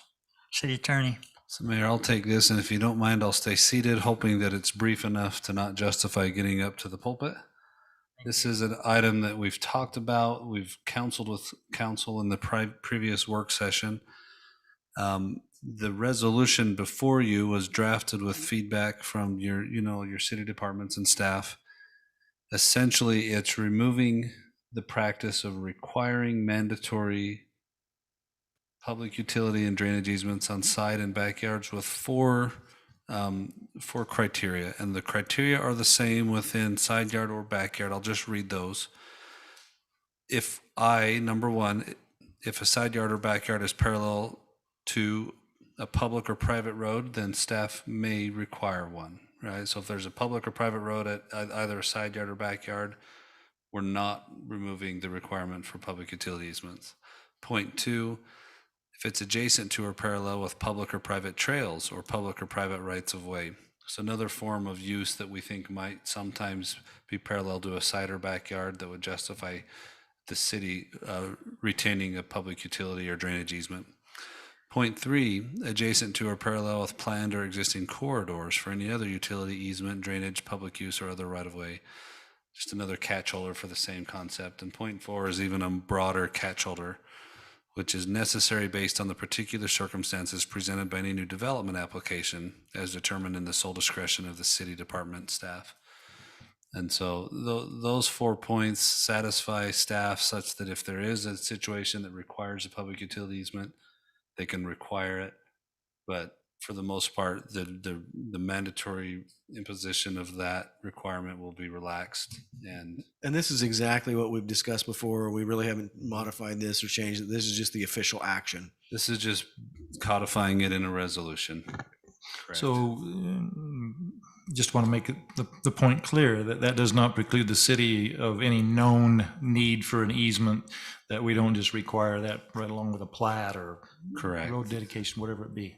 It does adjust the burden to the staff to say, you need to know about this, but they're confident that they're doing that now, and that's not going to surprise them. And that was a really good point of the discussion is, if we need an easement, we should know about it before an application for development comes along, right? And so we should know where we have our needs and should be able to let folks know. Now there's redevelopment. There's times when, we had one recently where we were needing to make a change to our power system and we needed to get we were grateful that we had some of these, but yeah, we think that with this discretion and some leeway, we can relax the requirement and it should be okay. And so this relieves the traditional 7-foot easement around every plat.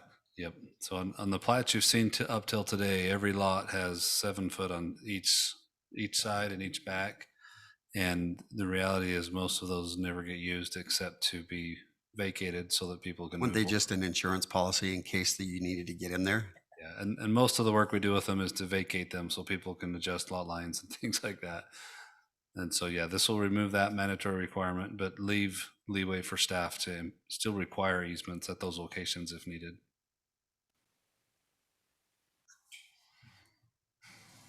Thank you. Any additional questions? I think we ought to vote on it. I agree. Mayor, I'll make a motion that we approve the resolution for the city regarding the side yard and rear yard public utility easements. Bundy, second. I do have a motion and a second. We'll go roll call vote. Staley, aye. Ward, aye. Ivy, aye. Coates, aye. Bundy, aye. Thank you. Item B, consideration to approve a resolution increasing the current employee vacation carryover from 80 hours per year to 120 hours per year. Thank you, City Mayor. Manager. This ought to also be brief. We discussed it in the work session earlier tonight. The resolution, the only thing that changes is 80 hours to 120 hours on the maximum annual vacation leave, which can be accrued and carried forward from year to year. This seems like a real benefit to our employees, and it doesn't put a financial burden on the city. So unless there's other comment, I will make a motion, Mayor. Absolutely. Make a motion to approve a resolution increasing the current employee vacation carryover from 80 hours per year to 120 hours per year. Ward, second. Motion and a second. Roll call vote. Bundy, aye. Coates, aye. Ivy, aye. I'm going to comment on this. I like this kind of thinking. Thank you. Ward, aye. Staley, aye. Thank you, gentlemen. That's approved. We'll have a report from your assigned committees. Anything to report? I'll be very brief. I don't know if you've noticed, but there's new shade covers at 2 Suntrans stops, one at Walmart and one at the rec center. And I just want to thank St. George City and Suntran for their willingness to work with us on those 2 enclosures. They got 5 total. They've been hard to get, and we were able to get 2 of those. I appreciate that and the great job that our public works people did in installing them. And we do have the opportunity for future ones that we can discuss, and some benches that maybe we can discuss in the future as well. Say they've been hard to get? Yeah, they've been really Just hard like to get. out of stock kind of Right, thing? Or? yeah, just shortages. And then the last thing from the league that I would like to mention is that there was discussion this last week about the specific purpose of buying homes to rent them. And I don't know that we have any specific zoning that would prohibit that, but that's something that's coming from the league that we just need to probably be aware of. It's not that it's a bad thing, it's just that we need to maybe have a discussion at some point regarding homes and and developments that are built with the purpose of buying to be rented. So is the league taking a stance on that? Not at this point. Are they, so and then educate me, what mechanism is even available for encouraging or discouraging that? Just understanding the fact that this is a trend, and it's something that the And a trend, yeah. I mean, it's really. and it's not the overnight rental. This is home No. rentals, which is, you know, there's a need, but it goes back to the attainable housing, the ADUs, those type of same ideas and concepts. There's really nothing for us to do right now. I just bring it up because it was a topic that I hadn't heard, but it's called homes to rent, and that's the topic. So if you see anything written on that, forward it to me, will you? Sure. Thank you. Yeah, I'm sure our next legislative policy meeting, they'll talk about it further, but it's just kind of in its developmental stages where there's something they want to make sure that it's not encumbersome, but it's beneficial to all parties. And that's all I have, Mayor. Anybody else? City manager report. Thank you, Mayor. I want to give a couple quick updates. One from the power department. Last year, our peak growth rate was up 13% for the city. This won't be a surprise to anyone. And our energy growth rate was up 13.6%. So good, solid growth. I also received an email from a company called findenergy.com, and they told me that they've awarded Washington City Power the shortest average electricity outages in Utah award for 2020.